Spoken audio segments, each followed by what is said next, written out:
like it's not quite the full combative. Letting them talk so much so they can almost slip up on themselves without helping them. You know what I mean? Yeah. It's not a good. It's not like a. I don't know. It's not a good tactic. In my opinion. Yeah, we are. I think we are live again, just to let you guys know. Just in case you're gonna like say some like not good stuff. Okay. Perfect, because I was about to start naming it. So I'm just gonna make sure because I did play a copyrighted song in my intro. It's probably Jubilee that fucked me, like almost certainly. But I just want to like make sure because if it was the song, that would be. How long were you live for? Like an hour, I think. Yeah, that's pretty. It's a quick response generally in a live. Yeah, that seems. Where do I go to see what the policy? Would you not get an email?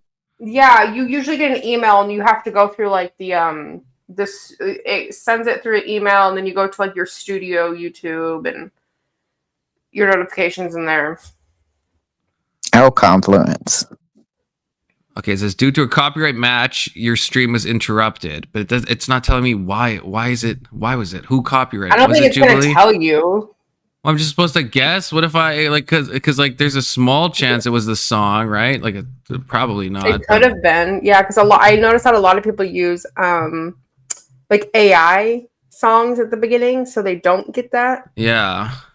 Well, it seems like they're just claiming it. That's why it was interrupted, not that they terminated it, or it just seemed like it. Yeah, I'm just because like I would if I can assume start they would it have been again. Like if maybe it could have been something in the video. It could just be because a lot of people do this too. We do this on a lot of other videos. I'm not sure. I mean, I think there are, I guess, ways in which you can talk during a copyrighted video and like critique it and it be allowed to do so. I just don't know if there's a time limit for that. Like if you cross a certain time limit of reviewing a show, does it infringe on the copyright? I don't think so. You mean like the way that we pause it and just talk about it? Yeah, like maybe I'm letting it play too long, but I feel like I didn't really let it play too long. I mean, I've watched longer clips like that, especially on this thing. But of Jubilee, because again, Jubilee is the only channel that's ever hit me in like the YouTube videos. I made like 80 of them, and it's always features of their content. Jubilee, every time I've done one, they will strike it, which is insane. I don't know, because the Jordan Peterson one, I've seen a lot of different people play the Jordan Peterson one where it's like good 30-minute live though, or in videos. Because in videos, that's fine. Like my Charlie Kirk one is still up. Jubilee's just getting all the ad rev from it, so they've claimed it. But when a stream gets claimed, it gets like taken down. Is the problem? Yeah, that's a good point. That's a good point. Because you're live right now with it. So I don't know. I guess I'll try again. It's like it hasn't updated. I can actually see what copyright claims are on the video, but when I go to it, it says no copyright issues were found in your video, but it obviously just hasn't like updated yet because YouTube fucking took it off. So obviously there was a copyright claim. So I don't know. I think it is Jubilee then. I think we should just maybe cut it off because I don't want your account to get in any more trouble. Risk it. Yeah. No, I'm just kidding. I mean, we can go back to the Hasan Piker one. Maybe they start disagreeing. Yeah, I think we have to. I really want to react to this one, but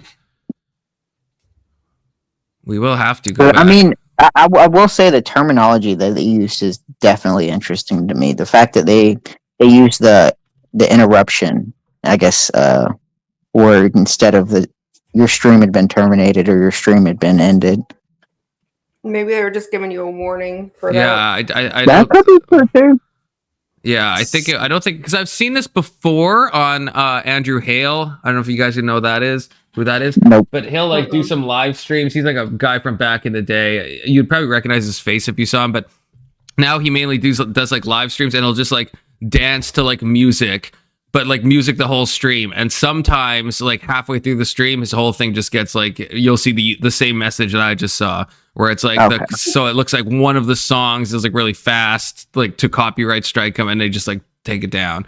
So I'm assuming that's what happened here. I think. Could be. Okay. It's up to you, host. It's your channel. Yeah, we probably should just go back to Hasan, unfortunately, you know? Unfortunately. Unless you have any other videos you want to queue up.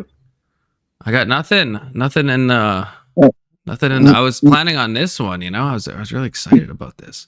I know, I was kind of Now hear me out. This one's a little bit more combative, but it's on the same I guess same podcast, Triggernometry.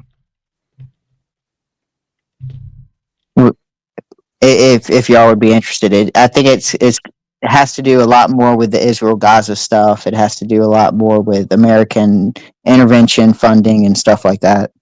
I'm a little nervous about that. It's Trigonometry and Dave Smith. Yeah, I'm a little. They had just done a podcast. I mean, that's fair. I did see that. I'm a little.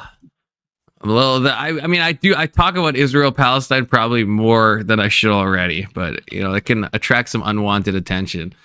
That's fair. In both directions, from like a YouTube That's side fair. and also from a crazy people side. Okay, I mean, everybody that's fair. hold That's a up. good point. like what happened that one night. I think that's what attracted that fucking D-bag.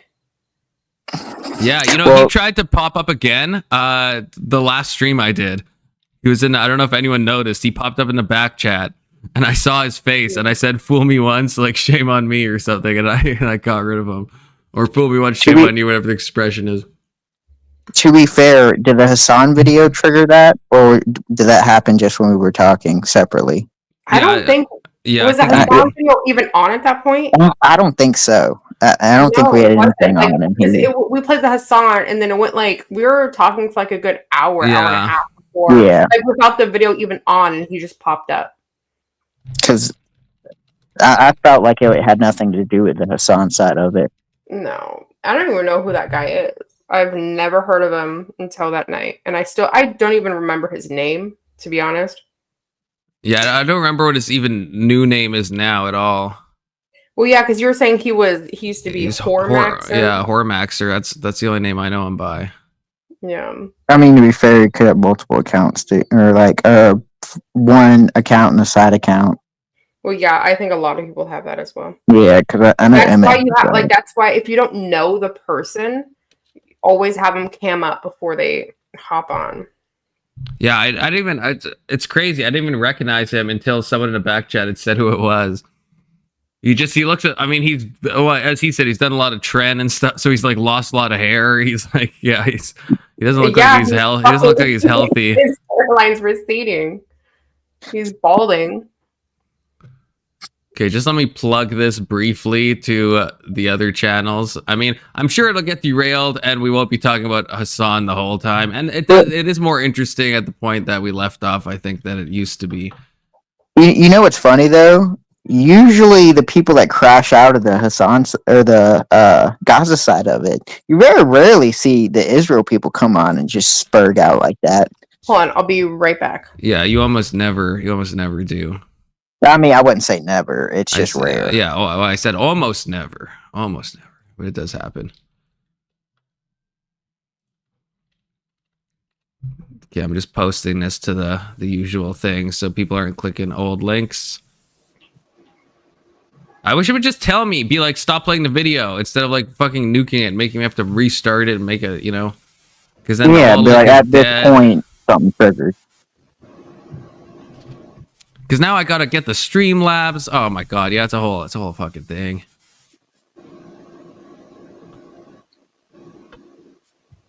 Okay. I knew it was L Confluence.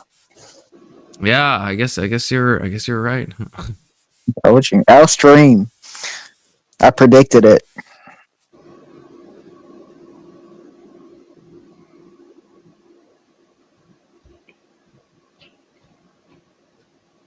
Okay, we're almost ready.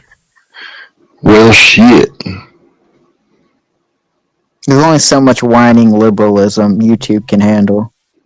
Man, I was at like 20 live for that too. That's like I think that's like the highest numbers I've seen, and YouTube has to fuck me.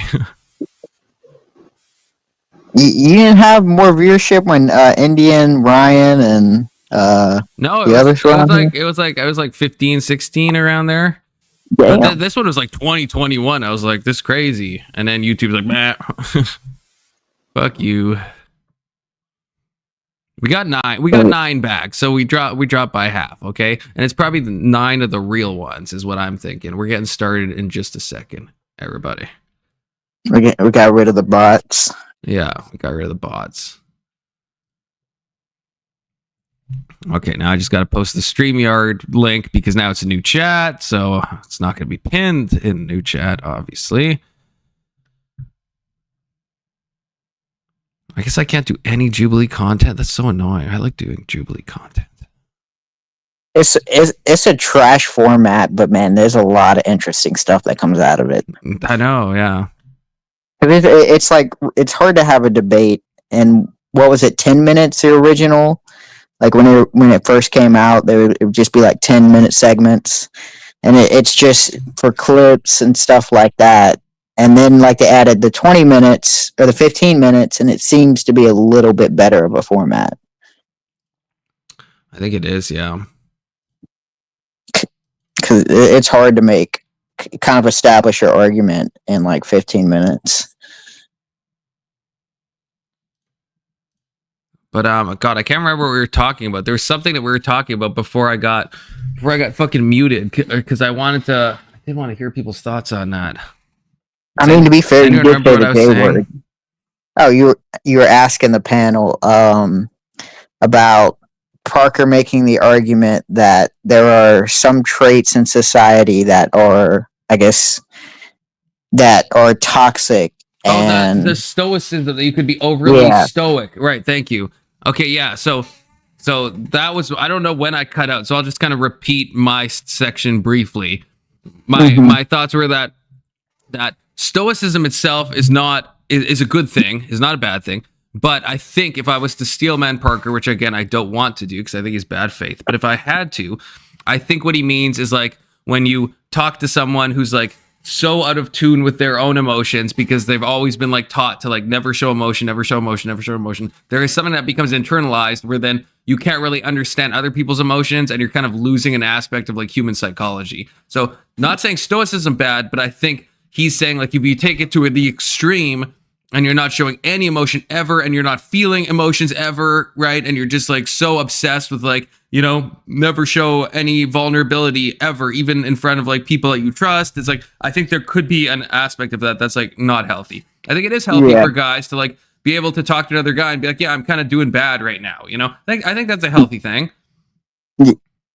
And I think I said that I disagreed. I think stoicism is a great quality to have just because when you're dealing with hard times, it's better to not have your emotions kind of run wild and to have your emotions control the situation. It would be better for the individual to act stoic in that situation. But I don't disagree. I think the thing is do you think that stoicism can ever become overly like that? No. Like in the example I gave, let's say someone is so stoic that they won't, if they're going through hell, they won't even talk to a close guy friend. They're like, showing any signs of weakness ever to anyone is bad. So I will not talk to a therapist. I will not talk to my wife. I won't talk to my closest guy friends. I would say that is like probably not healthy. Well, see, I would disagree because I don't like someone who is stoic. I only think of them in hard times. Like when a guy's in not hard times and he wants to talk to his wife and show emotion, I don't connect that back to stoicism. I connect stoicism is the mentality you have when you're in hard times.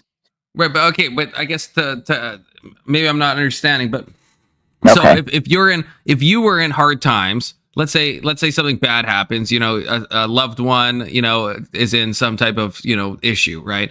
Would you you would probably feel fine talking to someone that you care about that, right? And expressing that like this you're going through a rough patch.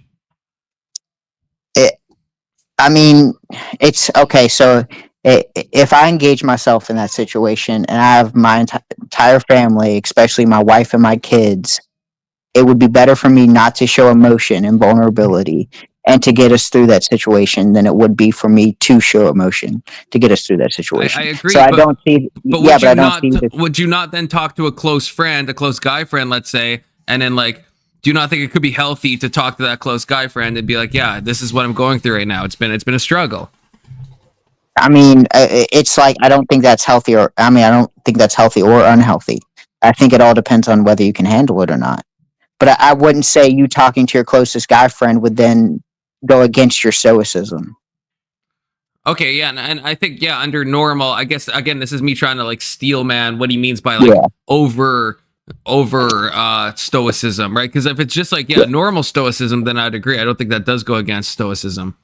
But again, it just I don't think there's an over. I don't think there's an over stoicism. I think he's connecting two things that he's connecting something to stoicism that I don't think is an over stoicism. If that makes sense. Yeah, so you're saying it's unrelated to stoicism completely. Yeah. Okay, that's fair. Now I wish we could continue that video because now I want to see where he goes with that. He was going. I think he was going to go down a really good thread of argument too. I may have to go and watch that one myself. Yeah. It looks like it's a good video. I'm wondering if I just play the audio, would they copyright it? If I didn't play the video, I don't know. It's a tough one because I bet that was going to be a good video, especially with Parker. He can get up under your skin if you're not careful. Mm-hmm. And Piers is a guy that you can get up under his skin. Yeah, he's not stoic. I mean, I don't know if someone knows more about YouTube copyright than me. I mean, I don't know if people would want to watch if it's just the audio and not the video either. I'm not really sure. Well, let's just play it safe and let's get into Hasan. Let's see what he's about. Yeah, probably because it could YouTube. I don't know enough. It could be like maybe the one thing is a warning, and if you try to do it again immediately, maybe they're like, okay, now we're giving you a channel strike or something. I don't know. Fucking Hasan. He looks like he's about to say something smart. In section 230, that's what Big Sun is saying. The over part is something else. It is not. Am I the only one that knows this? But like a lot of liberals like D&D. Yeah, well, like a lot of people with the same mindset as him love Dungeons and Dragons. Well, D&D itself has become woke. I mean, I did a debate on this on Wick's channel, right? So, and actually, I had to debate the other side, to be honest, because like Wick just, he's like, this is the only spot. So I actually had to. This is a cuckfluence moment. I had to debate that it was bioessentialism to say that like orcs are bad and it did tie into real world racism, and like I don't actually like think that, but I had to debate this just because Wick needed. He's like, the other side's full. He's like, do you want on? And I was like, sure, I'll take a debate. But I was like, totally not what I think at all. So I was just arguing like retard arguments the whole time, doing the best I can. What I'm saying is that shirt fits him perfectly. It does. It is very Hasan coded. Mm-hmm. He does look like he's about to say something smart, man. I mean, look at him. He's thinking. Oxy, you were right. You're right. We can't do the Jubilee, so we're back to the Hasan, none of us want it, but it just has to be done, It's got to be done. We do what we have to do. Service and try to improve that in a socialized system than to altogether limit healthcare at the point of being able to pay for it in the way that we have in the United States of America. And I think this is major... I'm just getting caught up. Yeah, this is what spiraled us out of fucking control. Because then we were talking about healthcare, and then that led to then Ivor joined, and then Ryan was here, and then everything. And it was somehow I was in abortion for ages, and and then Russia, Ukraine somehow popped out of that. Okay, it's all. I'm getting the memories back. Okay, I can't remember. I can't remember when I left last time. I honestly can't. You left quite deep into the Russian Ukraine stuff. It's so funny. You tried to change the topic, and Ryan's like, no. Ryan's like, no, Thumping. If you want to talk about that, go to a different channel. I miss Russia and Ukraine. Can we change it to something else? And I was talking to you about it. Yeah, I missed that. That was after the abortion. Yeah, there was there was an hour of who was it? Frankie. Was it Section 230? Frankie was Frankie there? Was it just Section 230 and? When was this? It wasn't last night. The night before Friday. It might have been Section 230. I can't remember. Frankie went to bed early because we had like a very it was our anniversary night, so celebration night, and he got very tired. So so Indian Jesus had left. He's like, I'm so tired of hearing Ryan. So he Indian Jesus was there as well. Yeah, for the Russia-Ukraine. Yes. Yeah, because you kicked me out at first. You're like, you're not talking enough, so you dropped me to bring Indian Jesus on. I was like, fuck you, but I was like, all right, whatever.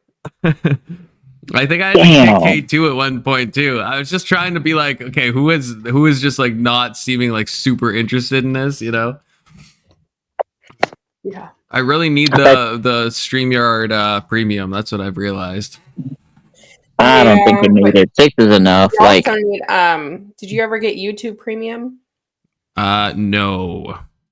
But I have the next best thing, which is I realized ad block was not on. I'm using a different Chrome profile, and I wasn't using ad block on it. So you can do that even with YouTube. Yeah, they're trying to phase it out. And so, but it's still once I added it, then that Chris Williams video, there was at least no mid rolls. Sometimes I'll see ads at the beginning of a video, but there's no mid, and the mid rolls are the most annoying ones. Yeah. I didn't know you could do that. I'm not very tech savvy, so I still should get premium because when I make videos, it's really hard to download a large video in HD, and YouTube Premium lets you do that. And other sites allow it, but it's it won't be HD. It'll be 360. So that's why a lot of my videos are 360p when I'm showing a video on screen for my YouTube videos. Okay, it's on time. Issue with America in general is that we are so invested in improving our GDP. We're so invested in leaning into the forces of capital that in this sector and in many others, corruption still thrives. We have it in the form of corporate consolidation here in the United States of America, because in the absence of any sort of government intervention, trust busting, and heavy regulatory intervention, all corporations end up trying to seize one another and become a force, a monopolistic force, and if not, an oligopoly, right? And many sectors have seen this. And when you become an oligopoly, you can diminish the quality of service that you're offering slowly but surely, because there's no market competition that exists any longer. So I guess the way I look at it is in terms of corruption, you're right. There is a tendency, if the government is all powerful, even though the governments are always all powerful, there is a tendency in more centralized governance that if someone wants to be a ruthless autocrat, they can do so. And the people don't always have the capacity to rise up against that. But I would say that in the United States of America, for example, we also experience a similar dynamic. We just don't see it in the same way because it's not the most direct form of authoritarianism, where a lot of people think, well, as long as I can eat a Big Mac. K2 just gifted me a membership and it went to himself. I've done that before. I didn't know that was possible. I thought it would put everyone else in kind of a lottery. No, it's just going. That's really funny. Thank you for gifting yourself a membership. How can you gift memberships? I don't get that.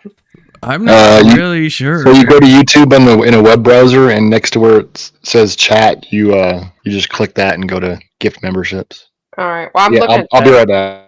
Oh yeah, if you click the dollar sign thing, the money symbol, then you can. Yeah. And then if you're really lucky, I guess it goes to yourself. WK2. Keep on trucking. K2 says, I don't want it. I don't want it. As long as I can watch TV, as long as I can consume porn and gamble on the unregulated crypto currency market, or gamble my modest income away, what remains after I give the rest to my landlord, then things are probably fine. And I think we dull our sensibilities in that regard. And I think it's a different form. It's a different mechanism of control that makes you think that you are actually an active participant in this. I mean, I think that's quite a stretch, Hasan, with all respect, because the difference between, I mean, we talked about some societies that have attempted to pursue communism, China, the Soviet Union, Venezuela. What is this amazing stream I'm having? Oxycat donated a membership, Oxycat, and it goes to fucking Maryland. Oh my god.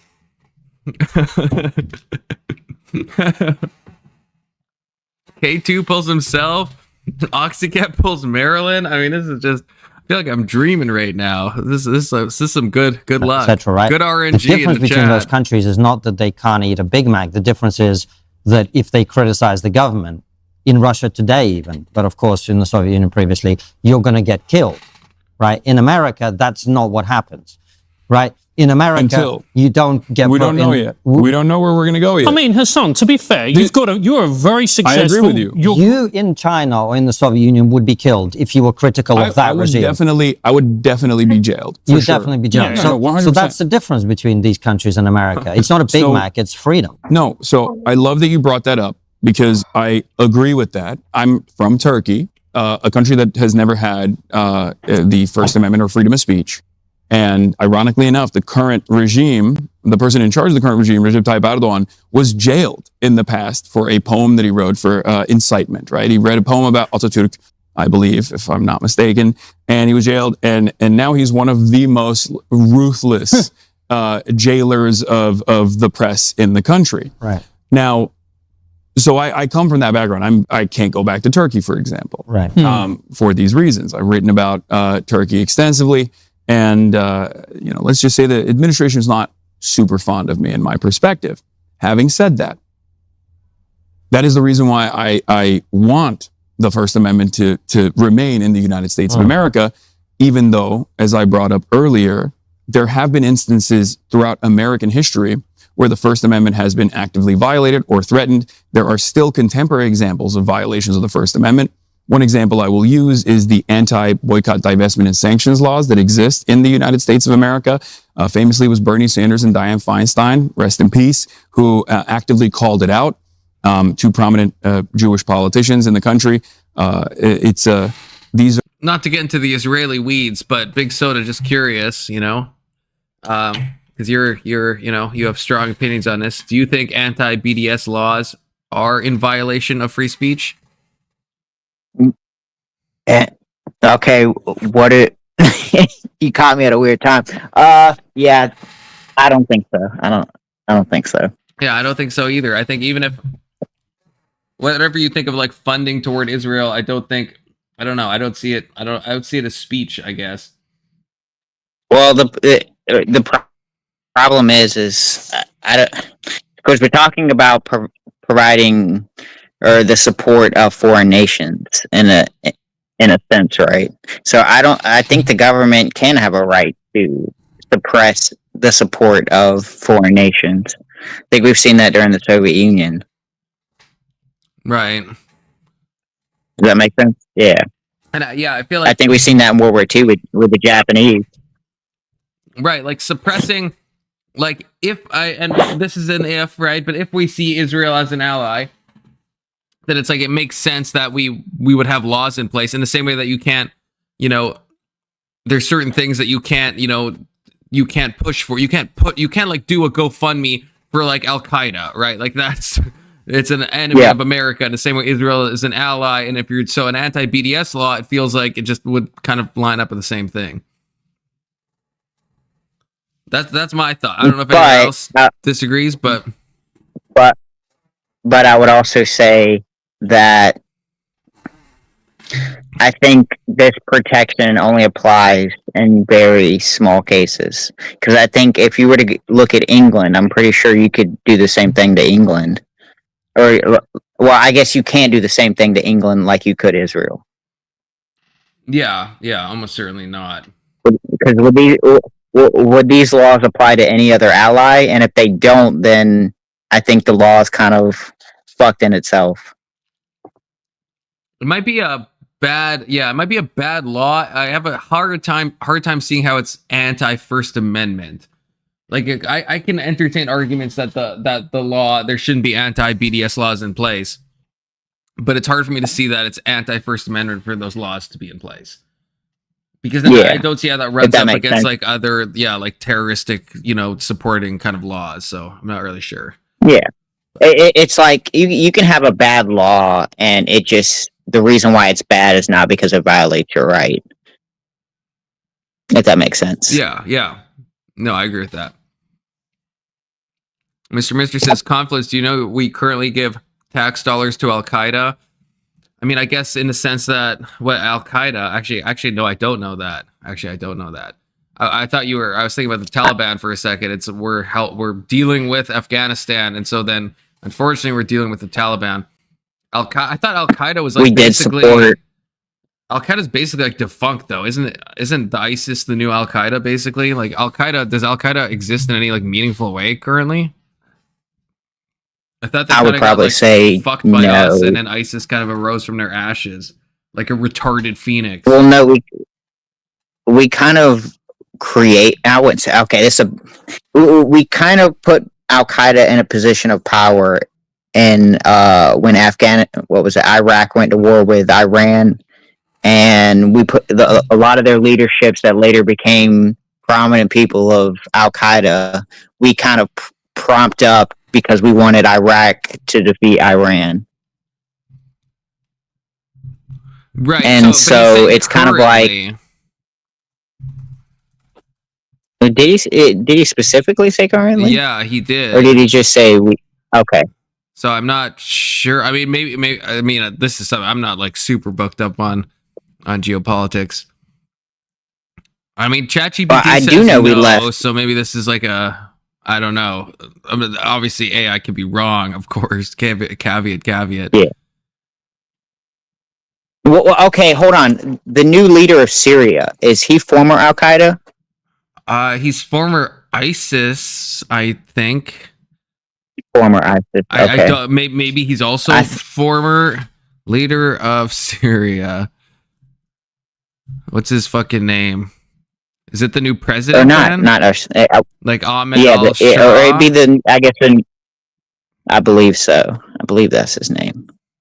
He looks very Muslim coded.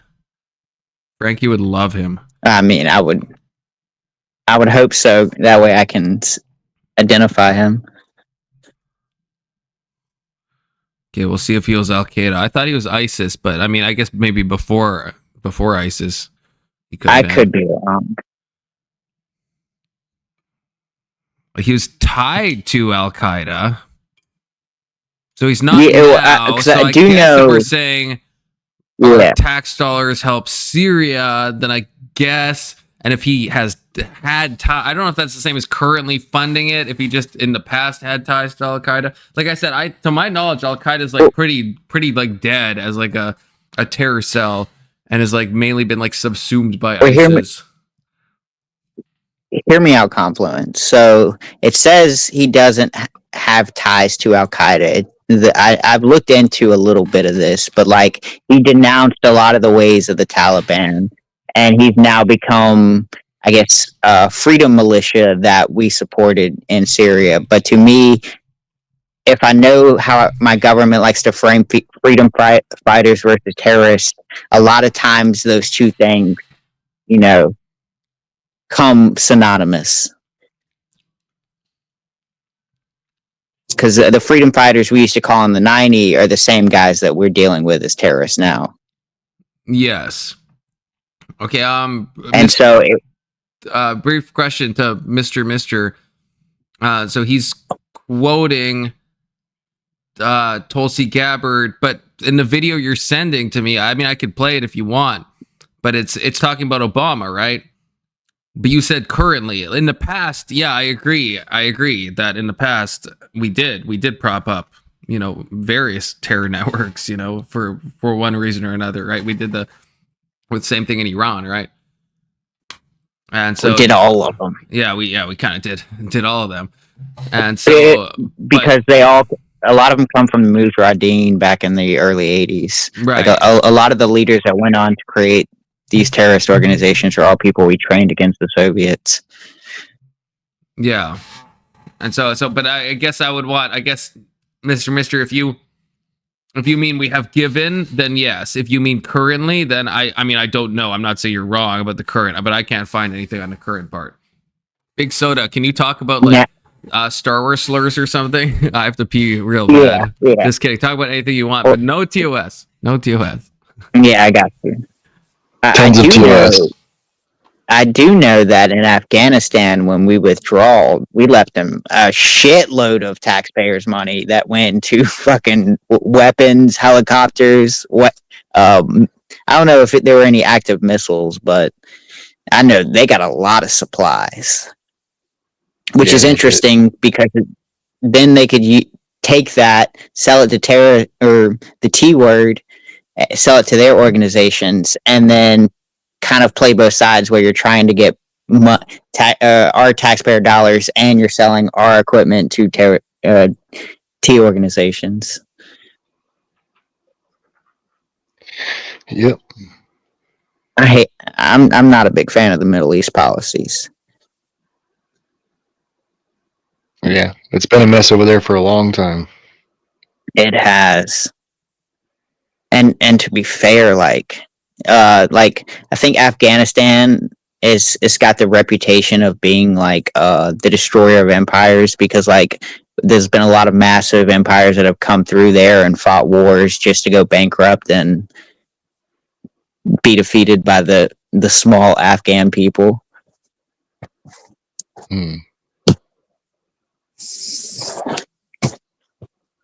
That's always nice. It's just to me, I don't see what we get out of it. Yeah, it's a lot for nothing. I Khan flew back. What did I miss? Okay, we were just talking about Middle East policies. Like, I just don't see how we can keep justifying Middle Eastern policies, especially like foreign policies.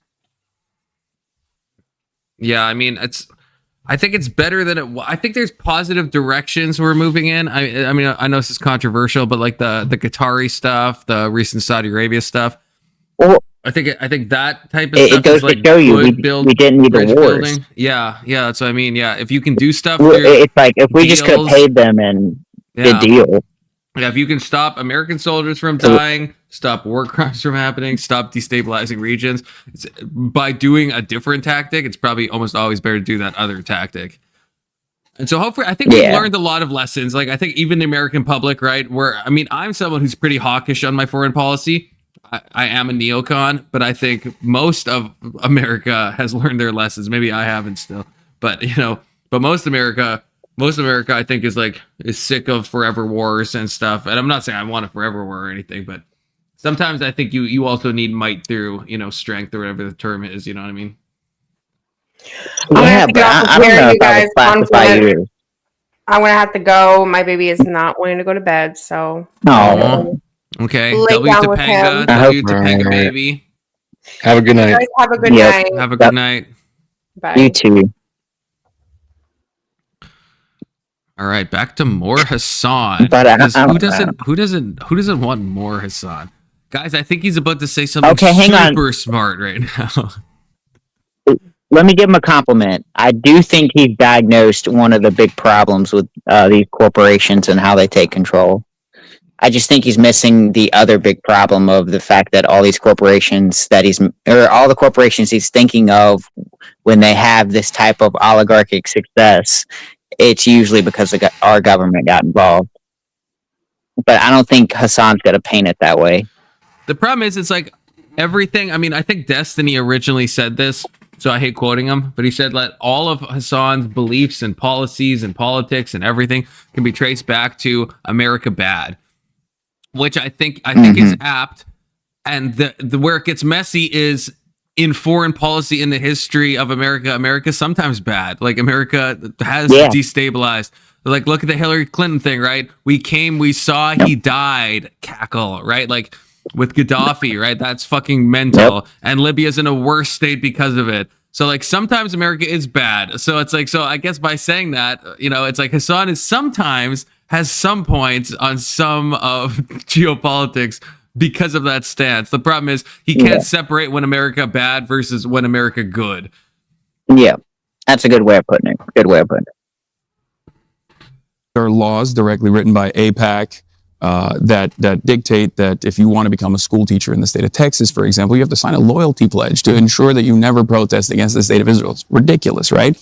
And it's a direct violation of the First Amendment. So there is encroachment towards the First Amendment. That will always happen because people will always contest it. But the point I'm making to you is when you compare China and the Soviet Union and Venezuela to America, that is not an accurate comparison. It's not an accurate comparison, but if you recall earlier, I just said, I'm worried that we here in the United States of America are now moving in that direction in terms of social repression, in terms of political repression. And this is something that I very much fear. And I think the entry point to this is usually around Israel and what people decry as anti-Semitism. But that's not where it's going to end. If you look at the Trump administration's active initiatives the administration is taking, yesterday, my friend Kat Abugzaleh, who used to be a reporter who's now running in Illinois for Congress. Okay, sorry, this is nitpicky, but Triggernometry, pull your fucking finger out and don't misspell political. Okay, I'm just gonna say that. Okay, it's not that hard. Just like do some proofreading. You made a typo. Okay, a reporter who's now running in Illinois for Congress was indicted. She was indicted because she participated in the protest against ICE outside of an ICE facility. And there are videos of her getting slammed to the ground in the concrete with this militarized, masked federal police force, right? Not only did they beat her up, which was already ridiculous to begin with, but then they also chose to indict her. There are examples of students. Because that was a cat a bajuba juba juba juba juba. Okay, what would I type in to find this? Beat up by ICE.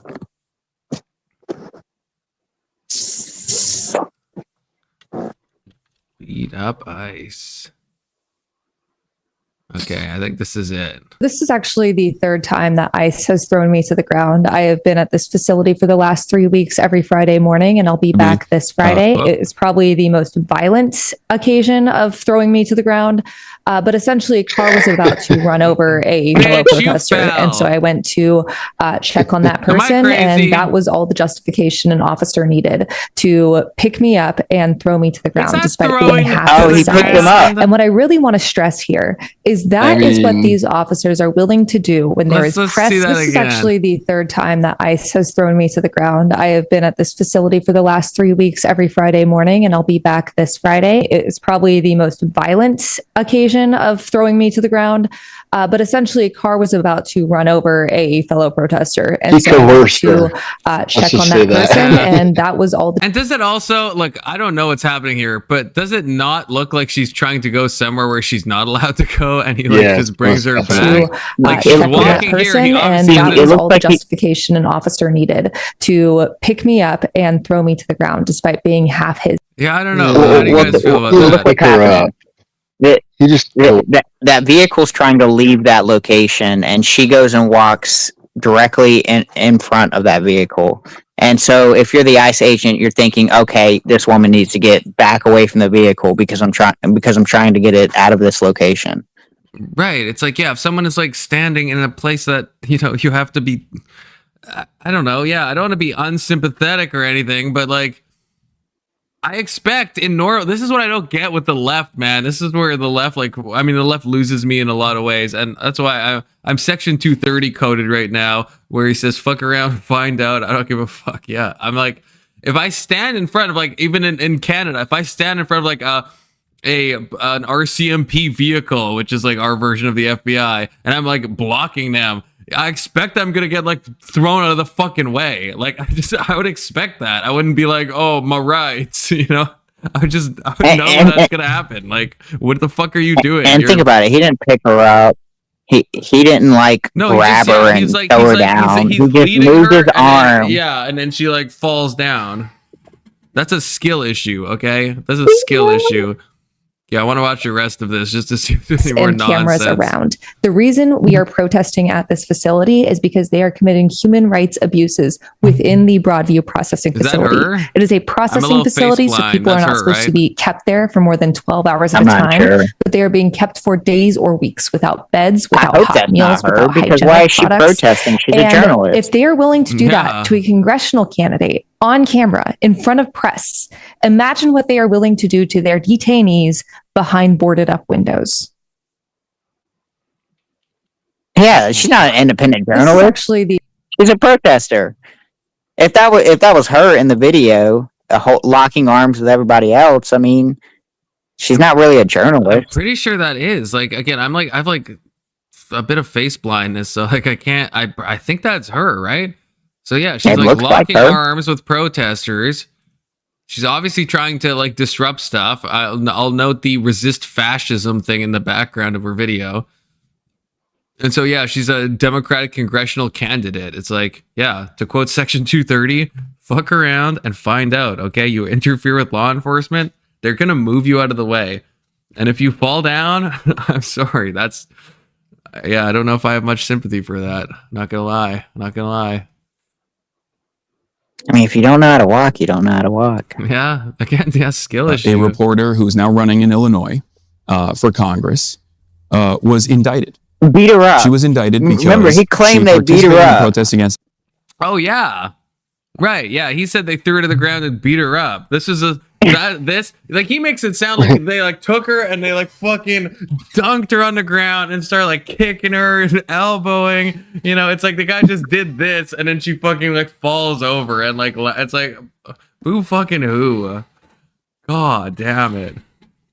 This reminds me, you guys, have you seen the video of AOC? I've probably mentioned this on stream before, where she was being like detained or being like moved on or something, and she's pretending like she has handcuffs on. Like she's holding her hands behind her back, but in the clip, there's no handcuffs. So it's like she almost wants like there to be a moment where people like think she's been handcuffed, but in the video there's no handcuffs on her. So it's like, bitch, why are you like holding your hands behind your back? Have you guys seen this video? It's political theater. It's like so hilarious. Yeah, it's so fucking performative. I think she also cried somewhere, and when she was down there in that I forget what was it? Was it an immigration center? I thought it had something to do with immigration. Few things. No, it was to the border, right? Yeah, she did a performative tour to the border because she had like never gone. And yeah, and I think wept. It's, okay, let's see. It's like one more political stunt after another. And, you know, the AOC Houdini Act with the handcuffs is really offensive in so many ways. Houdini Act. You know, look at her. She's eating it up. Law enforcement officers out there, and particularly in Washington, D.C., Yeah, where so she's holding crime her is going hands through behind the her roof, back. and law enforcement officers have to become props in a stunt for AOC, basically she's being loving mocked. it. And it's really awful. Yeah, like why have both of your hands? Like why have your hands behind your back? Without, you know, it's for a photo op. You want a fucking things photo and op without taking up the time. For of that law picture right enforcement. there. It really, you know, the point You want to be like, making I'm earlier, handcuffed it or really is zip tied, you know, distracting they've from done the issues that something. really impact the American public much more greatly and much more immediately, and it just shows that these politicians are just particularly. There's not even a cop around her. Unserious. It really harkens back to the, you know, when she was outside, you know, pretending to cry about when they called them kids in cages. Oh, there you go. That's what you were talking about. Years ago when Trump was president with the border issues, and again, I think the American people have much more serious things on their plate, and they wish the politicians would be paying attention to them. Yeah, absolutely. She's a performance artist. Next is coming interpretive dance, I fear. But I think, on the whole, these illegal protests show that the Democrats, on the whole, aren't willing to let something as silly as, quote unquote, the law shut them down when they're trying to prove a point. Along those lines, the left-wing group Shut Down DC, who previously offered cash. Okay, slightly unrelated. But this is only a minute long, okay? We have to watch the Alex Stein video where he's calling her a big booty Latina. Congresswoman AOC is calling out the creepy guy who hassled her on the steps of the Capitol. You look very beautiful in that dress. You look very sexy. Look at that booty on AOC. I'm That's my favorite big booty Latina. Shit. The fight. Shit. Okay, that's okay. It's worth hearing again. Congresswoman AOC is calling out the creepy guy who hassled her on the steps of the Capitol. Gangster you look for very this. beautiful in that dress. You look very sexy. Look at that booty on AOC. That's my favorite big booty Latina. The firebrand liberal New York Democrat was heading to work with an aide and her fiance and dog when she was heckled. She turned to confront the guy, then flashed him a sarcastic peace sign. Why don't you do a little selfie? I love it. My favorite AOC. Nice to meet you, AOC. Look how sexy she looks in that dress. AOC immediately went on social media and called it a deeply disgusting incident. See this guy right It's like there? the right-wing TMZ. Right there. He's in the background. He's Still there. He's like, He hi. said, hey, look at that big ass, look at that big juicy booty, this Latino, Whoa. whatever, you know, I all don't the think I bunch heard of that. racist, Yeah, sexist stuff. She pointed out that it happened in front of a Capitol Police officer who She added says the did juicy nothing tag. to help Yeah. her. It's really hard and it's really sad. AOC tweeted that she wanted to deck the guy but needed to catch a vote more than a case. So, I mean- who is he? His name is Alex Stein, and he's a far-right activist known. See? His All name right. Far right. case. I'm gonna be honest. Have you heard Alex Stein? He's not really. I wouldn't say he's even that right. No, I don't think so. I just want to point out though that I don't think AOC is lying here either.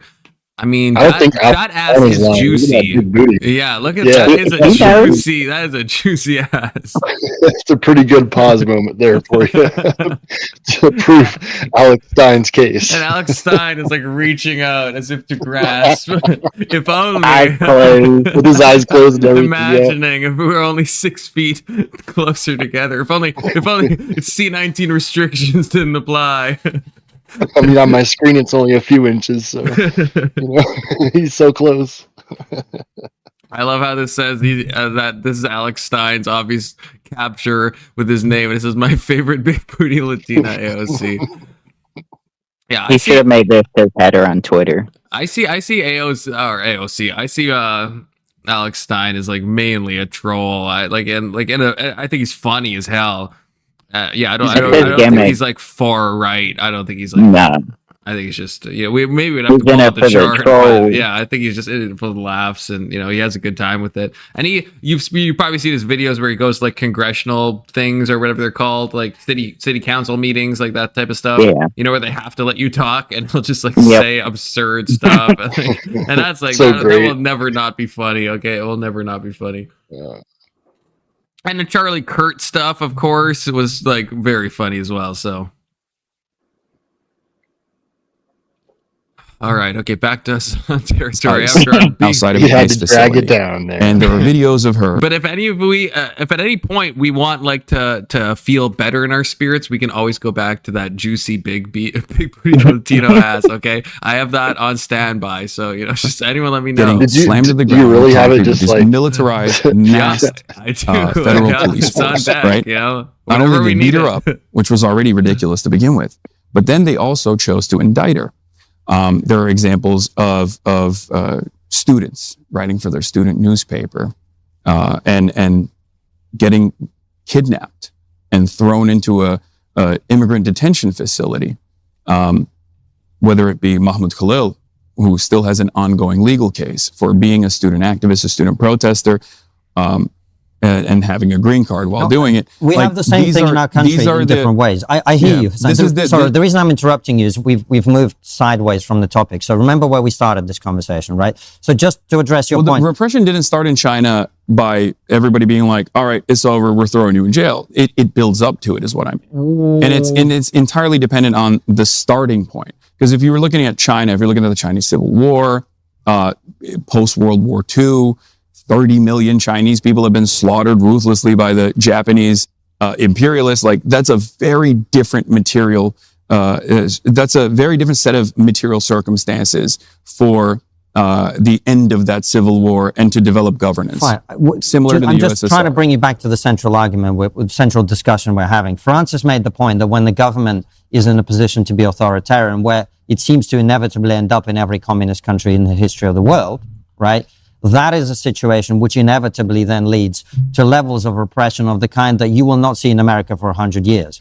I take your point about individual protesters or individual people who've made statements about a highly controversial issue today. We have the same thing in our country where people are being sent to prison for tweets that they've done, right? Left and right. We've got Palestine Action on the left. We've got right-wing people criticizing immigration. So I agree with you. The direction of travel in the West in terms of freedom of expression is not good. And I've made that point in my book and elsewhere. But that is not the same as what the point we're trying to make, which is the system of government you are open to, based on our discussion today at least, inevitably leads to authoritarianism, which inevitably leads to repression on a scale that a Western country won't imagine. Isn't that's the reason that a lot of people are very worried about people like you who say they're open to communism. We all know smartphones are essential, but they've also become the ultimate. Sorry, Konstantin. It's time for my ad break, okay? Today we are sponsored. We have gotten the new sponsor from the Daily Wire, Facts and Logic, okay? The Daily Wire sponsoring the Confluence YouTube channel. Crazy. Facts and Logic beer. You can buy it at dailywire.com/store/beer and use the code Confluence to get 10% off. Crazy. Okay, so sorry, Konstantin, we're going to skip your ad and everyone head on over to what I said and yeah, get the Facts and Logic. Again, you want to see it? It's a 10% beer from Germany, Facts and or Logic, okay? He's drinking a Yahtzee beer. $50 off a protective case with Indeed, Yard I Fund. am. Here, I'll try to put a nice button on it. Okay. Mm-hmm.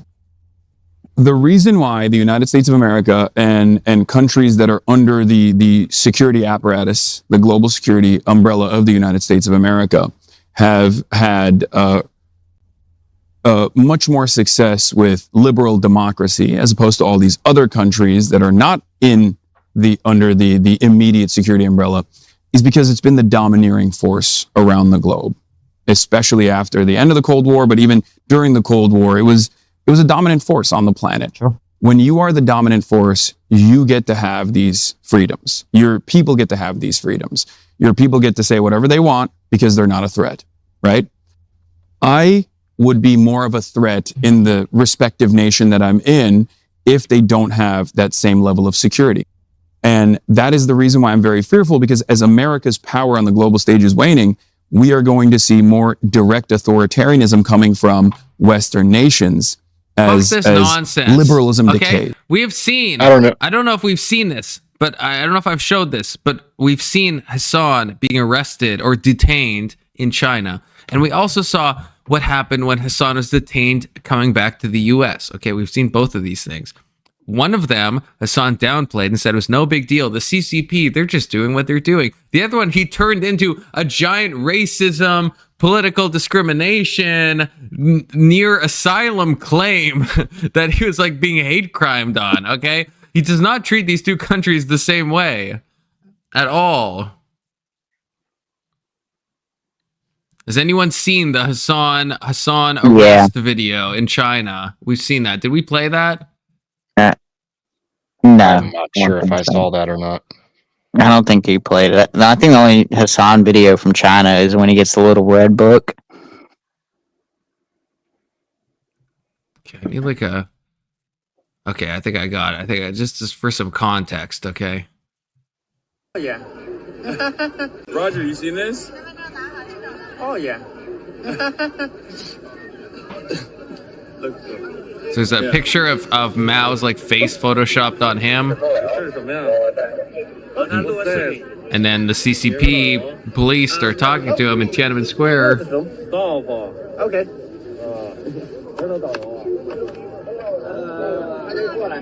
Anyway, turn the body cam off? Yep. That's what happens in China.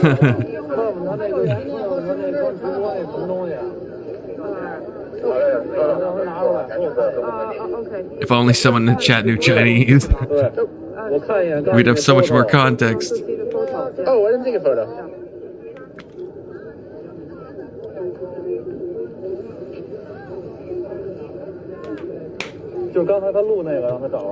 So, have you recorded anything? No, not yet. No. Does you record anything? He's lucky they didn't keep his ass for a decade. Yeah. That's why I accepted that red book. I mean, to be fair, he could just have to. They'll be like, well, "Don't worry, we'll take care of you. We'll make sure you're safe in China as long as you keep talking about, how good we are." Or like a live show. Or, Ooh. Not a good deal either. Nah.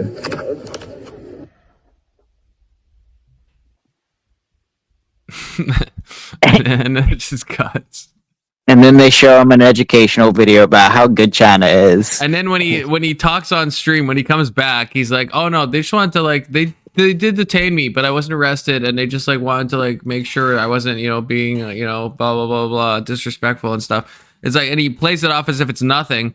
And then the time, if anyone knows this, the time where he was detained briefly when he was coming back into America, and they were asking about because he had said stuff about brother said pro the Hamas stuff. He was very vocal about Hezbollah. I mean, he says Nasrallah is based, and so yeah, he comes back to the country, and then the US briefly detains him to ask him a few questions, and he makes it seem like he was caught lying a million times. He made it seem like it was so much worse, but at the time, if you look at his Twitter timeline, it doesn't. This too in the weeds, but he made it seem like he was there for hours, and it's impossible that he was there for hours. He was briefly detained, which is totally normal based on his actual support of terrorist groups. And I just wanted to highlight the contrast of where when he gets detained in China, he's like, "Oh, that was no big deal. They just wanted to make sure everything was okay." He gets detained in America. He's like, "Oh my God, this is a fascistic state. It's the end of the world. Holy fucking Christ. God, I hate Hasan." Okay, I'm sorry.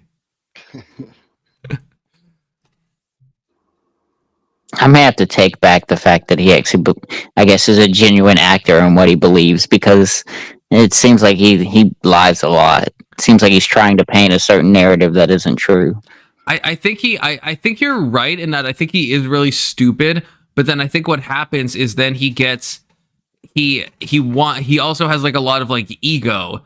So then the problem is, if you combine stupid with ego, you get called out on some bullshit, and then you double down with lies, but they're not good lies. And that's what we saw with Dogtober, October 7th, right? Where it's and K9/11, where it's instead of just, there's so many better ways. If Hasan had a PR agent, there's so many better ways to spin it. You could just double down. You could just say, I don't know. But the worst case is to lie in a way that everyone can call you out on your lies extremely easily, right? And so I think he is both disingenuous and also stupid, but I think the disingenuous part comes from the ego, where he doesn't want to be, he's like, "Oh, I'm not wrong, I didn't make a mistake," and then he'll quadruple down in the most retarded way possible. Let me pick the hardest argument to defend. I mean, he's just a really good debater. He's like, "What's the hardest argument I can defend?" And then he's just struggling his way to try and defend it. Yeah, he's just trying to pick the most absurd positions. He's the guy who's "Hey, I'll steel man this, but then he actually has no capacity to steel man. So it's a disaster. But at least he's trying. At least he's taking a challenge.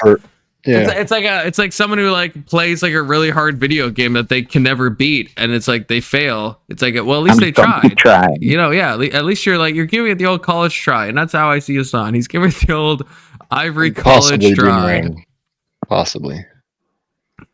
Dumb and immoral. Yeah, that's kind of a succinct way to put it. Yeah, it's kind of a succinct framing. As it did in the 20s and the 30s, and what came after that was a wave of fascism. Now, fascism at that time was seen as a revolutionary thing. It was seen as a new thing. In many instances, fascists were actually fashioning themselves as though they were a different kind of socialist, even though they were mostly killing socialists and had their beef with socialists, and then they were able to align with liberals eventually, and become the domineering authoritarian forces. And I think you guys wouldn't disagree with me that Italy's Mussolini and Adolf Hitler's Nazi Germany were ruthless fascist forms of governance, where there was unimaginable repression. My fear is that is where capitalism inevitably leads. Why? If left unaddressed, because capitalism is always going to deteriorate. They have no It's idea slowly what he's going to talking improve about. material conditions as opposed to feudalism. It's a far better system, for sure. It's far better than monarchies. I'm in the same place. I agree. They're like, but explain. There will come a point where it Why? outlives its usefulness. The other guys just sitting those there like, who own what? the capital, the owners of capital, will have to make a decision. There's too much instability. There's too much chaos. We need to restore order. And if they can't do that through liberal democracy, at least historically, especially when there is a counterbalance, revolutionary socialism out there, that they are genuine. Yeah, capitalist societies famously failing. Okay, they're definitely doing the worst out of all the societies. You heard it from Hasan. Work stoppages happening all around, and the flows of capital being disrupted, and profit margins are threatened. They end up finding even the country he likes, which is China, is doing well precisely because of its capitalism. If it was still in its like Mao Zedong phase, it would be as cucked as it was back then. It's only because China has like accepted a lot of capitalism that's actually fucking doing well. The audacity to like blame capitalism on all this stuff. Fucking hell. Fascism to be that domineering force that restores the law and order, so that people are still working in the factories, and any kind of dissent is directly and indirectly suppressed.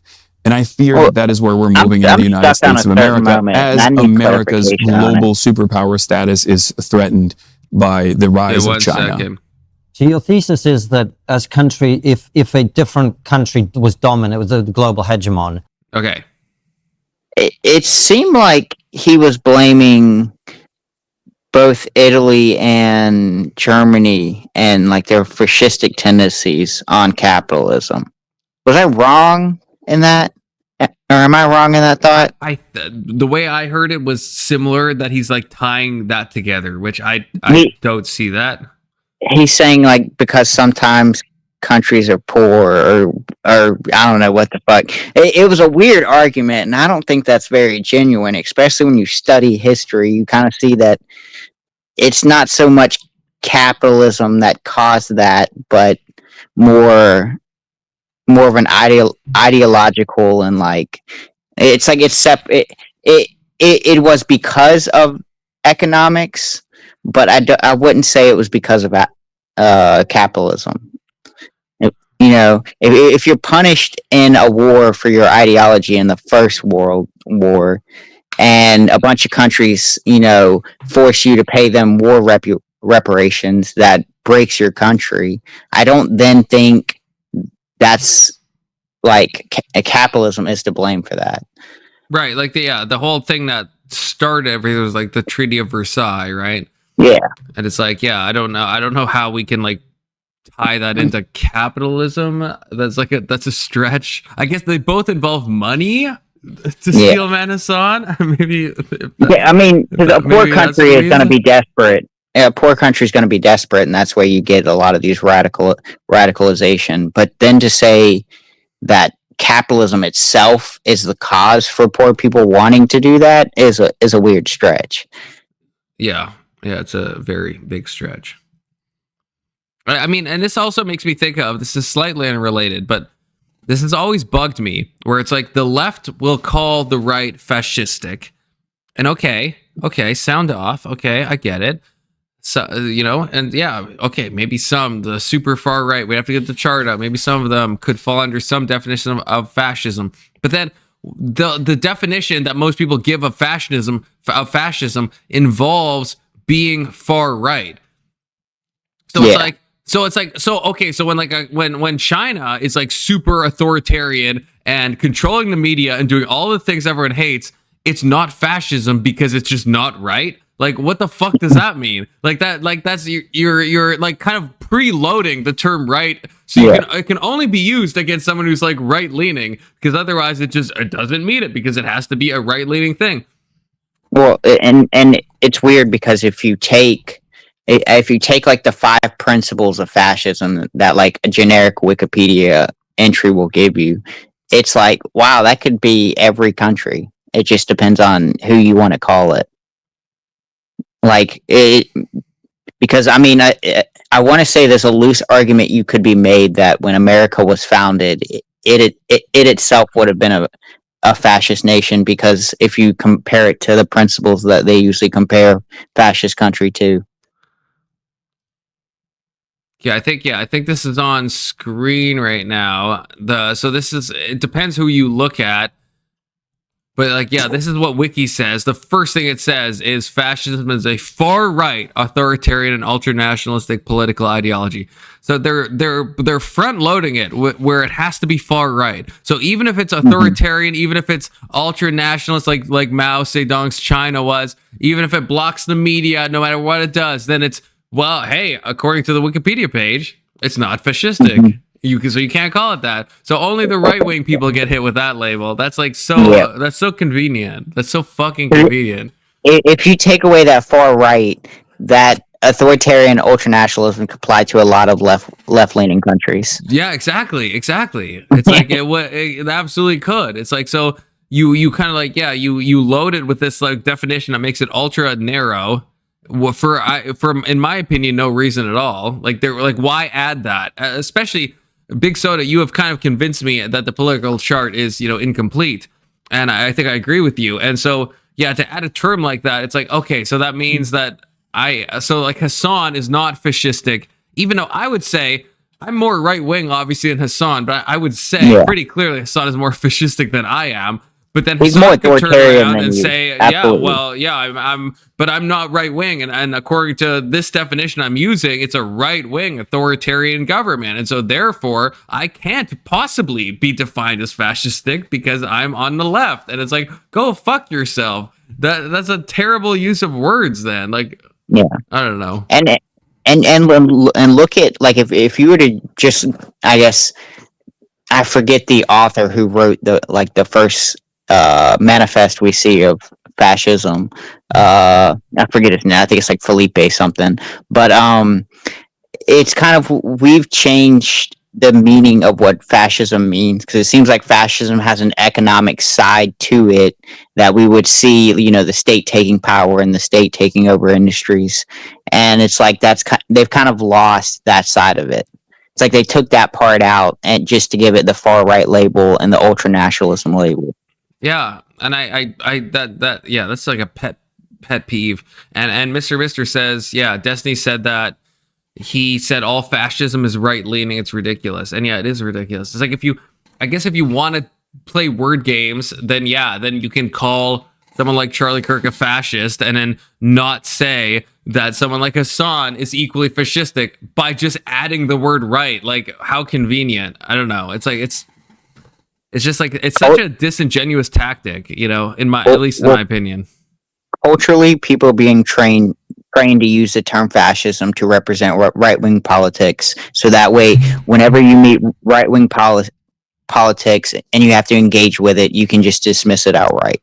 Yeah, I mean, even like, so Ryan, the radical coder, even the other night on Friday we were talking, right? He said I was like treading the waters of fascism, right? And I'm still not sure what he really means. It's like, I think Ryan has more authoritarian leanings than I do, in my opinion. Yeah. And so it's like, so is the only difference that I'm just like more on the right than he is, and so then I'm like treading the waters of fascism? Like, I don't know. That seems nuts to me. It's arbitrary. So it's got three arbitrary titles that, let's just say, Wikipedia gives to it. One, far right, literally can mean anything based on any type of principle.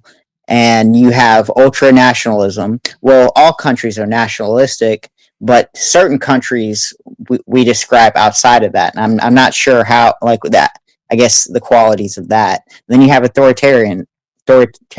All countries have that. Any country that would rather use force than, vote, that's authoritarian. And so it just seems like nebulous terms that could be pointed to whoever bad man is. So, I mean, yeah, it feels like it gives the left the leniency to kind of apply it in any way they so choose, right? Like, and only against the right, So if someone, I mean, what did Mr. said, what I think is a good definition: fascism equals total state control. I would agree with that. I think that's like, if you want to parse it down to the bare bones, that's probably the best like basic definition that you can get. It's not right or left, and it's like, but then the fucking lefties will like come at it and like be like, well, no, it actually is only when you're on the right, and so otherwise you can be as total state control as you want, and it's not fascistic, and it's like, yeah, I don't know, it strikes me as disingenuous. It's also interesting because like communism sell you on the dream of workers owning the means of production.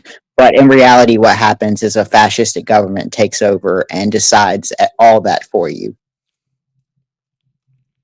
So it's kind of weird because it's like it seems just like a bad man label than anything else.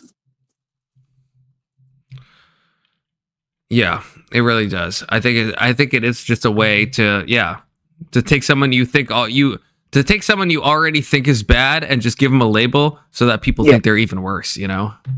Mm-hmm. And I don't like that. If you remember the term alt-right?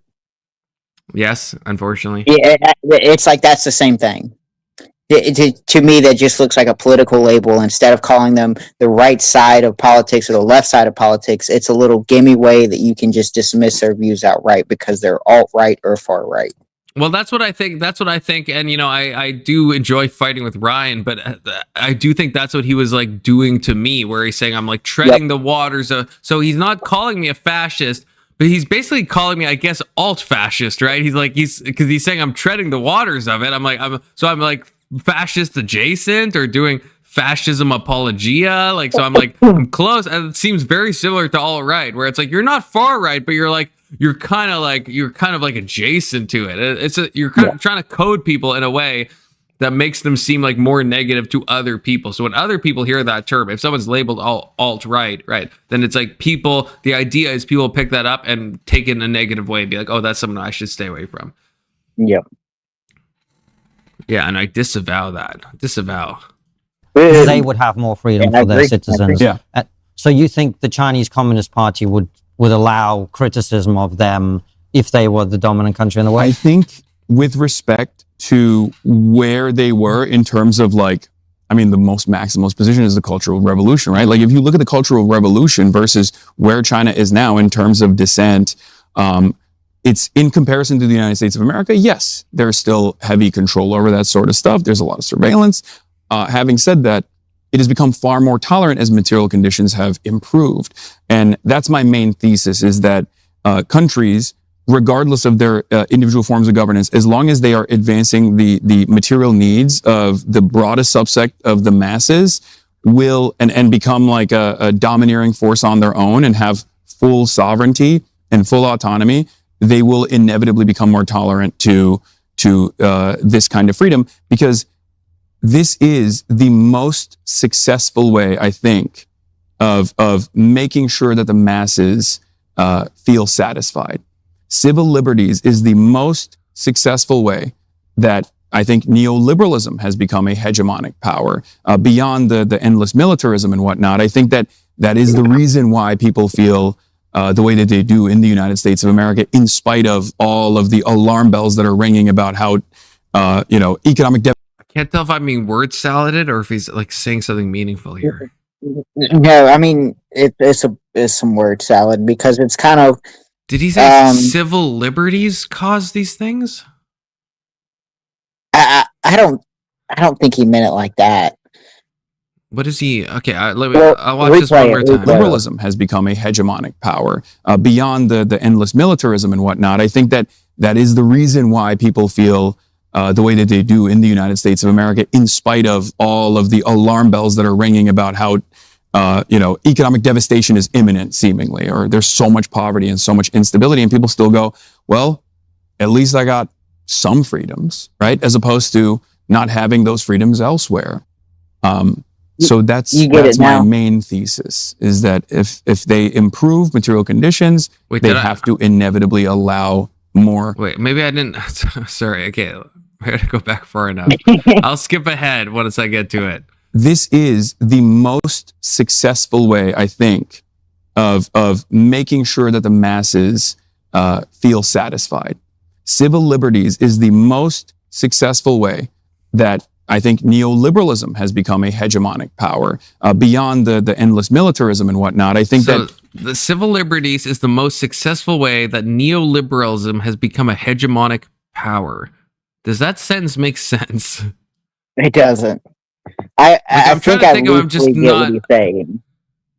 Like the false use or like the promised use of civil liberties, like, or like the true use of civil liberties. Like what is he saying with that sentence?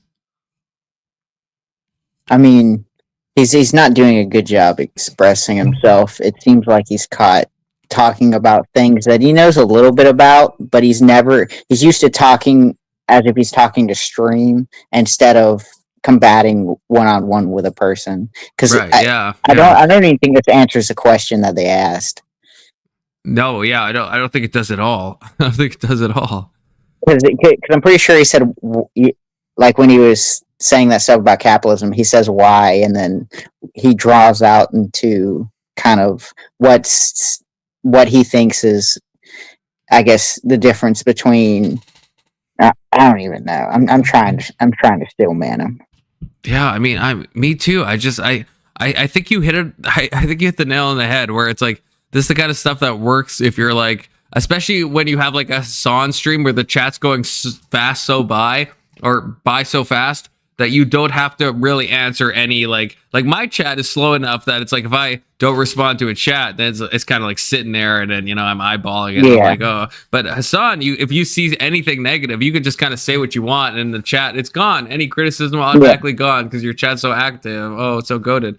And so yeah, there's like no pushback. You can just kind of like monologue as long as you want, and you can choose what criticism to take into account and choose which ones you don't want to take into account. Yeah. Okay, Big Soda, you gotta say more Star Wars slurs, okay? Can you do that for me, brother? I got you. I don't know.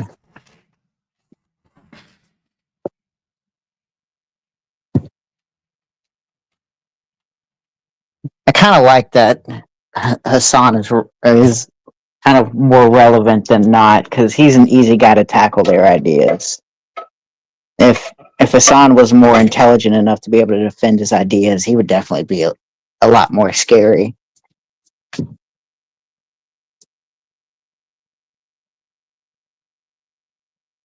don't know, I guess it's just my opinion, though. Because he seems to be the most vocal toward China. And it's like, I don't really see it. And I guess, in what I see, I don't really see a lot of support for China.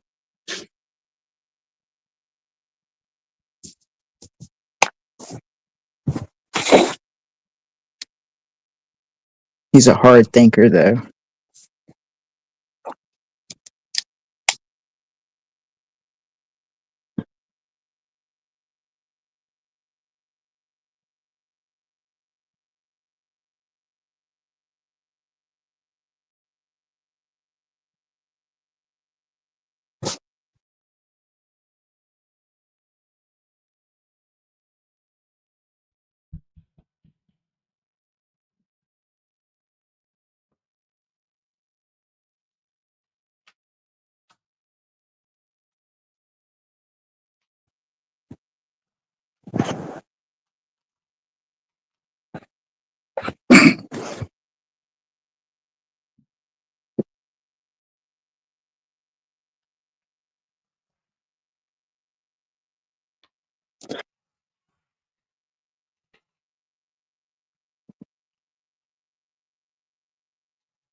Big Soda, what's this dead air I hear? What the fuck?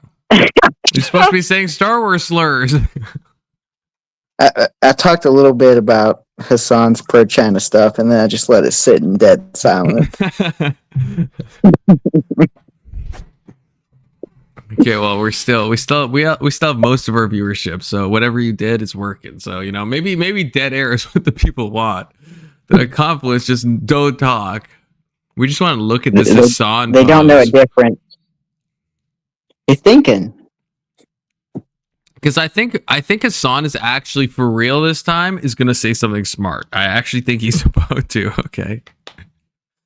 Even though I think we already watched this part and I think it's a word salad, but I think he's cooking. Okay, we gotta let Hasan That is cook. the reason why people feel the way that they do in the United States of America, in spite of all of the alarm bells that are ringing about how economic devastation is imminent, seemingly, or there's so much poverty and so much instability, and people still go, well, at least I got some freedoms, right? As opposed to not having those freedoms elsewhere.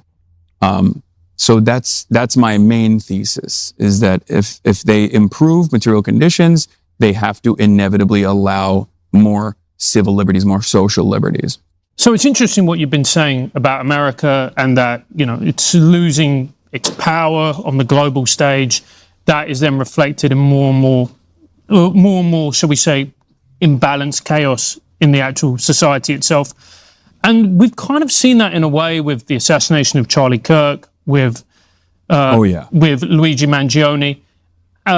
I found some of your comments really interesting about Luigi, and I'd love to talk to you about them. So you said, and correct me if I'm wrong, push back on me if I'm wrong, that you think that he's innocent and unfairly maligned. How did you come to that position? Wait, what? If Did I'm Hasan correct? say that? I mean, that's a meme for the most part. Okay. But What does the it mean? That it's a meme? we're like, the we're notion, not boomers, but we're like elderly the millennials. notion that someone is innocent until proven guilty, or that he wasn't there, it's like a common a common thing that people do on TikTok and elsewhere as well. But you don't think he's innocent? Well, I don't know. I don't know if he's the one that actually did it or not. We'll see.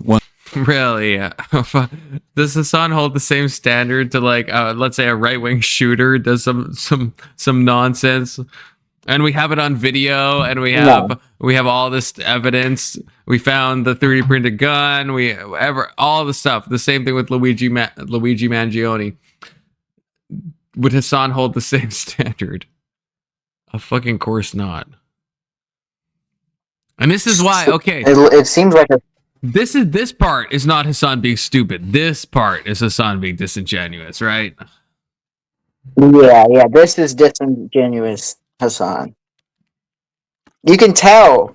Either if you're going to say the comment, stand on it or don't. Right. If you meant it as a joke, just say I meant it as a joke, but it was based on, the fact that I believe these corporations are fucked up.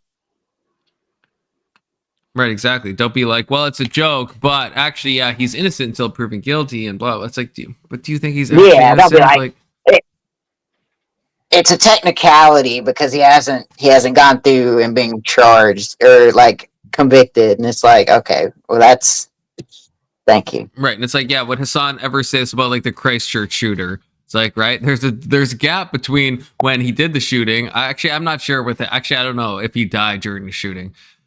Maybe that's a bad example. I can't remember if he died, but okay. But replace that if he did die. Replace that with any other right wing, terror attack, right? Anders Breivik, the Utoya shooting in Norway, right, where he killed like 70 something people, right? It's like, yeah, with Hasan after. I mean, we know it's him for sure. But yeah, the trial hasn't happened yet. Would Hasan be like, hey, he's innocent in the sense that he hasn't been found guilty? But like, no, he wouldn't. No one fucking would. He was the one that was blaming the hospital bombing on Israel, even though it was found to not be Israel at the time it happened, and acting like he knew what a fucking J-Dam looked like. Like this has like been memeified to the end of the earth. Hasan will jump on anything if it points to his narrative. Yeah. But when it doesn't, and he'll ignore it too. Yeah, he'll ignore stuff that goes against it. And so it's like, yeah, it's such a. I mean, I hope they push him on this. I hope they push him. They need to push him a bit more. I mean, I hope they do, because we only have 29 minutes left. So they gotta push him once the court case finalizes. But But is he? Sorry, I may not understand what meme means in this context. Like, I guess what I'm asking is, when you say he's unfairly maligned, do you believe that or not? That's what I'm asking. Well, as far as unfairly maligned, it depends on where the quote is coming from, because I could be talking about like being perp walked or getting hit with a terrorism charge, which was actually taken off recently, because the New York courts also found that it was overextended to this case. I think there was a lot of panic around his actions, allegedly. And that is probably what I was talking about. If you're talking about that, but as far as like, Luigi's innocent, it's just like a or not, thing people say. Hassan? As far as innocent is why do they say it? I think that is actually the more interesting conversation. Okay. The reason that, and I had a conversation with Ross Douthat about this on the New York Times, where he brought this up on numerous occasions. I think that people are experiencing tremendous anger and discontent. And one of the most visible aspects of that, one of the visible aspects of a system of healthcare that should not be privatized, or should, at the very least, even if it's privatized, work to make sure that every single person is getting the adequate care that they need, otherwise they die, it has created this environment of tremendous anger. It has almost virtually universalized the pain.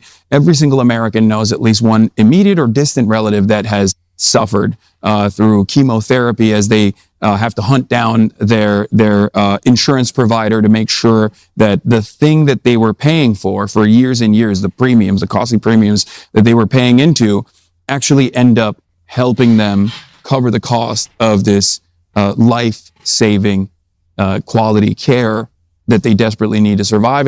And I think a lot of Americans have so much discontent for that experience that they have seen personally, that their immediate reaction, once before they even found out who had done the shooting, but their immediate reaction to who the victim was met with a response that shocked me, as well as I think many other people.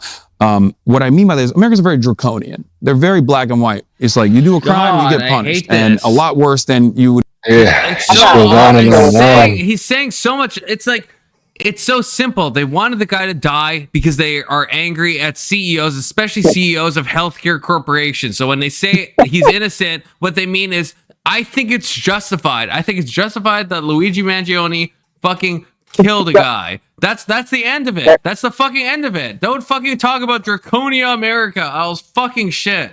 Holy Christ. Careful, Confluence. They may not be able to read the context behind that. Ag, you're on my side. You agree with me? I mean, maybe I'm just not smart enough for this conversation, but holy shit. The guy does go on and on. He could just answer the fucking question and be more direct. Yeah, it's like the direct answer is so easy to this. It's so obvious why the left was like pro Brian, what's his name? Brian Thompson. Brian Thompson getting shot, right? They have an idea that they don't like privatized healthcare, and he's a predatory CEO. Just like say that. Just say that. Don't talk about like all this. Don't fucking wax poetic for fucking 5 fucking minutes. Fucking kill me in Minecraft. Holy Christ. Get punished elsewhere, right? We talk about, how Norway is much more understanding and much more rehabilitative in their prison structure because they're pussies. We throw you in jail and we torture you. We have the death penalty. Yeah, we have the death penalty, all this stuff. States, yeah, okay. Yeah, so, and Americans broadly, like American culture is broadly very receptive to that. We're fairly rugged in our approach to crime and punishment. And okay, shout out section 230. He doesn't want to be direct because you can pin him to it. That is exactly the point. And this is where Hasan goes from stupid to Hasan evil, where Hasan, he knows the answer. Anyone knows the answer. It's such an easy question. It's an easy fucking answer to an easy fucking question. And instead, he's not going to say it. He's not going to say it. He's just gonna basically filibuster until the topic like shifts, which is like so fucking disingenuous. Okay, no, I'm feeling good now. Now I'm mad. I'm the right level of mad now. This is what I wanted, actually. Yeah, no, I've decided that. This is good. It's good. In spite of that, because of how much harm the private healthcare sector has done to so many different people in this country, I think they saw it as like, okay, well, this guy is the faceless placeholder for the person, for the system that actually killed my grandparents. That's the way they saw it. I get the anger, which I don't think is healthy, for the record. Okay. Well, this is what I'm getting to, is like, I understand anger. And by the way, I don't want to wade into the debate about American healthcare. I don't know a lot about it. I understand there's some really bad situations for people. People should also know that in the UK, There's also lots of people who are dying without care because they're waiting for an operation for a year and a half, or they're waiting 2 months for a scan. Yeah, I just want to say, in my own city, this is a recent news story, okay? Like, so all healthcare kind of sucks in different ways, right? I mean, this is kind of like the truism of healthcare. It's like, this just happened at a hospital in my city where someone was in the waiting room, and because our healthcare is publicly funded, right? The memes are true, right? It's like you have to wait longer, and they died in the waiting room before like being triaged or some shit, right? Like they died, it was preventable, but there was just like a backlog, and they fucking died. And now it's like a big deal. And like, that's one of the examples that happens. That's a real thing that happens in Canada and the UK and Australia and these publicly funded places. You can argue, I'm a bit ambiguous on which one is like a better system to some degree. But it's like, at the end of the day, it's like, yeah, it's not like people like Hasan act like these other healthcare systems are like utopic, right? And it's like, it's just not, not the case. I mean, there's a trope of, I've probably said this numerous times, but there's a trope from living in Canada I've seen of people will go down if they get an MRI appointment and it's like 6 months away and they're worried it's fucking cancer. They will just travel down to America and just pay out of pocket to get it done like in a week, right? That is a thing that happens across Canada. Okay, that's like a known thing. And I've had people like challenge me on this, and I'm like, brother, you can get an MRI done here. Like, doctor can write the order, and by the time you get to the place to have the MRI done, it's already there, and you just get it done. Right, exactly. And I've had people fucking challenge me on this shit, and I'm like, I know people personally that have I know multiple people that have personally traveled to America for the express purpose of getting an MRI, paying out of pocket because they don't want to wait 6 months for the referral to actually happen. Like, that's a very well-known thing for that any Canadian can relate to. So it's like, I hate when people like Hasan pretend that like one system is like so much better than the other system. It's like, they both can have flaws. And it's like, yeah, and it's like, unless you've lived in both, then it's like, maybe you don't see the flaws on either side, but like, yeah, they both have fucking flaws. I hate it. That could be Hasan being stupid, though. You know? Yeah, it really is. Yeah, it really is. It's like a selfish choice of healthcare. It's like, it's like, yeah, Canada's is good in that, yeah, it's like you have like the most people can get most healthcare most of the time. In America, is like, if you have insurance or if you can pay for it, then you get all the healthcare all the time, but then maybe some people are left behind to some degree. It's like, yeah, pick your poison. It's like, and that's the honest answer, is like, there's not a super great way to necessarily do it that like fills all the boxes, but like people like Hasan, just, I don't know if Hasan, I guess he's only lived in Turkey and America, but it's like, I would welcome him to, well, I wouldn't personally, not in my country, but I'd welcome him to go to like, the UK and then know someone or need something himself, where it's like, yeah, you need to get a referral to something and it's pretty urgent. And then they tell you, oh yeah, it's probably like an 8-month wait period, and then see how he feels. Cause like, there's a lot of people I would rather, if you have money, you'd rather pay money than wait 8 months, because those 8 months could be the difference between literal life and death, right? Depending on how fast you're going to start the treatment. Like, it looks like your cancer is spreading and you need a PET scan, but it's going to take us 9 months to do it. Sorry. Right. It's like that's an evil in and of itself. So it's like to pretend these healthcare systems that are publicly funded are like goated. I mean, again, not to be like super Canada coded. There's a reason that we have the MAID program, the medical assistance in dying program, and that we're leading the world in my country right now in euthanasia. We're leading the world in euthanasia. And part of that reason is because we can't pay for this shit. It's not sustainable. So the alternative is to do a euthanasia program where you can kill yourself with very little guardrails in place. And we're trying to include, mental health issues into that program. So if you're just depressed, you can opt into a government-assisted medical suicide. And it's like, there's a reason for that, because it's like, if someone is like sick, well, it's going to cost the public healthcare budget a fuck ton of money, right? Because now it's like all of a sudden the government has to pay for someone to be on a ventilator and get all these medications for like 20 years before they actually die. So the government's like, hey, well, maybe you should just die now. And like, is that better? I don't know if that's better. Like, to me, that seems morally less better, you know? I don't know. It's like we always feared that we'd be giving the country the right to oppress us, and then we've justified this argument on like assisted suicide to where we're giving the power to just randomly kill us to the government. And it's like that seems like we're working backwards here.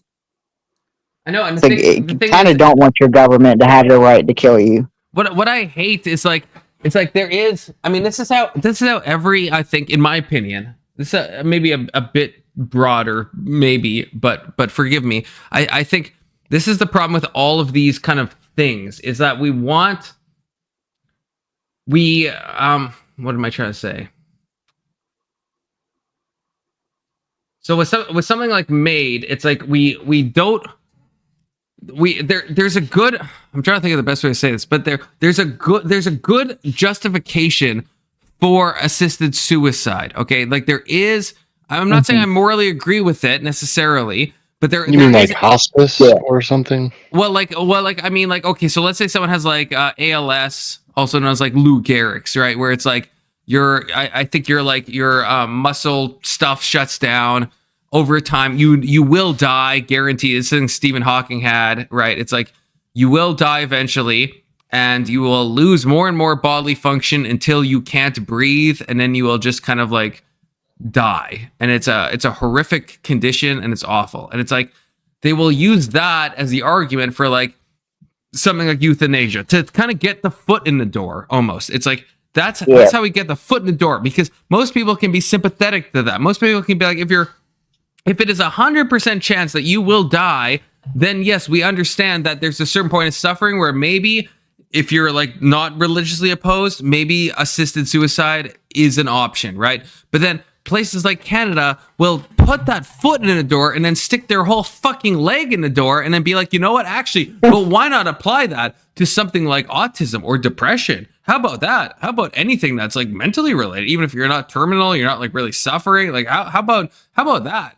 And it's like, and that's where it like gets, I hate that so much, because there's so many issues of like, of jurisprudence and morality where I think bad actors will do that. They'll take a legit argument, like again, the ALS thing, where it's like, okay, yeah, that for most people, that is maybe like a contested issue. Like if someone is truly terminal, they're going to die soon, they're in bad suffering, like, is that the most humane option if they want it, right? Should we allow them to have that option? But then they fucking blow the door wide open, and now they're like, hey, if someone is like depressed and you get, and in Canada, it can be 3, and someone can fact check me on this, it can be 3 doctors or nurse practitioners. It doesn't even have to be actual doctors. It could be nurse practitioners, which nurse practitioners have done a lot of schooling, but they're not doctors. And as long as they sign off, you can die now. Well, not now for depression, but they're trying to get that through. And it's like been, the Conservative Party, goated conservatives, are trying to stop that.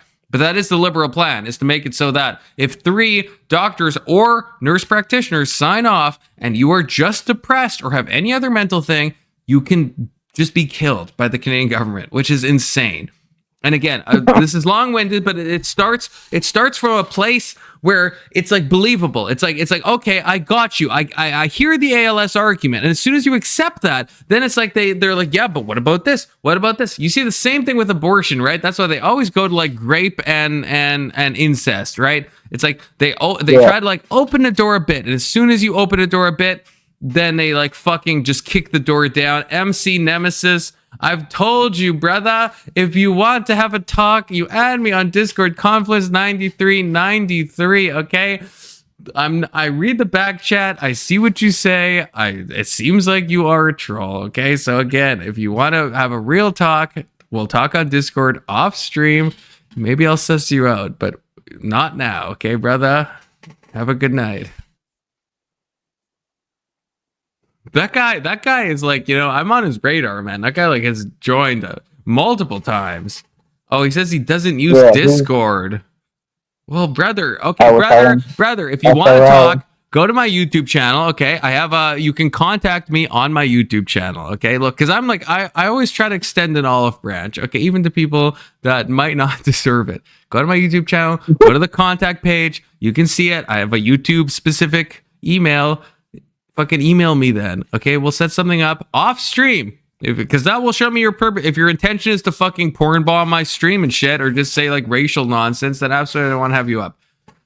Back to the topic. Aaron Wooden experiment, giving you the advice multiple times. Okay, sound off. Okay, sorry, that was conflu spurging right there. I'm sorry, that was a bit long-winded. I'm just passionate about MAID, you know. Oh yeah, nothing wrong with that. You know, the country I live in, killing our citizens and wanting to kill them if they have mental health issues, you know.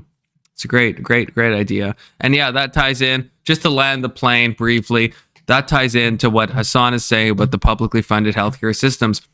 There's a reason Canada is doing that, and it's because Canada cannot afford to pay for all of its people that are sick. So Canada's solution is, hey, if we can convince you to off yourself, then we don't have to pay you for 20 to 30 years of whatever medical coverage you need. So if you have cancer and the chemo and radiation and all this stuff, and you're going to live for the next 10 years, and that's going to cost us like $2 million. Well, hey, if we can convince you, you know, to off yourself, hey, it's better for you. You don't want to suffer. Do you? No one wants to suffer. Then, well, the Canadian government can save a lot of money. And yes, the Penguin Weevil, we are still on his son, but like in a good way, you know, I'm vibing right now. At least I'm vibing, and we're only like 24 minutes away from the goalpost. Okay.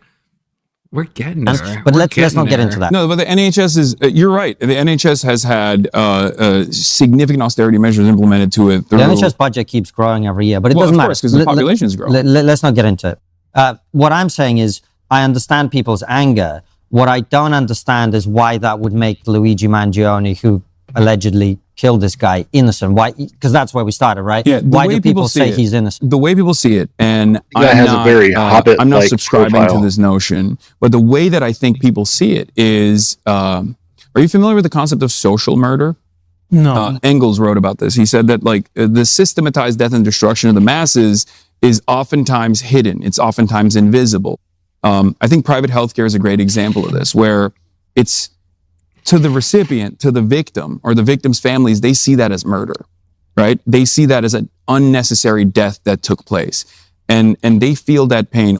And do not publicly funded, I'll make this quick, do not publicly funded healthcare system victims feel the same way. When someone doesn't get the right MRI scan for 6 fucking months, as me and Ag were talking about, right? And then they don't start the treatment early enough, and then they die. Do they not see that as also a type of social murder, Hasan? Is that so hard to see? Fucking kill me in Minecraft. All the same. In the same way that that Brian Thompson's family, I'm sure, was and still is mourning the death of Brian Thompson. There are millions of Americans out there that have individuals in their lives that they loved, loved ones, immediate loved ones, distant relatives that they've seen suffer in their final moments as they, you know, go through the process of trying to figure out the paperwork in a system that is designed to, let's be real, take as much money as possible from you in the form of premiums, and then create a profit incentive by refusing to pay for the healthcare. With Hasan, I get all that, and I empathize with that pain that those people feel. Yeah. But what I'm getting at is, you said he's innocent, then you said it's a meme, you say it's just a thing that people say. What I'm trying to understand is... The reason why people say that is because I think... their anger doesn't make him innocent, right? If he shot a man who runs a healthcare company, healthcare insurance company, yeah, and they are angry with healthcare in America, that doesn't make him innocent, right? It doesn't. So isn't you and them saying that just flat out wrong? Well, my reason for saying it is because you're innocent until proven guilty. But as far as what everyone else is saying, or if I'm to analyze it, which I do as a part of my job, what I'm trying to explain to you guys is that from their perspective, it's revenge. And this is a very, very unhealthy feeling to have. This is why I talked about with Ross Dow that the concept of adventurism. This is something that traditional Marxists actually are very critical of. Adventurism does not lead to any sort of serious changes, any sort of serious revolutionary changes, especially. And yet, and all it does is create an environment of instability. I think that the perfect solution to ensure that this never happens to ensure that there's no level of discontent that bubbles up to this degree that would require a mechanism of enforcement by the government to enact stability, of course, which would also be just as violent, if not even more brutal, to a larger percentage of the population to ensure that there isn't another, Luigi Mangione style situation, is good legislation, is fixing these systemic problems. Luigi Mangione is the breaking point.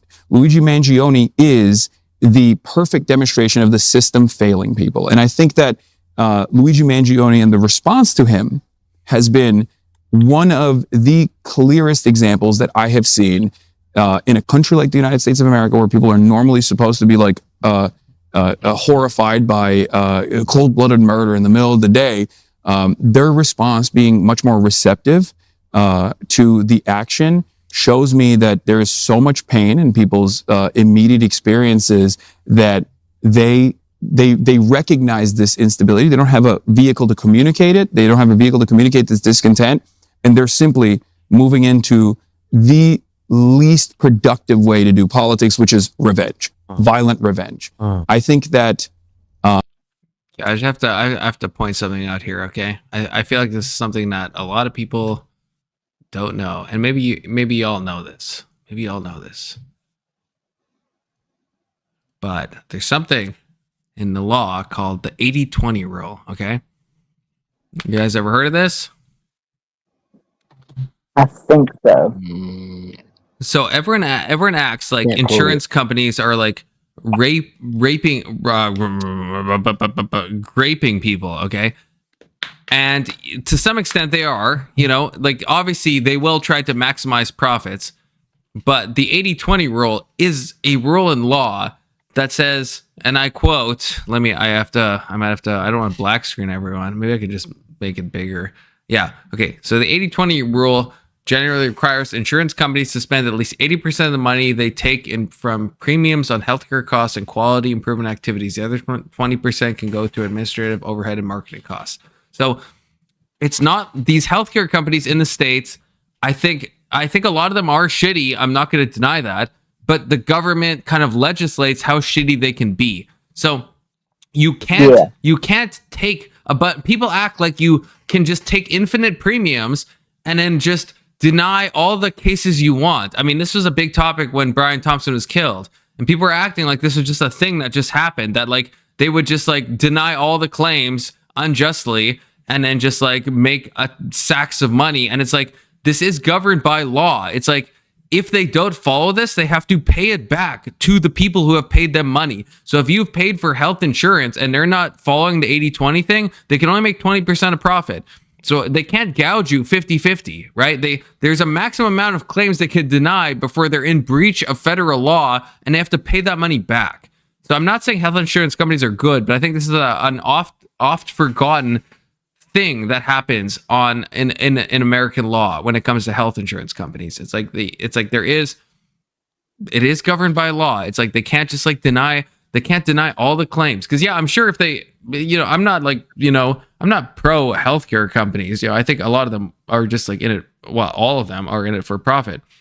But like, there is, I mean, we have figured this out to some degree in America, where we've realized that, yes, if you give laissez-faire, capitalism does not work, especially with regards to fundamental things like healthcare. And that's why we have things like the 80-20 rule. And so I feel like people like Hasan act like this is just not a thing, that healthcare companies will fuck you into the ground and will deny all the claims. And it's like, they can't deny all the claims. They can deny some claims, yes, but if they go past that, they're only allowed to make 20% of that profit. If they make more than that, they have to literally, under law, they have to give that back. And I feel like kind of an over-exaggeration. But they're exaggerating that this is more of an issue than it is. It is an issue, don't get me wrong, but they're painting it as though it's more devious than I guess is actually being done. Right, and it's like when Brian Thompson was killed, it's like I saw a lot of like charts talking about like the United Healthcare and like the rates of denial and stuff, and it's like that's all beholden to the laws of the land. It's like So at the end of the day, if you're denying too many claims, you just have to spend that money. You have to spend that money. You have to give it back to the people who paid the premiums in the first place. You're not making more money on that. So the U.S. government is smart enough to realize that, yeah, there are bad actors and they want to control for that. That's how the economy works. That's how American healthcare works. I think the average person, and it wasn't, I mean, even from my point of view, I didn't know about this law until Brian Thompson was killed, and then I started looking up healthcare stuff, and it's like, yeah, it's like it's corrupt, sure, but it's not as corrupt as Hasan is making it seem like. And I think that's what you just said, Big Soda. I think you live. Yeah, I absolutely agree with that. Yeah, it's just not. Yeah, it's bad, but we can't make it seem like it's like, yeah, they're denying 90% of claims. It's like they'd have to spend all that money back. It wouldn't make any sense. It's not how. And a lot of these stories, it depends. Like, there's a lot of these stories of people denying healthcare. It's like, it depends. And I don't know, maybe I'll get hate for this, but so two things are true. Okay. Sometimes when you have health insurance, you are legitimately being fucked by the health insurance provider, right? Like, they're using some loophole and they're fucking you, and they are fucking you, and it's a bad thing, okay? And then sometimes, some cases I've seen, like posted on Reddit and stuff, especially after Brian Thompson died, when you look at it, it's like, it's a bit more ambiguous, right? It's like, you either lied about a precondition that you had, and you actually did lie, like you had issues, and you did kind of, not perjure, because it's not, but you know what I mean? You like falsified your you committed some type of fraud and said like, oh, I agree that all the statements I've said are true, but you didn't include some information. Or it's people that are expecting infinite experimental treatment. And that's kind of like the boots on the ground reality of like money is not infinite. Sadly, I wish it was. And this is something that everyone, it's not private versus public. It's an everything issue. It's like, I saw like one giant post that Reddit was like super positive on, and I read it. I was like, this is bullshit, because like the guy's mom, and I feel bad obviously, but like the guy's mom was like dying, and she had done like a bunch of like treatments, and he's like, oh, and when it came to this like extremely expensive experimental treatment, the insurance provider said no. And it's like, at a certain point, I mean, like, that is going to happen, right? Like, sadly, that happens in public and private. If they have tried all the basic stuff and it's a $2 million maybe treatment, yes, like Canada wouldn't do that either. The UK wouldn't do that. Australia wouldn't do that. They would just say, we don't have the money for that, right? And so like, and does it hit better when the government tells you that versus a private insurance company? Like, I don't know. I'm not standing up for the insurance companies, but like, it happens in both cases. Like, the government just becomes the insurance company, and they will tell you the same fucking thing. They'll tell you, we can't send you for a $2 million experimental treatment that we don't know if it's going to work. We don't have that kind of change, right? It comes from the taxpayers. Am I crazy? Am I saying the same shit? You're speaking, babe. You're speaking. I agree with you. Okay. That is something that we have to solve immediately, because it can't go on. You can't have more people just like randomly gunning people in the streets. That's not what a civilized society is supposed to work towards. That's instability. That's chaos. I don't want that. Let me introduce you to the people I work with to protect my family against financial... Skip. Hasan does want that, by the way. He absolutely does want it. Just look at his Twitter. Get your take control of your financial future today. So, one of the things that I found shocking with the assassination of Charlie Kirk is obviously the incident itself, but it's also the reaction and the rhetoric that went around it. The people on the left who were celebrating it, which to me is, and to most right-thinking people, is absolutely abhorrent. Welcome and also back. the reaction on the left, and there were some people, particularly large influencers, who to you, what they said was unforgivable. Where did you stand on it, and what were your opinions on the whole incident? I mean, I was shocked. I guess I'm too old. It was horrifying. Look, if an 07 is one salute, then two salutes, because like it's impossible for me not to have a personal stake in this. Yeah. Because I was about to debate Charlie in 2 weeks, like 2 weeks prior to his assassination, or 2 weeks after his assassination. We were supposed to be I gotta pause this to look at this Christmas tree ornament. Yeah, your It full looks screen, horrible. Tanga. It is a bit lumpy, but I do like it nonetheless. I didn't make it. It's just painted. Oh, Yeah. okay. I like the I got it painting. for $5 at some store, and it's like, paint your own Christmas tree. I was like, why not? There you go. That's great. Yeah.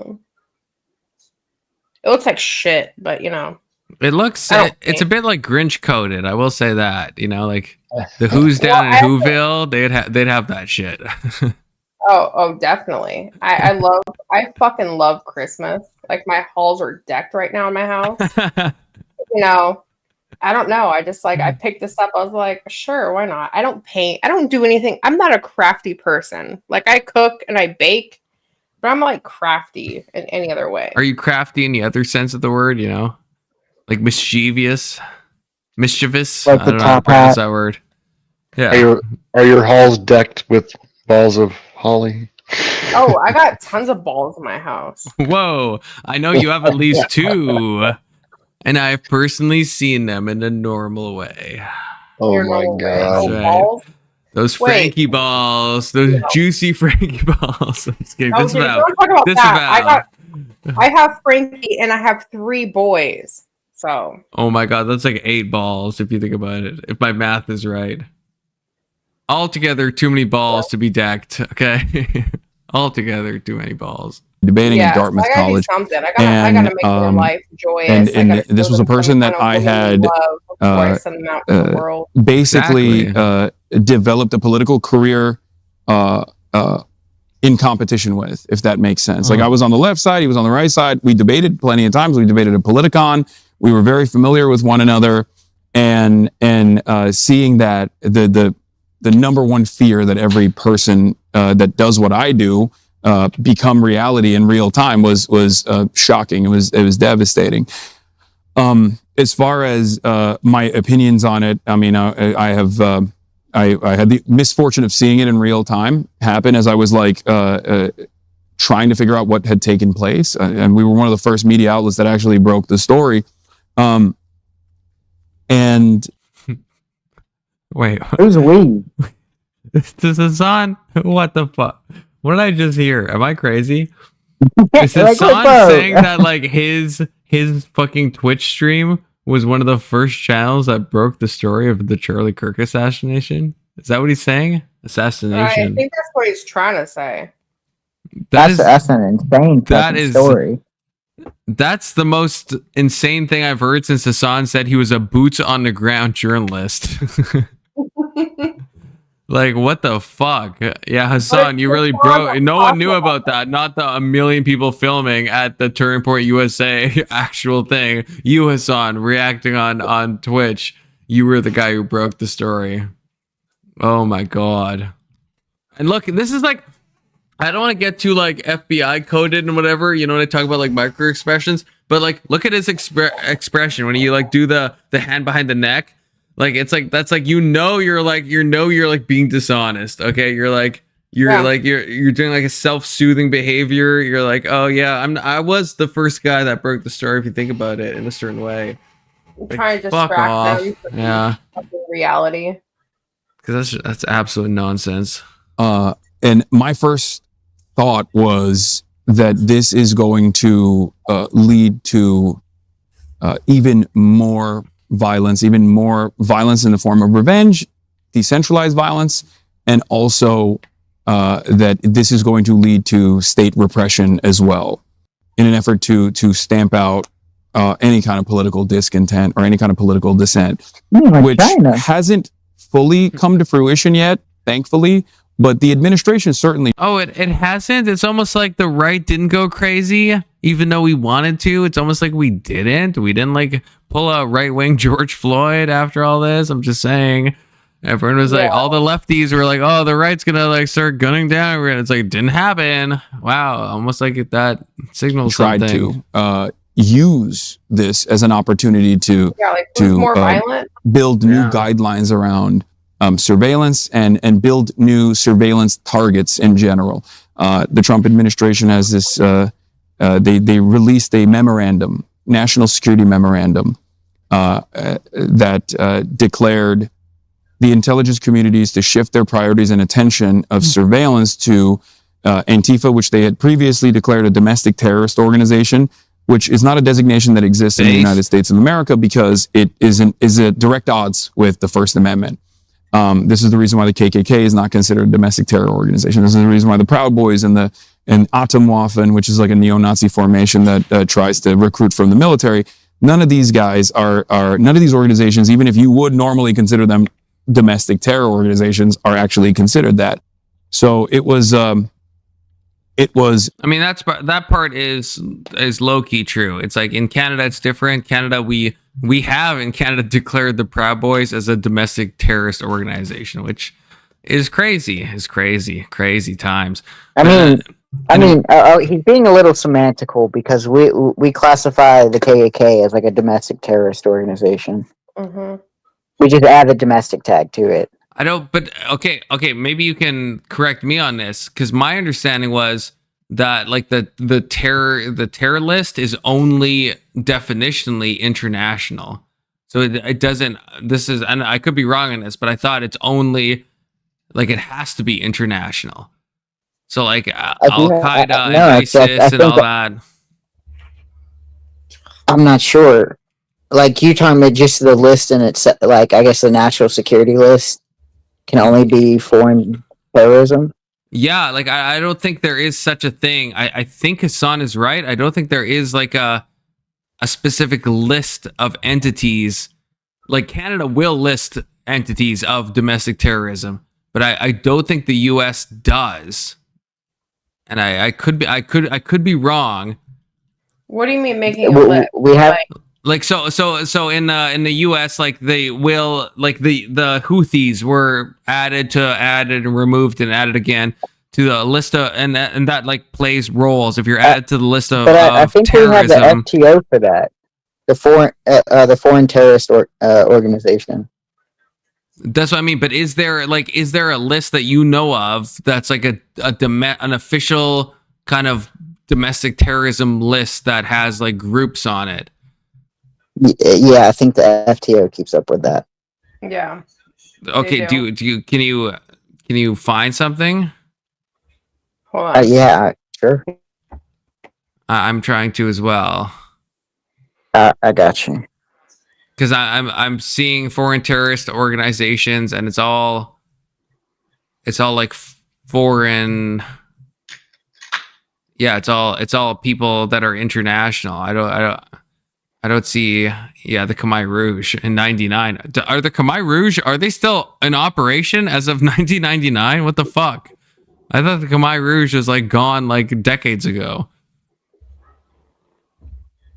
That was decades. Oh, wait. Oh, maybe. Oh, sorry. They were, I didn't scroll up. They were delisted in 1999. Okay. That makes more sense. I was like, they're still trucking. But yeah, okay, so I'm on, I don't know if this is shared. So this is the FTO's list. I mean, it's all foreign, international terror stuff, right? The KKK is not on here. I've got Antifa, Informal Anarchist Federation, ARM, Proletarian Justice, and Revolutionary Class Self-Defense. Organization. From what I found is like white supremacist, anti-governmental, like anti-government, anti-authority experiments. So that like go under a lot, honestly. But has it actually been designated as terror groups? That's what I'm looking for. Domestic terrorist groups and ideologies. That have been declared by the U.S. government. Yes, and even Antifa's on there. Okay, send me the link in private or on Discord. Hold on, let me. I've got something I'm sending over to. Okay. Jesus, it's so fucking bright. Why is everything so bright right now? Yeah, I feel the same way. Without my sunglasses, I feel like I'm getting like fucking just solar blasted at every given moment. It's terrifying. Yeah, your pale skin is disintegrating my retinas. I thought I was white. Look who has joined us. Was summoned. Hello. Yes, Just random, just total random, just like came out of nowhere. Like definitely no one asked this guy to be on the panel. Crazy times. That's right. Well, while you're here, Ryan, like out of pure coincidence, okay. So I believe the question I had, let me try to remember, because like, you know, this is a hot second ago we were talking about fascism. That's what it was. Yes, fascism, Ryan. Okay. Yeah, we're talking, me and Big Soda, we're talking about the definition of fascism, and my stance is that I think it's ultimately cucked that the left gets to, and I don't know what your definition of fascism is, but a lot of people, like the Wikipedia page, will say it has to be right wing. And I think that's a bit cucked, because like basically if you remove that, then it's like, yeah, communist China or like Mao or Stalin, they would be equally fascistic. And so that gives the left kind of like a thing to just say against the right, and like I can't say it back to you. So Ryan, you could be more fascistic than me, but you can always use the trump card of being like, well, I'm not right wing, so I can't even be applied to the definition of fascism. It can't even remotely apply because I'm not right wing. And then for you, so I guess you could say I am. Maybe cut you off for a minute. Like I mean, I think like Stalinism was kind of fascistic. So. Okay, so you don't put right wing. Your anti Wikipedia page version of fascism. Well, I don't know about that. I think that like the kind of like ultranationalism that emerges in fascist regimes is just kind of a more of a right wing phenomenon. So I mean, like when we say left wing, just because it's like called communism or whatever, but like I mean, look at what they were doing. Like it was kind of crazy over there. I don't know. Wait, are you like one was more fascistic than the other? Are you saying it was? Are you saying what they were doing was more right wing, or are you saying it was just like more authoritarian? Well, definitely the kind of like hyper nationalism of it. Well, I think was kind of right wing. Of China. Well, I guess explain what you mean by China. But we talked about China before. I don't know as much about that. But when I think about ultranational, I see this as like more of a right wing thing. So I guess like, what do we mean by right wing and left wing? Like for me, we will have to maybe pull up the chart. Okay, so do you see Stalin? You're saying he's like right wing coded because he was like ultra nationalist? Yeah, kind of, yeah. But then, what do you mean by right wing? Like that's a fucking weasel word at that point, is it not? Well, I mean. Well, I guess that's what I was about to point out. Like, I mean, when I think about like right wing versus left wing, I don't know like what like theory or whatever behind like these classifications, but like my interpretation of like left wing versus right wing is generally going to be like right wing is going to be generally more attached to abstract structures and like upholding those structures almost like dogmatically. And like a left wing thing is going to be more open to like different like newer ways of doing things in general. What do you mean by an abstract structure? Like let's say like especially like hierarchically. So like race, for example, is like one like super racist regimes or tend to be right wing because they create this like racial hierarchy, right? They're like there's like they rank the races in a way, and there's like this like the races kind of need to be organized in this way. Like they're attached to this the way that they perceive that it is needing to be that way. If that makes sense. Yeah, I get what you're saying. So kind of like maybe like the financial class system, or something like our political system with 3 branches. Yeah, I get what he's trying to say. Yeah, and in fact, I would say I'm more when it comes to like the Constitution. I would argue I'm more conservative in a sense at this point when I perceive someone like Trump is trying to kind of reshape what it looks or how our country looks. But yeah. Okay, so when you say the word fascist, you just mean it correlates more often with the right, but you wouldn't define it as being right wing. I think it's fine to define it as right wing. I don't have a big problem with that. That goes against what you literally just said at the start of this, though, right? You said Stalin. You said Stalin was fascistic. Are you saying Stalin's right wing? In many ways, yeah, I guess so. Yeah. Is that not circular to you at all?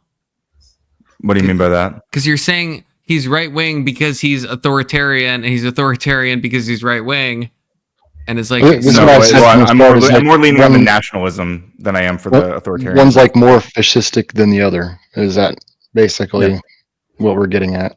Wait, what are we getting at that? What's that? Kind of sounds like it. Oh, well, okay. Someone help me understand. So there's levels to fascism. Sure. I know, but why are we why are we defining it as right wing? If you said, in what way is Stalin right wing? Is being nationalistic? You think that's like just ultimately right wing? I think ultranationalism tends to be, yeah. Not tends to be, definitionally. It tends to be would be my argument about like correlation. So I feel like you're having Freudian slips. I don't know what a left wing with me. I don't know what a left wing ultranationalism would even be. I don't even know what that means. Like China. Yeah, but I don't know much about China, so maybe I'm sorry. Maybe if I was more educated on what you're referring to. Do you think China's like a what about the Soviet Union? Society? Yeah, sure. The Soviet Union. Well, you don't think they were ultra nationalist? I mean, I think they probably were. Yeah, I don't think they're like leftists or whatever. Like that's not. Like, but then it sounds like you're just saying everything. Well, like that's think about bad this, like right wing. Like, for example, that's what I mean by circular. Right? Like look at Hitler. Like he used a lot of like rhetoric about like leftist rhetoric, like socialist rhetoric and stuff, and communist rhetoric. But like when he got into power, he didn't do any of those things. I think that's kind of like something we see with a lot of authoritarian regimes. They like lean into leftist rhetoric, and then when they get into power, and even Trump for to a degree, like in terms of like the kind of like his like kind of right wing populism tends to be fascism for this reason. I'm still trying to figure out if you just think if when you say right wing, you just mean things that Ryan finds immoral. I'm trying to like figure out if there's like a real definition there, or if it's just like you don't like the political system, so you say it's right wing. Well, I think I gave you like we're still capitalist. I mean, it's kind of vibey. Oh, go ahead. I agree. Jesus. I was just like, we're still capitalist though. So, like, to be fascistic is kind of like going to eliminate that. Right? I don't know if I'd agree with that. Can't really be in the original definition, yes. Because it would be similar to what Italy did. They gave state power, they gave corporations to state powers, and then the state maintained it. But we think of fascism. No, sorry, go ahead. No, go ahead. Sorry, I interrupted you. I was just going to say, so when we think of fascism, or at that time, what we thought of fascism applied to the economic standard of, having the state maintain commercial industries. Correct. Yeah. But can we not imagine a capitalistic society that's also fascistic? Yeah, authoritarian, yes. Well, when we go against like capitalism tends towards fascism, frankly. I mean, that's the critique, right? Okay, so that's it just basically one's more fascistic than the other, yeah.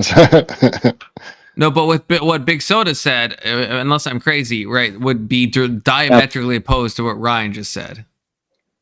Right, Ryan, you said that capitalism trends toward, fascism, and Big Soda, you said those things are not.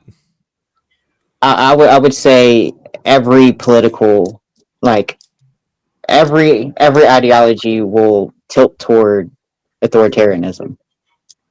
So I guess in the sense that every economic structure, every governmental structure will tilt toward some type of corruption and some type of authoritarianism. Wait. Back to the definitions. Just so we can be clear. Ryan, when you say authoritarian, then do you mean basically the same thing almost as fascism? If you're saying Stalin was like fascistic, then and Stalin, obviously he was economically left, right? So are those kind of like synonymous in your mind? Was he economic? I mean, don't we look at the USSR and all this stuff as like millions starving and like being like refused, like people not having like any of these things? Do you know why they starved? Promised under like a communist ideology or whatever. Yeah. So like, what's leftist about that? Well, do you know why they starved? Because of like piss poor management, I guess, and also some intentional stuff. Yeah, kind of stuff of applying that anybody could and can work anywhere, and your class structure didn't necessarily matter, and so taking farmers away from farms, and then the government running it, and then the government failing at running it. I feel like, Ryan, I feel like you're conflating like modern day what people mean with like leftist values versus like left economics. Like the USSR was like controlled economy, right? From yeah, but like if like, yes, it was state controlled, but the state wasn't controlled by the workers or by the people. The state, where the workers were the government. That's kind of the central thing. I don't think that it wasn't like a democratic society. No, not really. No, it wasn't. It's like only the government can decide what's right for the workers. It's not the people. Well, yeah. So so that's how they represented the workers. Yeah, but and if the government's not controlled by the people, then that doesn't feel. I feel like when I think like leftist, like even communism, socialism, like all these different ideologies, it's usually about the people actually having like that. Like them actually being able to control that system, even if it is a nationalized system. It's about like a democratically controlled nationalized system, which is not what they had in these places. But it's kind of like you keep giving the government power until eventually the government says, "Well, now that I'm the authority, you have to listen to me." I mean, that only like, I mean, like I guess we can argue that like there's no way around that, but I mean, I feel like that only happens if the government is not democratically controlled, which I mean, I guess we can say like, oh, they will inherently lose that control. Like you could argue that, I guess, but that's a separate thing, right? I feel like we almost do need the graph at this point, because I feel like we are conflating the two axes, right? Like it's like like if the government is if the government is economically planning everything, Ryan, that's insane to say that's not left wing. If it's a top down, is monarchy left wing? Is monarchy left wing? It depends how. Yeah, I guess actually that's a good question. See that this is like I mean, do you see the issue here? Like, yeah, no, I hear you. Yeah, I mean, because a monarchy would fall into right wing politics. It'd be the authoritarian and less. But that's where the graph is needed. I think like monarchy is obviously very authoritarian. But it's not like, yeah, it's not a laissez-faire economy, right? It's not a capitalistic society. So on the horizontal bar of like the meme graph, which is like a good graph at the same time, right? Then it's reductive, I think, but it's better. I mean, yeah, we could add like a fifth dimensional graph to it, and it'd be hard to visualize, and it'd be more accurate, but it's better than like a one-dimensional graph, I guess is what I'm saying. And so a monarchy, yes, I see your point. From the economic axis, yeah, it is top-down controlled, right? It's not capitalistic. We're not having like private enterprises in a classical monarchy. But at the same time, looking at the USSR, where you have like a totally planned economy, I mean, I think most people would define that as being left wing. I mean, that's why even Hasan, I think you said you weren't like super Hasan fan. You know, you were more Vosh. Yeah, I don't hate Hasan as much as I don't hate Hasan as much as a lot of people do, but I'm not like his like number one fan or anything. I just don't really watch his stuff. He might lean more towards like the authoritarian left than like I would. Well, he was saying that China, and I think I agree with this, is like a mixed economy where it's like, so it's a mix of like capitalism and like top-down state control. So it's like there is private entities and they do exist in a capitalistic framework, but they're ultimately beholden to the government in a way that like the UK or the US or Canada are not, right? And so so they're more left-leaning in that sense of the social part of the graph, right? Sorry, in that I think I may have missed part of that. I was thinking, but so you're saying that the companies are controlled by the government, and that's the thing that's. Yeah, well, it's mixed. China's mixed. It's both like capitalistic and like socialistic in the sense that the government has top-down control, but there still is a capitalistic system that's running, but the government is like leading it and can step in at any time, and you know, is the companies are always beholden in a way that they're not in most like Western countries. Yeah, but I guess the question then is how is the, because again, I don't know much about China, like how is the government then actually beholden to the people or not? Like, are they more authoritarian in that regard? Well, the people own the business. The people own the businesses, but yeah, I don't know if I would trust like the Chinese democratic process, you know? Yeah, like I don't know if the CCP is like democratically accountable, which I think would be a core kind of necessity for like actual like left-wing economic like theory or whatever. But I would say that if you're a democratic institution, you would fall closer in the centrist class. Yeah, I don't know about that. I feel like left wing like if super you're pro-democracy. Yeah, I would say like so I guess the slight right and the slight left, and then the centrist party would be the more democratic side of it. And then the higher you increase on the authoritarian is where you would place in the like social side of it. And then the more economic, if you're more pro letting corporations do capitalism, or if you're less pro corporations doing capitalist, is where you'd fall on the economic side. So if you're left wing, you would believe more in a, I guess, governments putting restrictions on corporation, and if you're more right wing, you would view that the opposite of that. You would want less regulation, less restrictions, less governmental control. Maybe, I don't know. Maybe, okay. I wonder if maybe we're just like talking past each other on the definitions of left and right, like, because you've said some stuff is right wing that I just like I feel like we have to be talking past each other, right? Like I mean, like, left wing, would you agree or disagree that like most left wing ideologies in the modern era have like stemmed from the writings of like Marx? Yeah, I guess, I mean, to some degree or another, sure. Okay, so if Stalin is basing a lot of his stuff on Marx and how to run the economy and how to do things, then would that not make him like more left wing, at least from that point of view? I mean, I guess it depends on how he actually, like, whether. Well, I guess there's a couple things here. Like, I'm not. Number one, I'm not like attached to like Marx as like the end all be all of like leftist thought. Like, I think that's. But also, like, it depends on like if we do even yield that, then like, I mean, how, like, what are the things of Marx that he's like directly following? Like, what are the, or because like if the people are not actually controlling this economic system, then it's just like that's anti-Marx as well. Like, right? Like I don't think Marx would have liked Stalin. Like, I mean, so do you think Marx would have liked anyone? Bernie, maybe. I don't know. Wait, Bernie? How? Wait, say more. Well, I mean, Bernie's like super pro democracy, pro union, pro workers own, like having their like voice in the means of production kind of deal. You know? Does Bernie want? Like, that was like Marx's whole bag, right?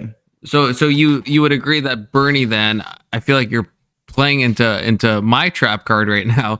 You would agree then that Bernie wants a total revolution and a dissolution of all hierarchies when it comes to wealth, because that's not what Bernie says. That's what the right says Bernie says, but that's not what Bernie says. Well, yeah, that's what Marx says.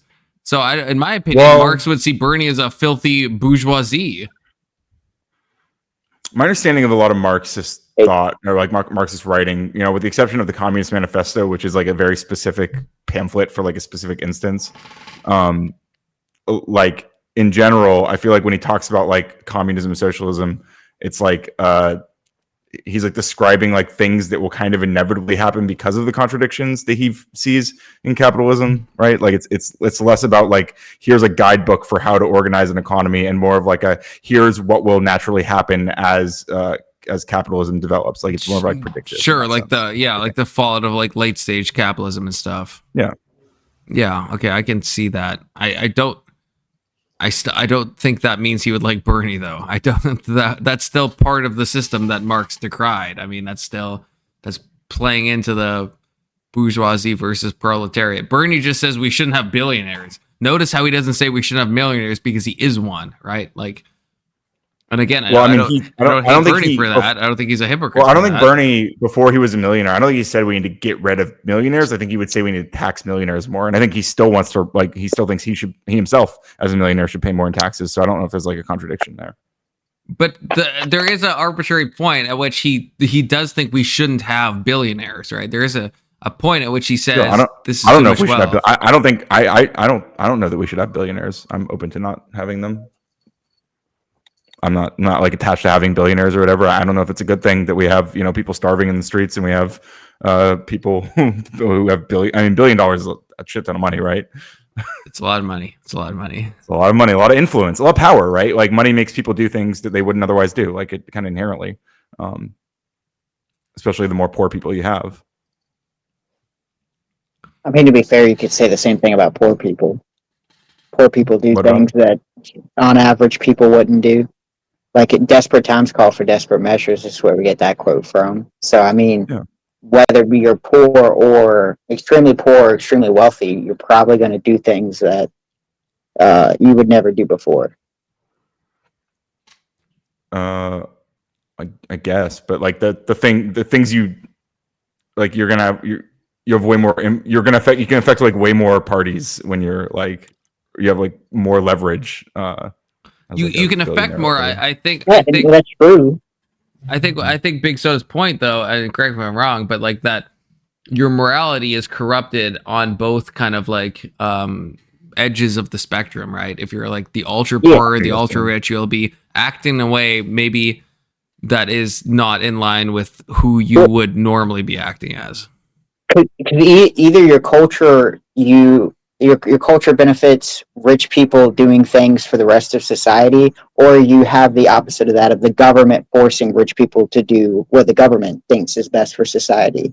And you're kind of weighing your two options. I would rather lean toward the billionaires doing stuff for society and culture kind of promoting that versus the government doing it because the government wouldn't do a good job of it.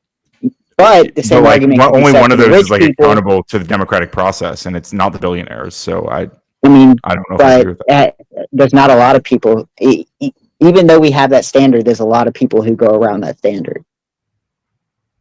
What do you mean go around that standard? So when you look at cases of fraud and this, that, and the third, you see people getting around that. You see them being protected through it. So it's kind of like, okay, so only some people are getting caught, and so now we have an arbitrary government who's deciding who gets thrown in jail for that, versus I would rather people have the freedom to then spend their money the way they want, and if that's what they do, at least they have the freedom to do it. Yeah, but if people don't have any, people can't do like the vote with their dollar thing if they don't have the dollars to do that, right? It's like democracy. If they don't have the dollars, I think they have a bigger problem. It seems like they have a bigger problem on their hands than political issues. It seems like they have to first take care of themselves and make sure they do have the dollar to then do that. Well, yeah, but if the billionaires that we're describing here are influencing a system in a way that makes it less likely that there's an ability to get those dollars, and they have no accountability mechanism because there's no democratic institutions to control them, then like, well, fuck, you just have a bunch of like you have like techno feudalism or whatever, which is seems like what Elon and Peter Thiel and all these fucking well, you see the same thing with the government. The government's doing that as well. It's wasting away money. It's not spending money properly, and it's getting away with it. So it's like properly, as long as if it's spending money if it's spending money in ways that are like if it's spending money through like a constitutional process, like if we elect people into Congress who then spend money on things, that's the system working, right? Even if we don't like the things they're voting to spend their money on, like as collectively, like we should be voting for different people, right? I mean, that's or we can vote to not give the government the power to then decide whether there's a certain class that isn't permitted in society. Wait, what do you mean? It's just, so you're saying there shouldn't be billionaires? You're eliminating a whole class from society. You're saying I'm open to there not being billionaires, but eliminating a whole class. Like I would say, I'm taxing people, right? Like I'm taxing, eliminating them from being in that class. Correct. Yeah, It's the same thing you say about rich I'm not people. eliminating It's them, the same right? Like, argument. they can still live extremely fruitful. No, they'll still be alive, and they'll still be able to live in the next still be rich and class powerful down. even. But They'll just have 900 But I'm saying you could do that million about instead of millionaires as 500 well. million. Yeah, You billionaires can do pay that a lot about of millionaires taxes as now. well. Sure.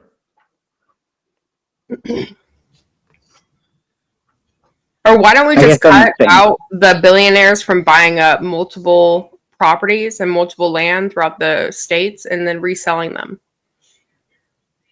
I mean, I believe on putting limits Why don't we on do that? Why don't we corporations. I just think stop them corporations are buying more our dangerous fucking than. land? Well, I think that's the issue. Is like the government hopefully is not trying to capitalize on poor people.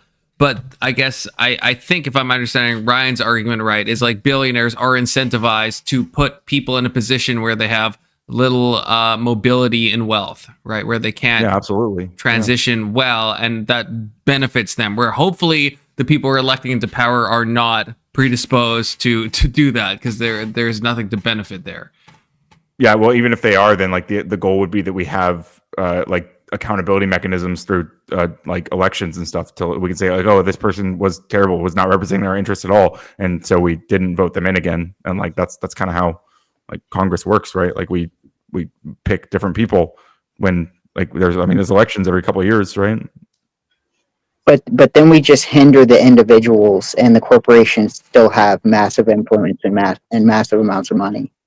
What do you mean hinder the individuals? And so you, it's kind of like if we're just focusing on the people and taxing the people more. I mean, you still have BlackRock, you still have Pfizer, you still have Moderna. All these companies do things that are very, I guess, detriment to a bunch of people, and the government allows it.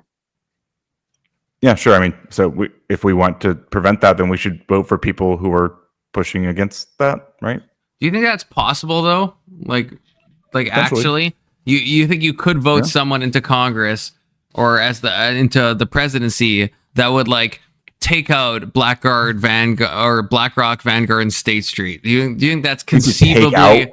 Is that what you mean with take? I mean, what we can do is we can elect people who are not like accepting money from these things. Yeah, like absolutely. I mean, we can look at like at AOC, for example. Like she didn't take any of that money, right? Or Bernie, I think, doesn't take money from these companies. Bernie got blackballed in the fucking primaries. They fucked. Well, he didn't. Bernie. I mean, he also didn't win enough votes. Like he. You don't think the DNC fucked Bernie? Ryan, how do we know in the end that they're not taking this money? Like, how do we know? Who? Like anybody, how do we know that that GOC and like Bernie isn't taking this money? Well, I mean, I guess in theory, I mean, ideally they would release like tax returns or something. I don't know, but I mean, legally, they have to say it, but they could be. Yeah, they aren't taking any money. I'm just saying in general, they could be hiding it. I guess. So I mean, I guess we'd push for better transparency if we're concerned about that, which is fair to be concerned about. Sure. So, we can just be doomer, like blackpilled about it and say like, oh, there's no way, like we're fucked. So why would we ever vote for any of these people who are saying they're not taking the money? Instead of like if we vote for those people, we're kind of culturally incentivizing people to not take that money, right? Like, but Ryan, you seem to like Bernie. Yeah. But do you not see? I mean, I'm someone who does not like Bernie, but I still think that Bernie was absolutely fucked in the Democratic primaries by the DNC. There was no way they wanted him to win. They didn't. The establishment they were like, absolutely not. So I don't think so. How is that? Is democracy working in that case? Well, I agree. I agree that the Democratic Party didn't want Bernie. I'm not as convinced that like he actually would have won the primary if it wasn't for like all those people dropping out when they did. I don't know about that. I think that's a kind of a stretch that people make that I'm not sure is actually supported. Really? Yeah, really. He lost to fucking Hillary, right? Well, yeah, I mean Hillary. Yeah, I mean, who then went on to get more votes than Donald Trump, right? I know, but you think the average American wanted Hillary more than Bernie? Like even me, as who's I will say I'm on the right. Hey, Ryan, you say I'm treading fascistic waters. I'll take Bernie over fucking Hillary any day of the fucking week. So you don't think the average American would want Bernie more than Hillary? Like, that seems insane to me. I feel like to me it's a clear example of the DNC fucking blackballing a candidate they don't want to win.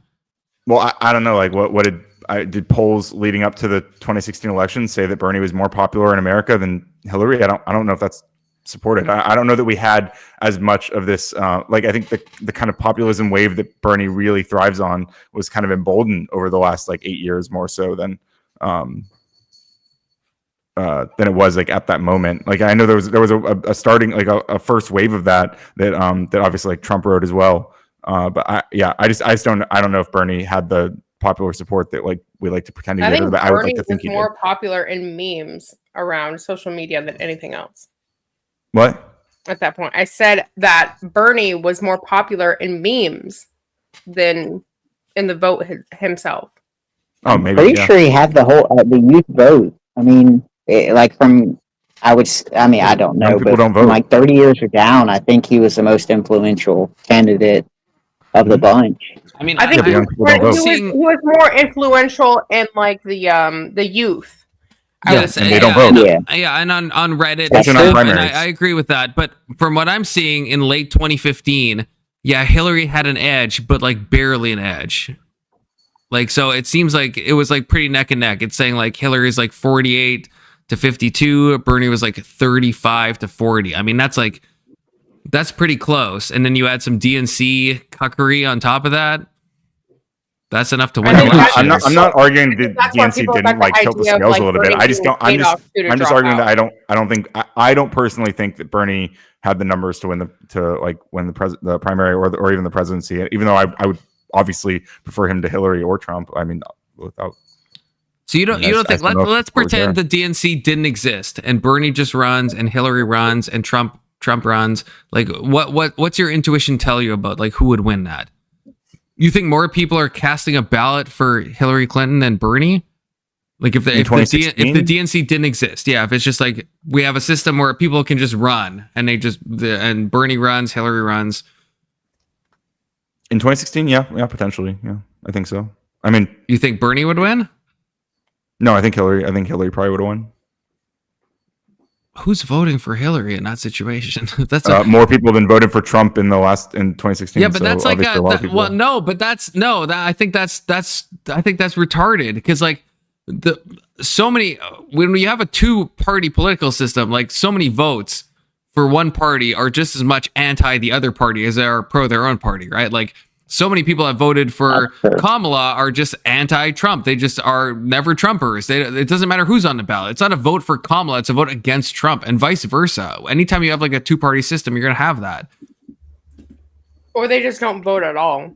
Right. Or they don't vote. So I don't think you can like say, Hillary won the popular vote in 2016. I don't think that means anything. Like there was a lot of people that voted. There was like nonsense. There was like what?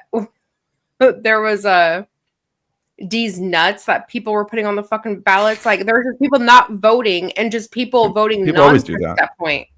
Yeah, no, but it was at that point in time, there was a lot of people either not voting or putting ridiculousness on the ballots. Yeah, and I mean in 2016, I did not vote. I saw the two candidates as like both fucking retarded, and so yeah, I didn't vote in 2016. You know. Well, I mean that was a choice. I don't know. And then I became omni-goated pill, and then in 2024, I voted for the orange man. Okay. Ryan, can I ask you something? Have you voted for every presidency since you became an adult? Can I ask you that? I think so. Yeah, I think so. Okay. That's all I want to know. I mean, I when I voted for Obama in like 2012, I don't think I was nearly like as into politics as I became later. Like not even close. But I mean, I think I still voted. Okay. Okay, guys, distract Ryan. I have to pee, but Ryan, I want to press you on something. Okay, so don't leave. Distract him. Distract me on whatever you want. You're in a different area, Ryan. You got a different background. You're not in a bedroom. Yeah, well, I'm at my girlfriend's house. Oh, I see nutcrackers in the background. I love nutcrackers. Yeah. She's very Christmas decorated. My halls are fucking decked over here. I know Boughs of holly.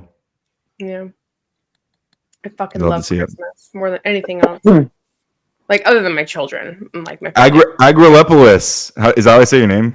Yeah, Agrilopolis. Yeah. Agrilopolis. I don't know if we've ever actually like talked on panel before, but we had our infamous clash that got me removed from Grid's panel. Do you want to break bread here? I want to talk about this. I don't know what there's really to talk about. I don't know. Do you feel personally affronted by me on that day? No, I just don't want to kick people. You didn't want to kick people. No, as a mod, I kind of check with the channel owners before I kick them out of the chat. Mm. So I was like, "Hey, Grid, do you want me to just kick him, or what do you want me to do?" And then he addressed it. Pretty quick. Okay. Interesting. When you kick people out of chat, it eliminates all their chat, so it fucks up the algorithm. Mm-hmm. Yeah, sure, I can see that. Yeah, I mean, so I think. I think so. Number one, like in that moment, I was a little heated. I will say, like not like so. I was. I felt like I wasn't interrupting particularly more than other people on the panel. There was a lot of interruptions going on for one, but also I remembered you as I believe that you had before that thrown some money around booting me from panels. So I think I saw your name and I got like triggered as well about that. Wait, who booted you, Ryan? Who was it? Yeah. I mean, and to be fair, I also paid to bring people back. I might have paid to bring you back too. Oh, so yeah, I don't remember that. But yeah, I mean, yeah. It was just my perspective of you at the moment, and so I also was very heated because the topic of that panel, the way it was being framed, I think was very infuriating. This whole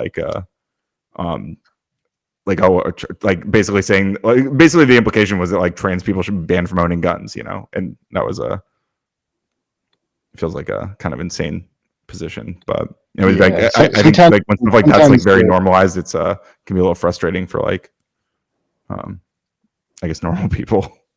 Yeah, and sometimes the stuff in chat can either flow from what's going on the stream, or it can have nothing to do at all with what's going on the stream, and people can just go on their tangents. And I'm not saying that's what you did, but that kind of stuff can happen though, And last thing any channel owner or streamer wants is for people to start attacking the mods. Yeah. Also, at that moment in time, I think that's kind of maybe what it might have been viewed as. So yeah, which is that's fine. I mean, I thought it would be interesting to kind of dissect it a little bit. But yeah, Lifted Leftist Confluence is he's from my community. He's a cool guy. Right. 07's Lifted Leftist. Yeah, but no hard feelings, man. Yeah, no, same. Okay, Ryan, can I disembowel you? Oh my God. Not in a normal way. In a normal way. Oh my God. Okay, in a normal way. Okay. So, yeah, as I was peeing, I was like given a revelation. Okay, of everything that doesn't make sense about what we've talked about. Okay, so you said I was treading the waters of fascism. Okay. You say wait, to be clear, what I said was you were treading water for fascists, I think. Did you? I don't think you or said treading that. the waters for fascist. Actually, specifically, I think it was treading the waters of fascist apologia, I think is what I said. Okay. So that's maybe maybe it's I guess. Okay, maybe. Okay, fine. I still feel like you're fascist coding me a little bit, right? By saying that, right? Sure. Yeah, okay. So, and you've openly called Charlie Kirk a fascist, yeah? I have, yep. And then in this conversation, you have separated the fascism from what we normally talk about as right and left leaning economics. Like you said, Stalin was like, authoritarian and therefore fascistic, right? Well, I think I specifically leaned on yes, obviously authoritarian, but I think I leaned on the reason I would actually call it fascistic wasn't just because of the authoritarianism. It was the authoritarian ultranationalism, which is like definitionally fascism, but. Okay.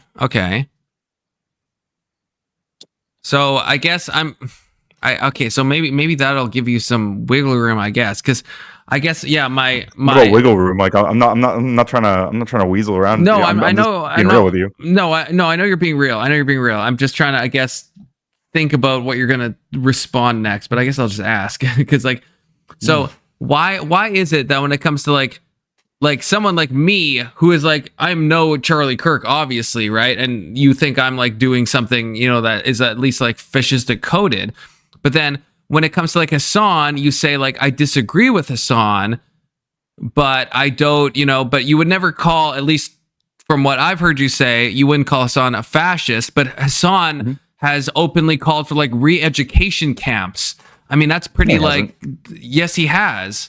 I mean, I know the clip you're referring to, and when Ethan says re-education camps, he like Hasan specifically replies, "No, not like that." Like literally, that's literally his words, right? He says not like that in the sense of like not like Soviet Russia, but he says he agrees to re-education. To re-education, the word re-education, yeah. Right. Okay. So that doesn't strike you as a bit fascistic, a bit authoritarian?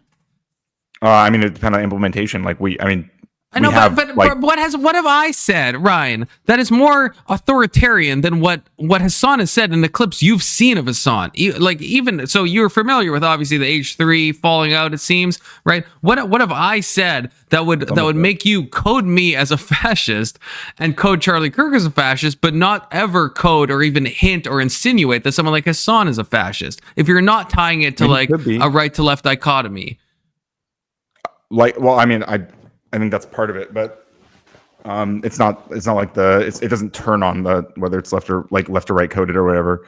But like, yeah, this idea, I don't know that what he was presenting in that H3 clip about like re-education. I don't know that was even like a necessarily like authoritarian thing. Like it sounded like he was it's not authoritarian about, like, for the government to re-educate. Hang on, it's not, well, yeah, it's not necessarily. Really? Yeah, like if people are breaking laws and they it wasn't about breaking laws. This is literally what he goes on to say, right? He's talking about like how like these are people who would be out of line with the like the legal structures that he would have in place. Like, I mean, I guess it depends what you mean by legal. I guess I'm kind of assuming we're talking about like legal structures that aren't fucking insane. But from my memory of the clip, it's talking about people who would try to be not a part of the socialist system. If you had a socialist country and people were trying to do capitalism, then what do you do with the people that want to do this? And Hasan's answer was some type of re-education. That's my memory of it. I could be misremembering, but that's my memory of it. I guess that could be against the legal, but if the legal system of Yahtzee Germany was obviously like pretty bad, and so yeah, it could have been legal, but it was like still fascistic. So doesn't he go on to say like specifically like I don't remember the exact quotes, but he like talks about it being like a whatever humane like I mean he's not talking about like throwing people, again, he's just not talking about throwing people in camps. He's talking about like treating people like people who are potentially like, well, he's talking about putting people in re-education camps, right? Like, I mean, what does that look like? Wouldn't that have what is forced I don't know, like what does it look like to like lock people in prison who like break the law? Like is it scary, I guess. Yeah, okay, so I guess, like, I guess, yeah, but that hits the same as saying, like, in Yahtzee Germany, being Jewish, let's say that's against the law, so you put them in camps. Well, yeah, okay, they broke the law, but that means nothing at a certain point. And the laws are so utterly, right, like authoritarian and fascistic, then it doesn't, you're not, like, breaking a law in a normal sense. You're breaking a law that is already ultimately unjust, and everyone would agree is, like, insane, right? Well, yeah, so I can imagine, like, a version of Hasan who puts in legal structures that are like you're saying right here, right? But I can also imagine one that's like more democratic or democracy pilled. I know, but why can't? But I guess I'm curious about your biases, because you can't imagine me as democracy pilled. You know, you can't imagine. I can't imagine you as democracy pilled. Like, what do you mean? You said I'm treading water. Even what you said. You're fascist. Right. Okay. So what does that say more, I guess? What does that mean? Well, I mean, did you not just, I'm sorry, if 5 minutes ago, did you not just tell us that you voted for a guy who literally tried to overturn a free and fair election in the United States of America? Okay. So that's all it takes to be fascist coded. That is an example of like, if you voted for Trump in this last election, you at least yielded your democratic voice to be behind someone who is a fascist. So that's one thing. That's one point on the board. Fascism. That's insane. Is it fascistic to legally challenge the election, and then when you lose to bow out? The fascistic part would be to like lie and break laws to try to overturn the election after you were legally you exhausted your legal avenues. And which way did he lie? He lied about the election being stolen even now he still says the election was stolen. Now, if you say something you believe that is not true, is that a lie? Oh, I don't think he actually believes it. I mean, like, he's like stupid and narcissistic to the point of like being like completely bamboozled. But like, I think people around him were communicating that the things he was saying was a lie. There's lots of records of this from the J6 committee, and like there's tons of evidence that he was given the information that he should know that the things he was saying were not true, and he was just saying them anyway because he didn't care and he wanted to stay in power, and that's why he encouraged his supporters to storm the Capitol, and you know, or otherwise you won't have a country anymore, right? Literally, you won't have a country. But okay, wait. We can go back to that, but briefly to go beyond that, do you think the average person who voted for Trump knows about the fake electorate scheme, knows that Trump is lying, all the stuff you said, right? Knows that he's willfully lying about this, that he's presented all the information? Or do you think people at the end of the day are just going like Kamala versus Trump? And so is the mere fact of like voting for Trump, that means you're a fascist? Again, we have a binary election, a two-party system. Don't put words in my mouth. I'm not saying everyone who voted for Trump is a fascist. I said everyone who voted for Trump voted for a fascist. That's a different thing. But then that was the example you gave when I said, how am I treading water for fascism?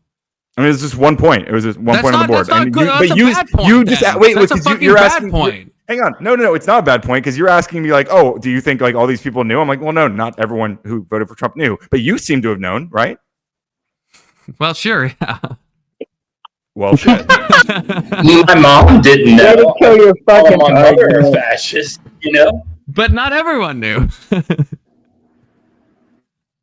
Well, I think it's a group of people who believe that something else happened other than, I guess, what you believe. And then I guess you can imply intent that Trump lied, but I guess at the end of the day, you don't know. And so we can assume whether he knew or didn't know, but it seemed like he was following the avenues in which he had a legal right to challenge the election. And he did that, and then he bowed out, and then they came and arrested his lawyers and charged him with RICO. Well, they were also doing a bunch of criminal stuff in their path to try to overturn the election. So when Trump sent 7 people who lied about being the state selected electors, who lied and said their states had selected them when they hadn't, right? These people, like when Trump helped organize this with Eastman and co, right? Like that was a crime. They were breaking the law. They were trying to break the law. They were trying to lie to overturn the election to get Mike Pence. No, they just thought they were the right electors. Why would they think that? The states never certified them. Okay, and so here we have two sides. That's how people become the election. The states certify the electors. The states did not certify these people to be the electors, and Trump had them go and say that they were anyway. They lied. They lied. Because they were trying to contest the fact that these votes were getting solidified. They were trying to lie. They were trying to say that the states selected them when they hadn't. Not if you believe it. Look, like I'm saying, if you believe it, you're implying the intent of lying, and I don't think you know that. I think you're assuming that. How would they think the states selected them? Well, I live in Arizona, and they grabbed a whole bunch, like a whole group of new people that weren't even the electors. They just had them go in and go, hey, tell them that you're the electors. You know what I mean? So it was a whole group of people that went in there and did that. So, but I think confluence is correct when you say, well, do you think everybody knows about the fake elector scheme? My mom didn't know it. My grandpa didn't know it. They all voted for Trump. So I would say the vast majority of Trump supporters don't know it.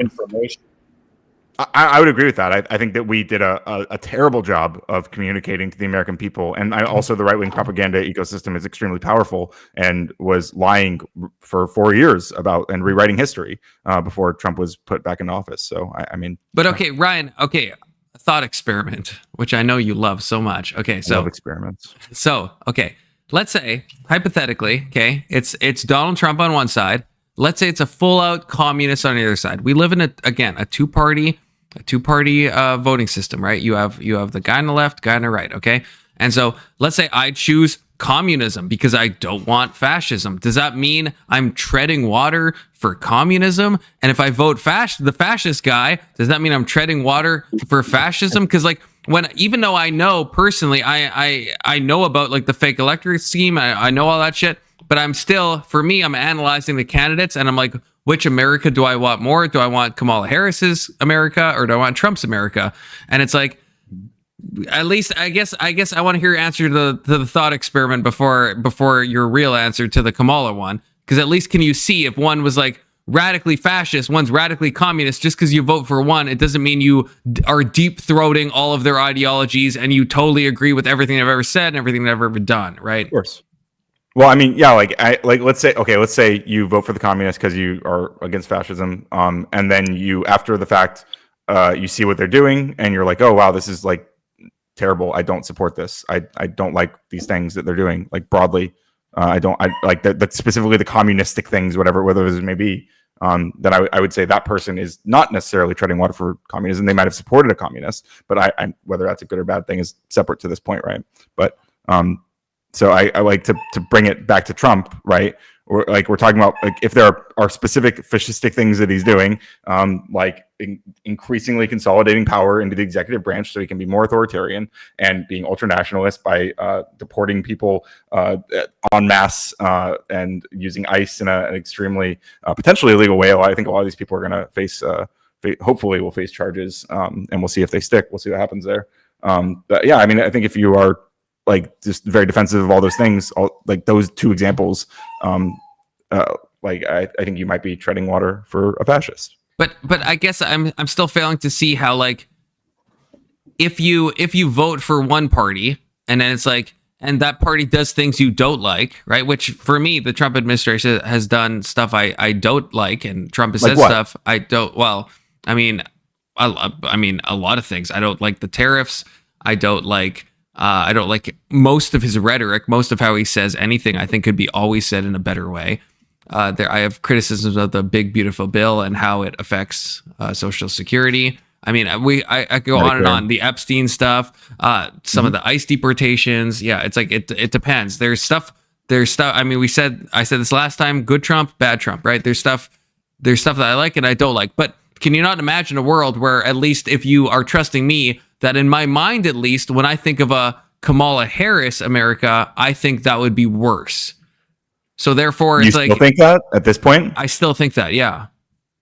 And I'm being honest. Okay, then I go back to what I think you are treading water for fascism. But okay, how? If I'm not. Could you give examples of how you think that? Wait, I'll answer, but I want Ryan to say, because it's not like I like. It's just disliking something more doesn't mean you like that thing, right? If I dislike vanilla I understand. And I would rather eat chocolate, it doesn't mean I'm treading water for chocolate. It means I hate vanilla so much that I will eat chocolate instead, right? Yeah. So like when I say that shows me that you're treading water for fascism, I'm pointing to this kind of. I'm not saying that it's not agnostic to who Kamala was as a candidate and her policies and whatever, which like you don't have to like them, but the idea that like we're treating this as something like something so radically insane compared to the kind of stuff Trump is doing, I feel like we're playing a game that downplays just how completely obscene this Trump administration is, and what we would have expected from a Kamala Harris presidency would have been like milquetoast in comparison. And yeah, very, but that's liberal. That's your prediction. But can you not understand that if you trust I'm being honest, that what I think would have happened if Kamala Harris won could be worse. So again, maybe I dislike vanilla so much that I'll eat chocolate more. I think America was moving in a very bad direction when it comes to a lot of its social policies. And so I don't, I'm economically, I'm pretty centrist. I could be swayed in either direction, but some of the social stuff that I saw from the Democratic Party, I think would be disastrous, and I'm glad we've kind of talking trans people and immigration. Yeah. Those are two examples. Yeah, I think in both of those, and I was on I was fighting with my own chat and panel. Everyone was against me the other night, where I said that people I think should be able, when they're adults, to be able to transition, and I don't think that kids should be given puberty blockers, HRT. That's my point of view, right? And so, but that's, I think we're moving in the direction more and more, or we were, of doing the things I don't want to be done. So I don't want to take rights away from trans people. I'm not saying that. I don't want to deny adults the right to take HRT, but I don't want kids to be groomed. I don't want kids to be given HRT. I don't want kids to be given puberty blockers. I don't want any of that stuff. We can disagree on that, and that's cool, but that's my point of view. I don't want that, okay? And so that's one example where I feel like that's the direction we were heading in as a country, and I think that is, and I might be overestimating how disastrous, and that's fine. We could disagree on like which harm is a greater harm, but from my point of view, that's a massive harm. That's a massive harm that has infiltrated everything. Like where I live, I go into schools, right? And it's like you see there is like stuff in elementary schools about like trans and all this stuff and LGBTQ. And I don't think, in my opinion, it just shouldn't be talked about in an elementary school. It shouldn't be. That's my opinion. And I think that's a big harm. On that last thing, at least first, and maybe we can work backwards through it. Does anyone know who Duck is, by the way? Is this one of yours, Duck Ryan? Based. Very, very Giga Chad. Yeah, one of the best. Okay. A little chaotic, but I love him. Okay, but not in a TOS way, hopefully. Yeah, good to see you, Ryan. Good to see you, Confluence. Thanks for having me up. Yeah, no problem, brother. Okay, so I've seen you, Duck, before. I don't know you, Duck, but I do appreciate a lot of the things I've seen you say. So nice to meet you. Yeah, so I guess I was gonna poke at the like whatever LGBTQ stuff should never be discussed in schools or whatever. I don't agree with that at all. But like I guess first of all, like to get a baseline for where you're at, like if a child asks their teacher, or like let's say like someone's being bullied for having two dads, like little Johnny is being bullied in the classroom because he has two dads, and someone asks the teacher like why does little Johnny have two dads? What do you think the teacher should say in this scenario? Like just like you don't have to give like an exact answer, but like what do you think they should be engaged with that in any way, or should they just say like no, we can't talk about that here? My Chad might hate me for this, and I think maybe I'll piss off everyone with this, because I don't think they should engage like fully. I think they should kind of diffuse it. So something like, some people have two dads, and that's it. Not being like, well, not going into the whole rigmarole of like, well, a man loving a man is the same as a woman loving a woman, and it's all equal. And like, have you heard of a Bergefeld? Like, no, like I think just like be like, yeah. Well, yeah, no, we agree then. We agree on that. Yeah. Well, wouldn't it just be easier to say? Go ahead, Big. Wouldn't it be easier to say just don't engage in people's personal lives? Like as a teacher, wouldn't it be better not to be asking questions about? But if a student asks, like, why does like it's very normal for people to have like a mom and a dad. So like I feel like we're setting up little Johnny to be alienated in his classroom for having two dads because we could say like, oh, we don't talk about that. Like we don't talk about how little Johnny has two dads. That's not something we can, instead of just saying something simple like this is what I would recommend, is just like, oh yeah, well there are different family structures. Some people have two dads, like Confluence said, which I think was based and fine. But I think a lot of like you were kind of preempting there. I think a lot of right wingers, a lot of Republicans, especially over the last few years, would say that what we're saying right here would be inappropriate for the classroom. Like saying that some people have two dads and that's okay. Like that would be inappropriate. But I guess the important distinction. That's undermining, teacher. That's even undermining, Ryan. Because I think you guys like having like a leftist up, and so that's completely unrealistic to say that what Donald Trump and MAGA has stood for is saying, well, there's a kinder, more social, more appropriate way that we can say this. I mean, just look at the anti-immigrant rhetoric that they've put out there as a benchmark, and look at who they have invited to join them in speaking. It is unrealistic that you have this MAGA party in 2025 with an adjacent Nick Fuentes saying he wants to basically start a new like neo-Nazi movement where women can't vote. and you see Mexicans being slammed to the ground on the pavement, and then this trans issue is just, well, teacher discretion seems to be more appropriate than than softly sort of solving the issue with some sort of policy. I don't understand what you're actually asking me to believe. Are you saying that to me or to Ryan? Both of you. I mean, I don't think Ryan and I substantively disagree, because he and I have talked quite a bit on this. But yeah, that's, so, if you could split the difference, that's sort of helpful. Well, it's kind of like levels of harm. I think that the promotion of this stuff, like if it was like what Ryan said, if that was only what was happening, then yeah, that I think everything's fine. If a kid is being bullied and it gets brought up, right? But that's not what's happening. It's being taught in curricula. It's being taught to kids. There's, flags up all over. There's like LGBTQ safe spaces in elementary school, which is like, at least where I am right now, that's K-5. I mean, that's like, we're not talking junior high, we're not talking high school. We're talking like young kids.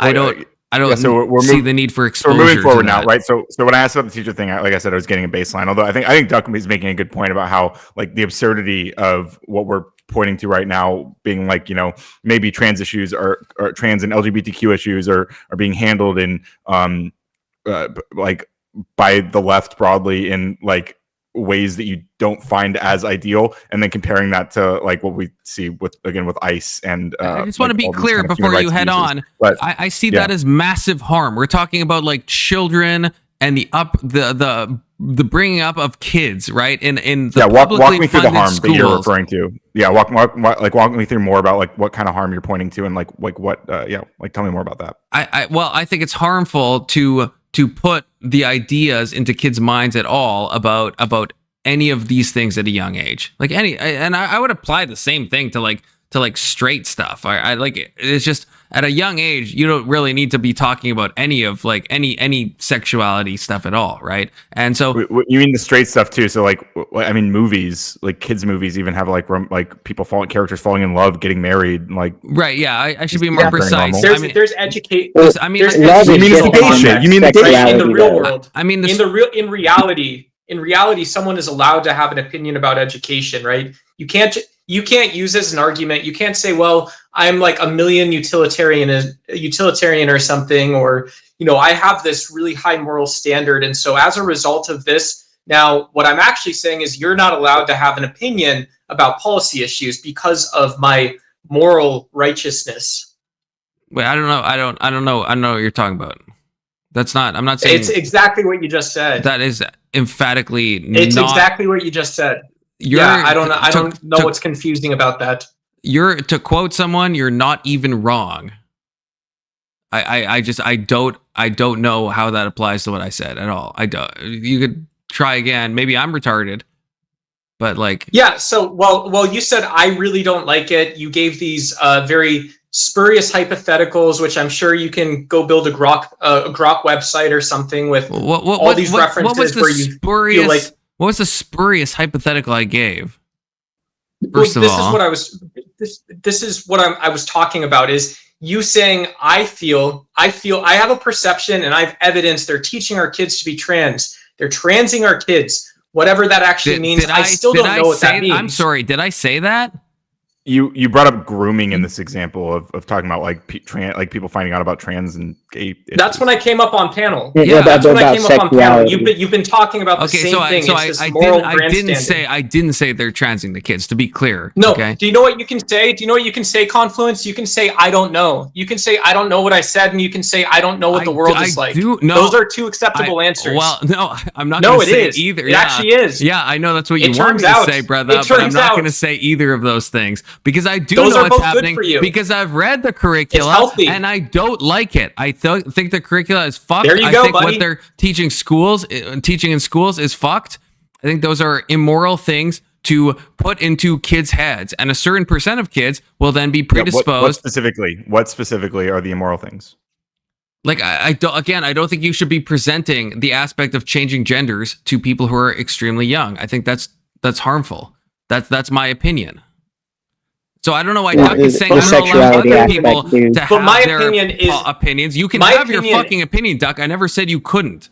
So you're saying I'm like trying to like. But say that is you my can't opinion. My opinion is I get to have an opinion on education, and if that involves some form of education about either sex or sexuality, then that's my prerogative. We can talk about it on those terms. I never said you can't have your opinion. The whole conversation started because we were talking about why I think a Kamala presidency would be worse, and this is one of the examples. I think the U.S. was moving in a bad direction, and I think kids are like fundamental to the future almost definitionally, and so I think that the way we teach kids it's very important, and what we expose them to is equally important.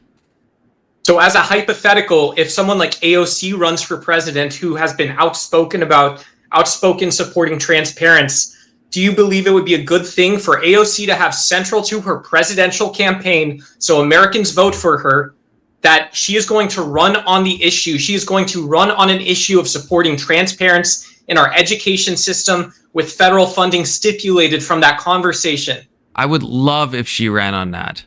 I would love it.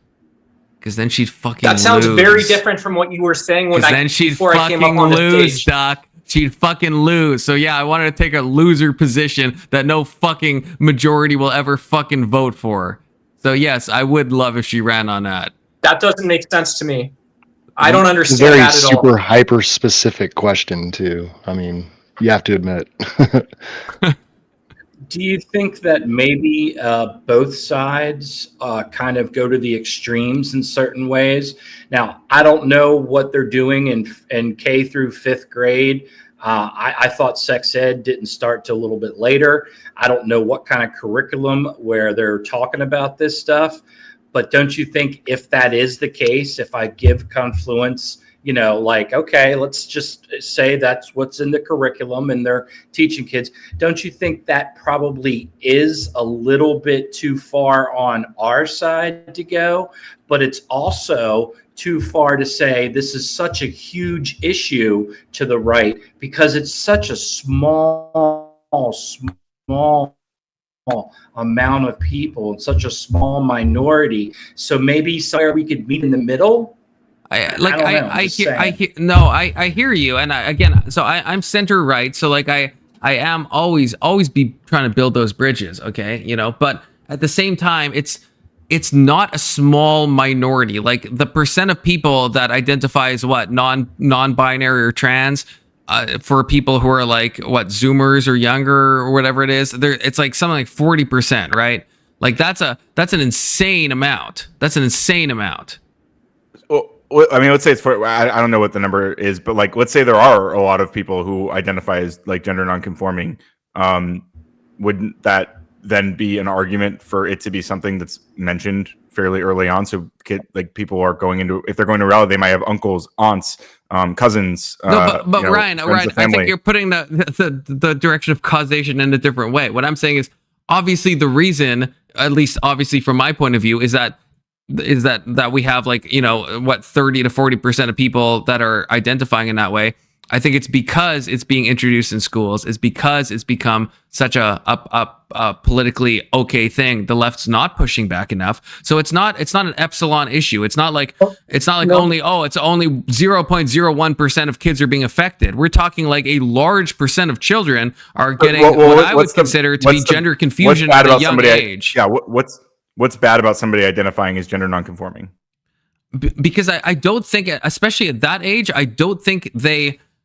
And I think, Ryan, you'd have to agree. I think if you ask these people, I don't think they know what the fuck that means at that age. We're dealing with we have age of consent laws for a reason, right? Like we don't think kids can make. We're not talking about consent. We're not. But why do you think we're talking about people's own view of themselves and right, like whether they align more with like a woman or a man gender or a boy or girl? Ryan, these are things people internalize very young. Right? I don't think they are. There's a reason we cap things like tattoos and age of consent. It's like certain limits because we don't think that people have the full agency when they're growing up to make these kind of decisions and to truly introspect and understand what they actually want out of their life. And so like a 10-year-old being like, I'm non-binary, it feels like you're jumping ahead. They have that.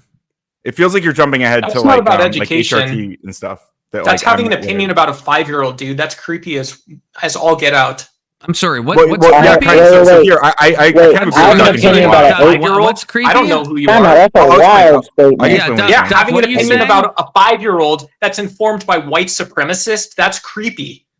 Like, say more. I have an opinion because I have children. Christian national white supremacy prescribing norms about parenting and education. That is the creepiest thing that I can imagine. Is this Psycholand? What is this? I think.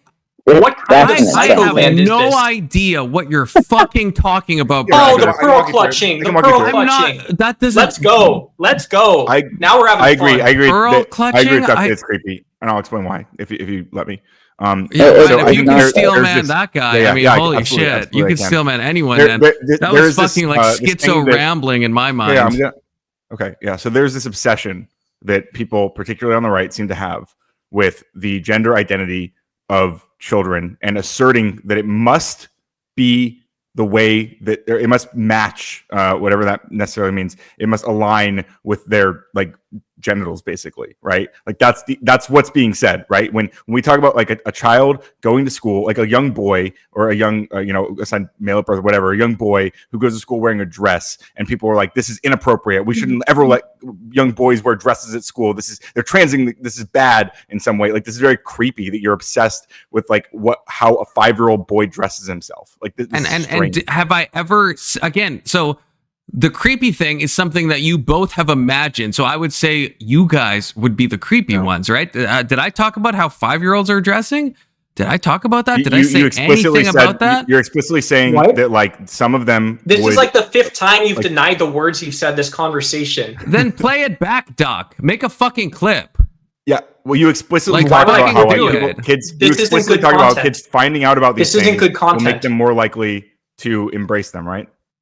Yes. So how does that convert to me being obsessed with what a 5-year-old wears to school? Like, what the fuck? Like, Ryan, you tried your best to square the schizo circle. I don't think you have squared it fully. I think anti-trans rhetoric is very creepy and more like groomery, which is ironic because they use that word, right, to talk about trans. So what did you can talk in generalities. Again, what did I say? Because I didn't say what Duck is saying I said. So what did I actually say that you're going to try to like make it seem creepy? That I don't think me saying that kids shouldn't be taught about like sexuality at a young age, that is creepy. Well, no, hang on. The creepy one by saying that?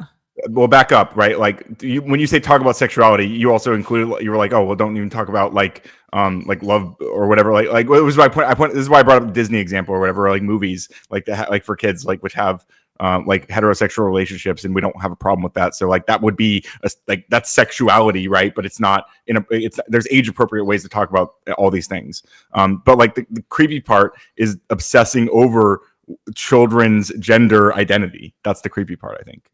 So the creepy part was me pointing out statistics that Zoomers are like 40%. Is that the creepy? Is that what I'm being like fucking pedo jacketed for?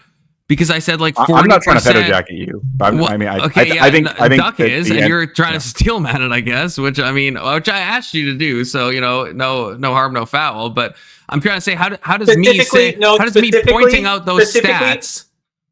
How this is different is I specifically said that it's creepy you have a moral opinion about 5-year-olds. There you go. That's an insane take, though. It's creepy if you don't have a moral opinion. You fucking... Okay, I'm not trying to... I don't know. I'm going to try to calm down. Okay. It's insane to not have an opinion about how 5-year-olds are treated. If you do not have an opinion, you are the immoral one. You are the insane one. Based on every fundamental moral fiber of my fucking being. If you don't care what's happening to a 5-year-old, you are fucking lost to the world, brother. Wow. You are lost. The pearl clutching continues. My goodness. My gosh. You love that word. I don't know what PDF pinning. I don't know what a PDF jacket is.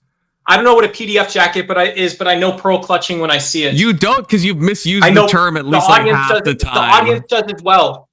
That's twice now. Keep count. I don't think we're talking in the same reality, Doug. I'm gonna be real with you. I'm gonna be for real. So Confluence. Here's what to maybe like probe the point that we're getting. Although I think we are far off track from the kind of fascist well, not that far off track, because also, by the way, fascists hate LGBTQ stuff. They're extremely obsessed with gender conformity. It's a classic tenet of fascism, which is why like the Nazis burned a bunch of LGBTQ research and literature. This was and they obviously people as well. So number one, this is I guess this is kind of related to that conversation, but I lost my train of thought because I went down I said it wasn't related, and then I realized it was halfway through, so I lost my initial thought.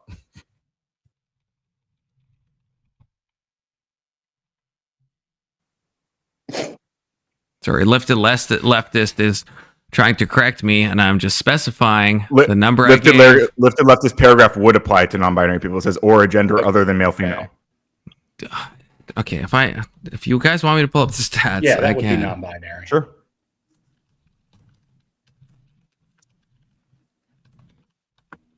Oh yeah, the thing I was going to try to probe to is like obviously like you wouldn't have a problem with like, you know, children learning that like girls wear dresses and boys wear not dresses, right? Like you don't have a problem with that necessarily. I wouldn't want the school teaching anything in that aspect.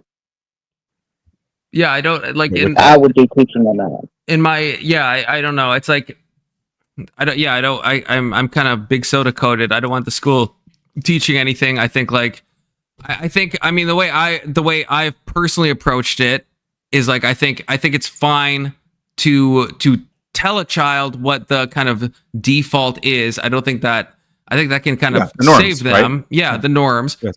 So if a kid is like, if I had a kid and they wanted to go to school with their nails painted, I'd be like, this is something that like females normally do. This isn't something males normally do. I don't know if I'd be like, you know, you absolutely cannot paint your nails and I will not allow it at all. I think I'd probably, at a young age, I'd probably be like, hey, I'll just tell them like the boots on the ground reality of how our culture sees like gender norms. You know what I mean?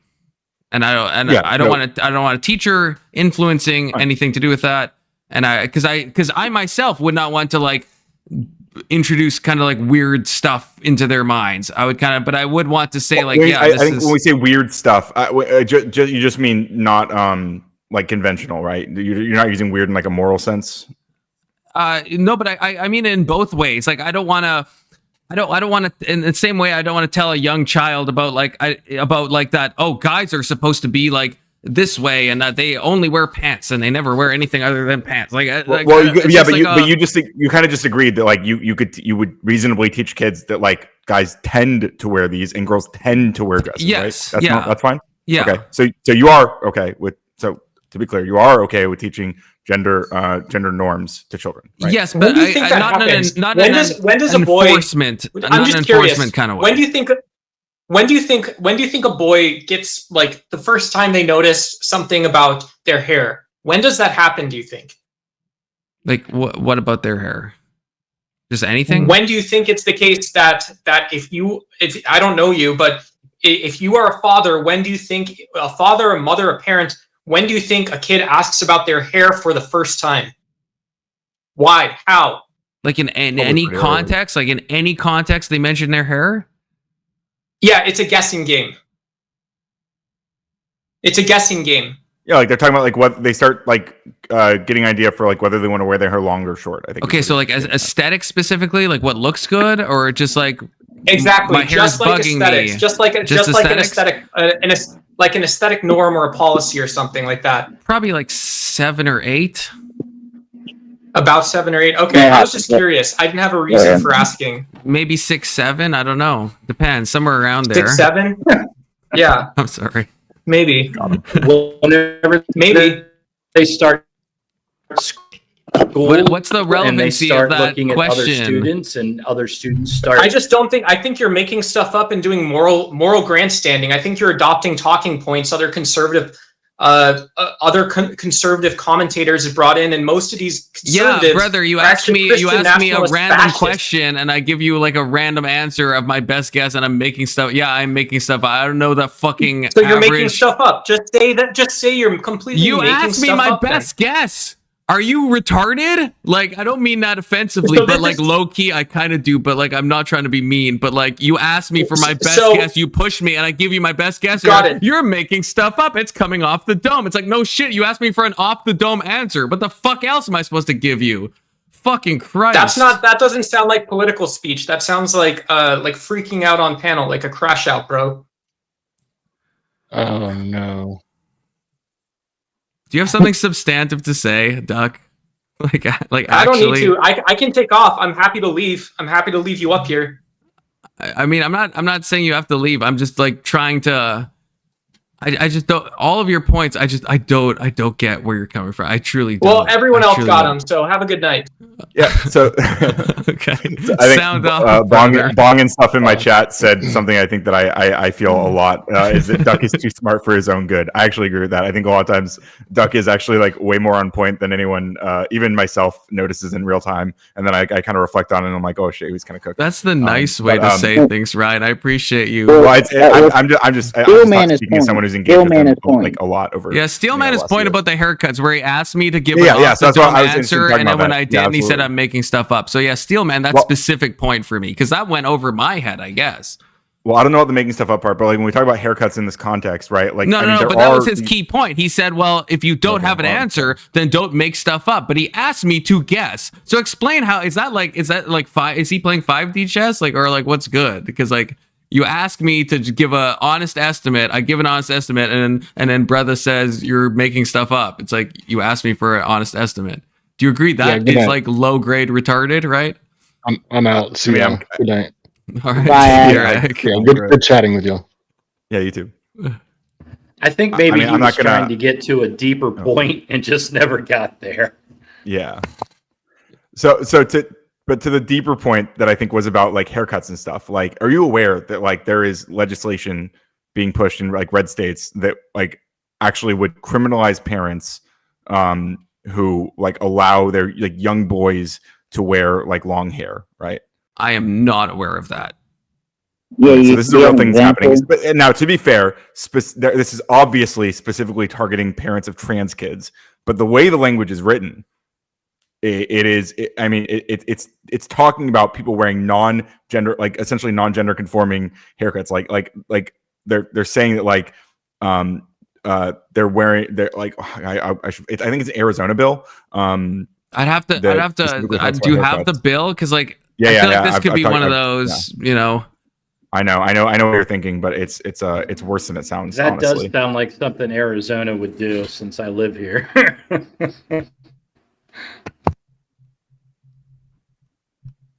But anyway, like I will find that, I promise. But like the point behind it is that like if a parent has like a trans kid or a kid who might be trans rather, and they start wearing their hair in a different way. They start wearing nail polish, like you brought up, right? They start wearing these things.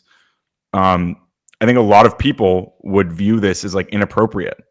Like a lot of right wing, especially right now, they would say this is like the schools need to like not allow this in a sense. Like they shouldn't let kids, like boys, come to school wearing dresses. They shouldn't let which only kind of works from one way because like it's kind of like normal for like tomboys and stuff. But like when it comes to like boys in dresses, suddenly it's like, whoa, unacceptable. Like, and do you think it's like grooming to like say, hey, you're not like a freak, like you can wear what you feel comfortable in? No, I don't. The only disagreement I would have would be like I don't want teachers saying that, but for parents to say, yeah, wear what you feel comfortable. And no, I don't think that's grooming. So a teacher shouldn't be able to tell a kid like let's say a young boy's being like made fun of in class for wearing a dress. Like the teacher can't say like, hey, you're not a freak, like you should wear what makes you comfy. Yes, I would say she should console the child and speak how the bullying is bad, but I don't think she should have a position on whether he should wear that or not. Yeah, I guess so. This might seem like a weird example, but like if like a kid is like picking their nose, okay, and like all the kids are bullying them, I want the teacher to say, hey, bullying's not okay, you know. You guys like knock it off, right? And console the kid. I don't want them to then go on to be like, it's actually totally fine and normal to pick your nose in public. Yeah, no, I agree. And in fact, I would say the opposite. I would say, yeah, it's probably good for the teacher to say, hey, we're not going to bully each other. Also, probably shouldn't pick your nose. Like, I think it's fine. Right. So I guess using the example, I wouldn't want the teacher to go further and be like, I would say, yeah, stop the bullying, console the child, what Big Soda said, but I wouldn't want them to then affirm and be like, yeah, and actually it's totally omnigoted to dress however you want, because in the same way that there's picking your nose isn't a moral thing, it's just something that's socially unacceptable, right? It's like, it's going to make you a bit of a pariah, right? And so I wouldn't want the teacher giving some stance. I mean, if you're a child in a school, like you're touching a lot of things that are probably dirty. It's be similar to like sticking your hand in your mouth and stuff like at school. Like you probably shouldn't. But that's like, not really the reason. When if I pick my nose on stream, no one's at risk. I can't like reach in and like touch you, right? But like you would still, everyone would be like, why is Confucius picking his nose? Like it's a socially untoward thing to do, I guess is my point, right? So in the same way, it's like I don't want something that could be socially, a social contentious issue to be like spoken about confidently by a teacher, right? I don't want that to be affirmed. And so in the same way, I wouldn't want them to be like, yeah, actually your dress, Tommy, it looks great and you're slaying. I wouldn't want that. Wait, what's wrong with that? Like, what's wrong? Like Tommy, like if Tommy decides that Tommy wants to wear a dress, right? What is bad about like saying that's okay? Like, why is that a bad thing to do? Because it's the government telling my child what's okay rather than me telling my child what's okay. Yeah, I mean, like so it's as a teaching them teacher, about like maybe evolution or whatever. Like, maybe you should just, as a teacher, just say, hey, you know what? It's not right to be bullied. You're fine. There's nothing wrong with you. But if the child wants to ask more questions or get deeper into it, that's when I guess as a teacher, you would just have to say, well, talk with your parents, that kind of thing.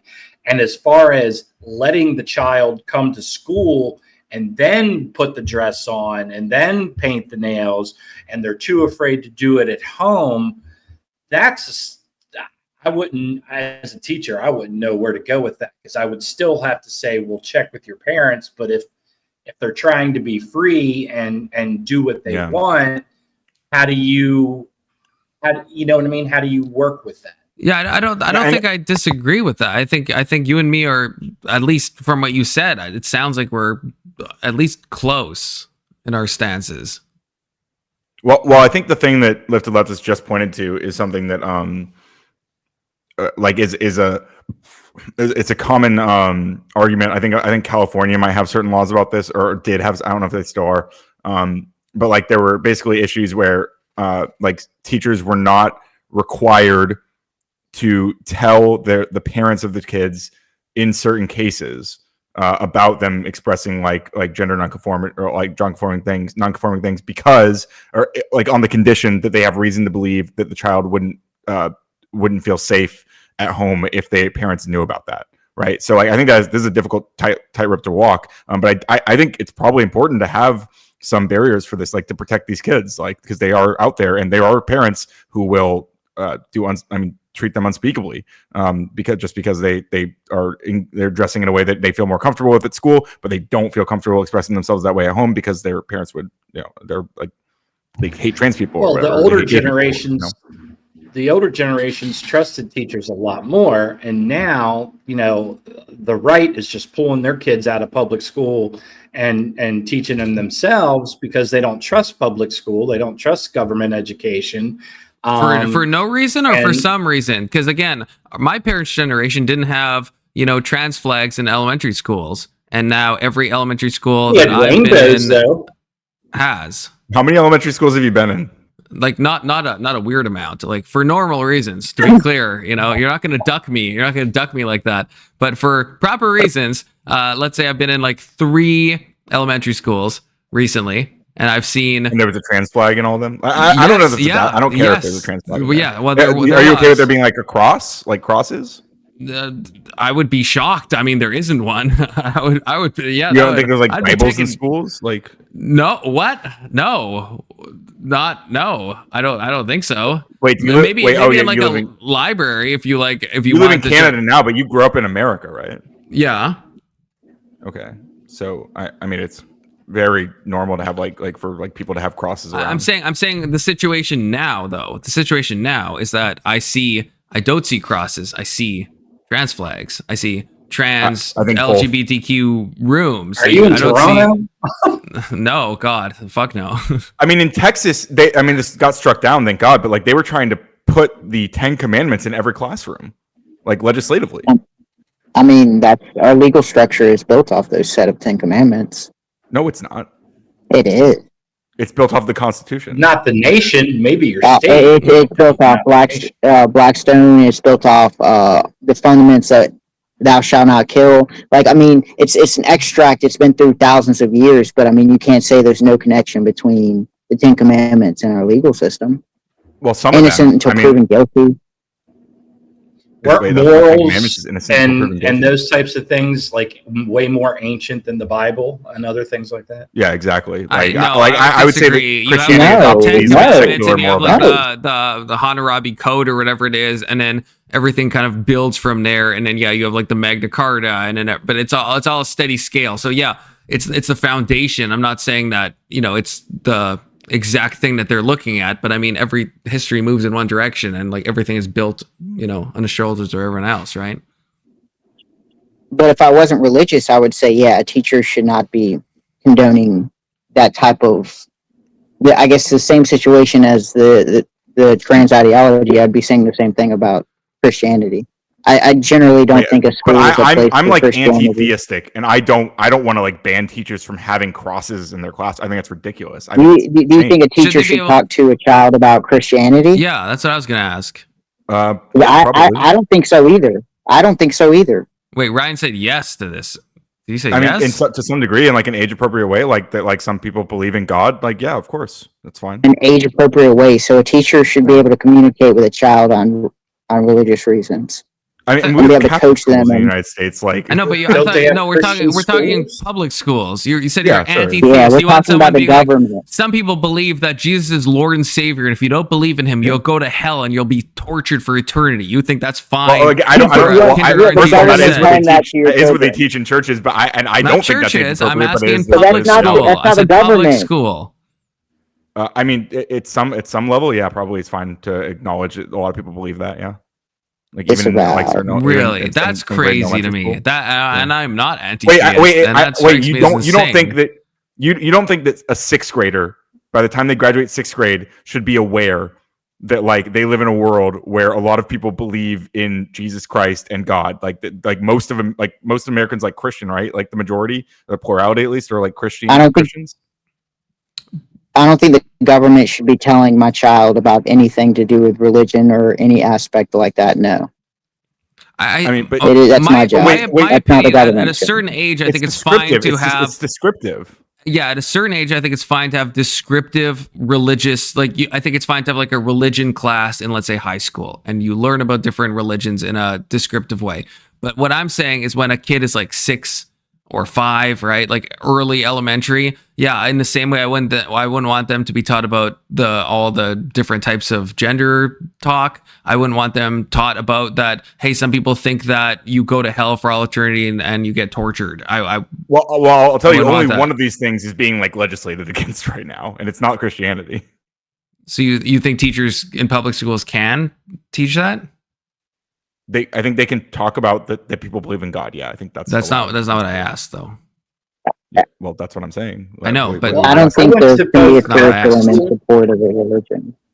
I went to Catholic school and public school, elementary. So Catholic school, obviously, even at first grade, you're learning about religion. You're learning about Catholicism, but and that's a specialized school. And then when I went to public school in third grade, they didn't have any of that. I didn't get a religion class in public school until high school.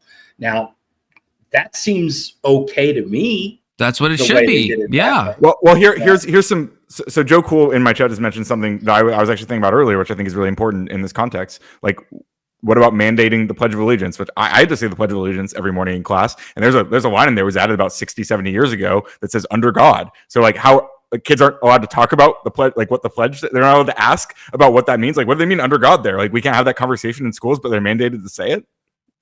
Yeah, it's a lot. Well, it depends because each teacher is going to tell it differently. Each teacher is going to have a different description. And if my child is being taught about religion, it's going to be based on that teacher's interpretation of what God means.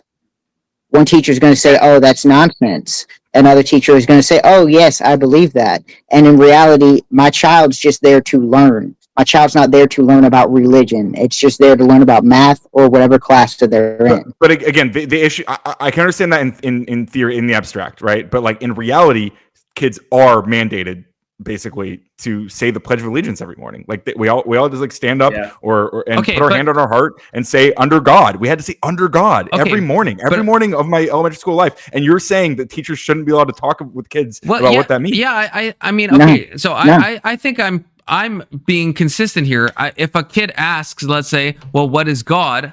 I would advise, even though I am, a pro-theist, very pro-theist, I would still say the correct response is go talk to your parents. I don't want a fucking teacher talking to them about what God means. And so the same thing with like a kid asks about some like complex gender question or go ask your parents. Yeah, like this is that's my answer would be the same for both. It's like I don't even though I'm a theist. But you have no problem with the Pledge of Allegiance, including the under God part being like having to be said in every morning at schools. No, I actually don't want that mandated.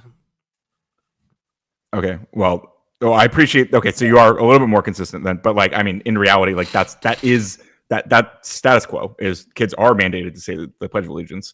So sure, and we could say like in Confluence's world, they wouldn't be required to say that. Therefore, the problem doesn't manifest. But like the problem I'm pointing to is a very real problem that obviously happens every day. But the problem has an easy solution. Again, if the kid is like doesn't know what God means and asks the teacher, my answer is still the same. So even in the real world, right? Go ask your parents.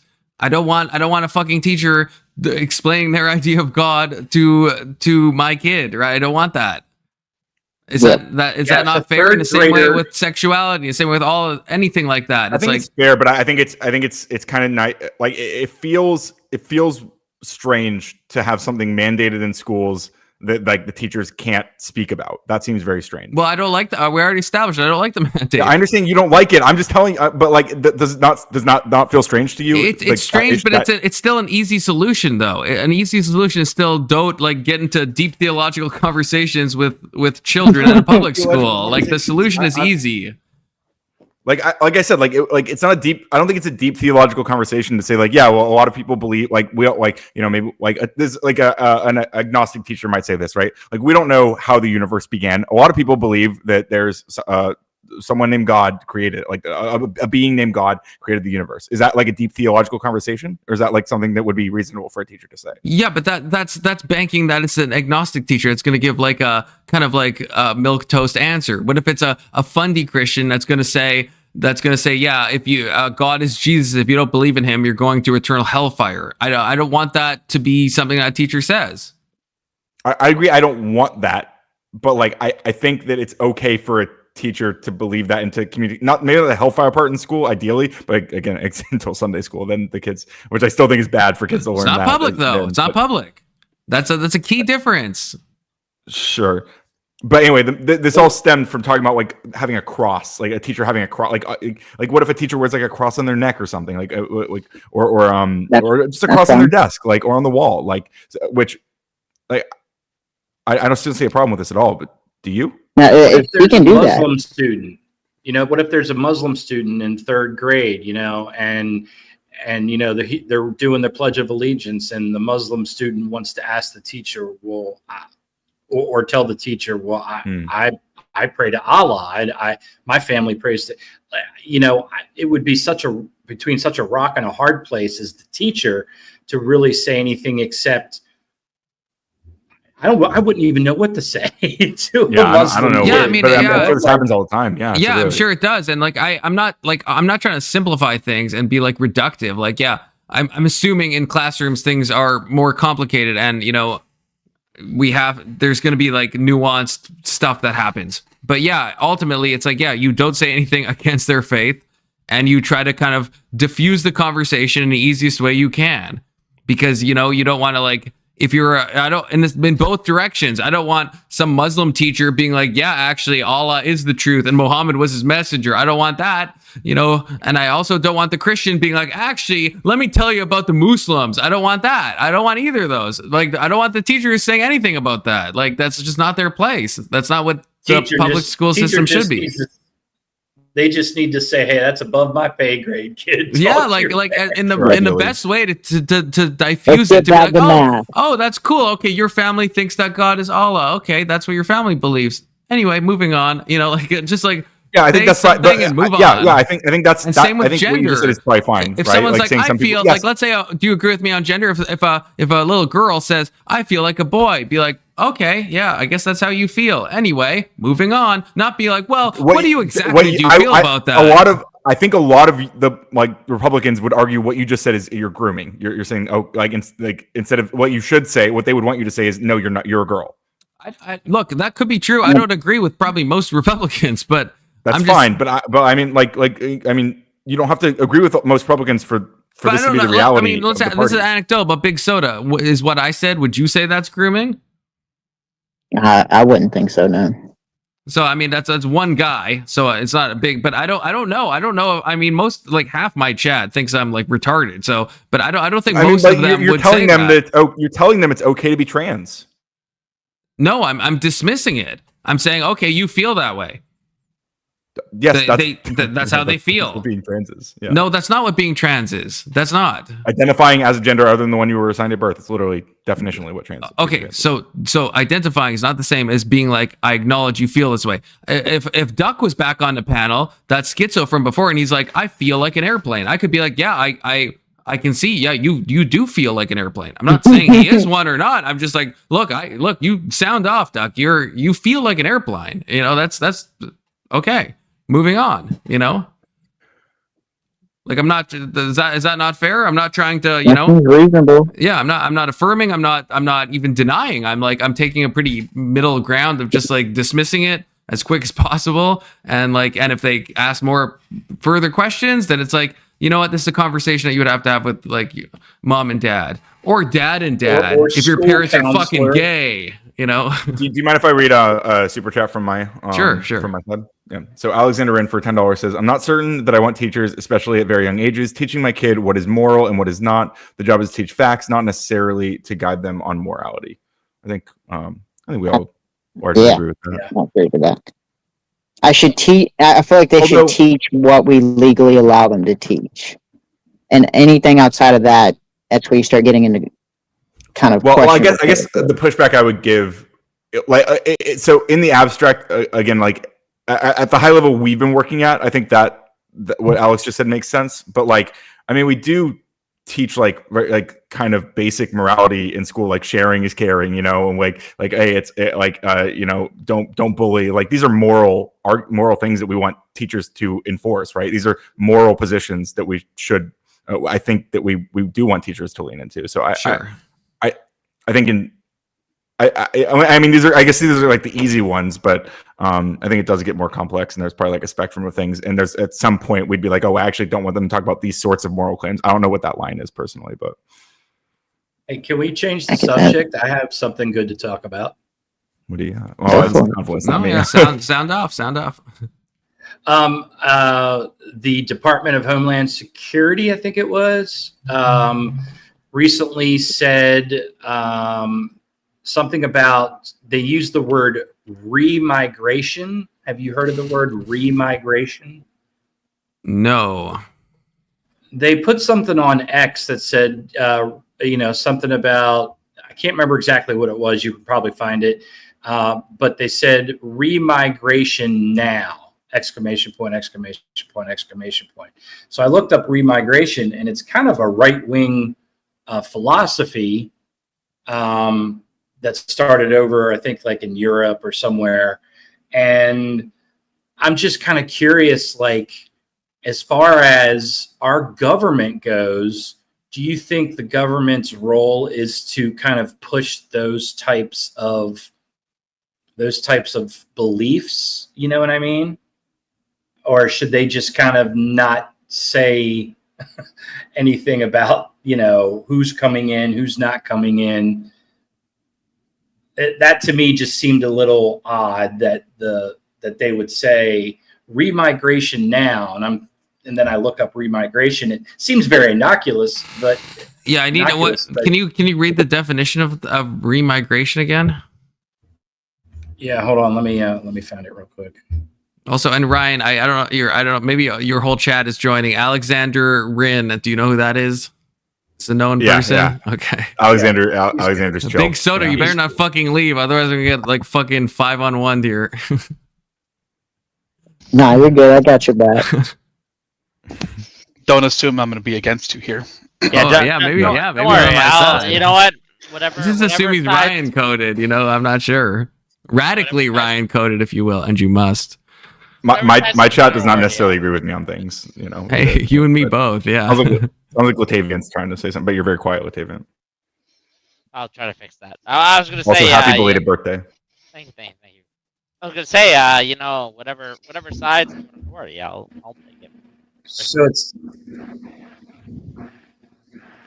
Sounds like Alex. So remigration can mean either voluntary. Remigration can mean either voluntary return migration or, in far-right political discourse, forced deportation of immigrants and minorities. Yeah, so, Wikipedia is giving it a way less flattering definition. It's saying it's a European far-right concept of ethnic cleansing via the mass deportation. Yeah, that's the one I read earlier. Yeah. Okay. So that's just like, is that deportation with like a more euphemistic title, basically? Except it maybe also includes citizens as well. Or legal residents, but I mean, right? for the department. Yeah, but for them to come out and say that's just kind of like, I don't know. It just seems a little much. Okay, so who said this? Sorry, I'm like adding and trying to vet people. So who said the remigration now? I think it was the Department of Homeland Security. Let me look it up. Hold on. Yeah, because I would, if this is how the term's normally used, I'd agree that's like problematic. Yeah, the minority point would get me. In far-right politics, it usually does mean like a sort of ethnic cleansing of your country. But in typical migration studies and stuff, it was either referred to when the Jews were sent back to, when European Jews were sent to what's now Israel after World War II, or like returning migrants to their home countries. Okay, I think I have something on it. DHS issues a call to remigrate.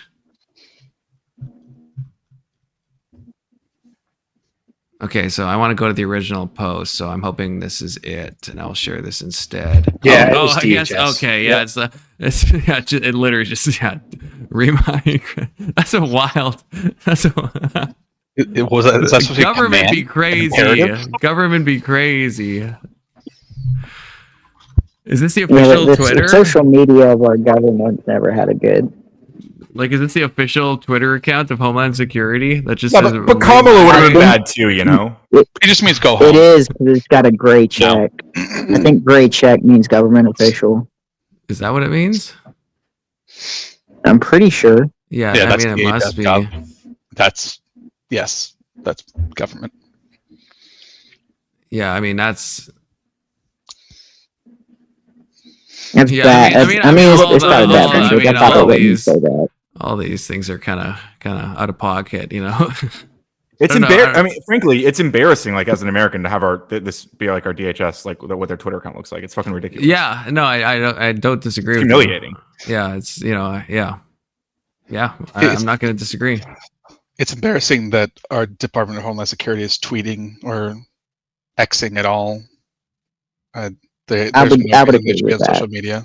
Yeah, I don't deny that. And yeah, the remigration, especially just saying that word with a period, it seems a little hard hitting. It seems.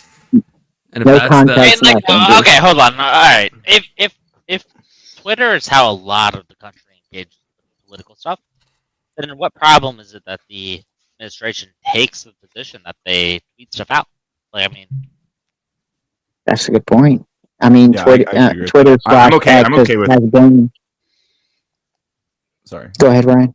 No, you like go I mean, ahead. I'm not like opposed to like politicians like using social media and stuff, or even our like various like federal departments using social media to communicate with the public. But like, I mean, I guess what they're communicating is what I'm more concerned about. Like, right? If they're just communicating policy positions, but like posting like single word like remigrate, that seems like we're way beyond the pale. But like, yeah, no, I agree, because like maybe there is like, because this is the first time from the lifted leftists I've never heard the word remigration before, but like that is part of the problem. If people Google this term and the first thing that pops up is Wikipedia, which is what it was for me, then it's like, yeah, then say more, DHS. If you mean something nuanced, if you mean something different, then say that. And so I would agree. It is incredibly dangerous to just like post that with a period and just like send off that tweet. I agree. I think that's fucking crazy. What is dangerous about that?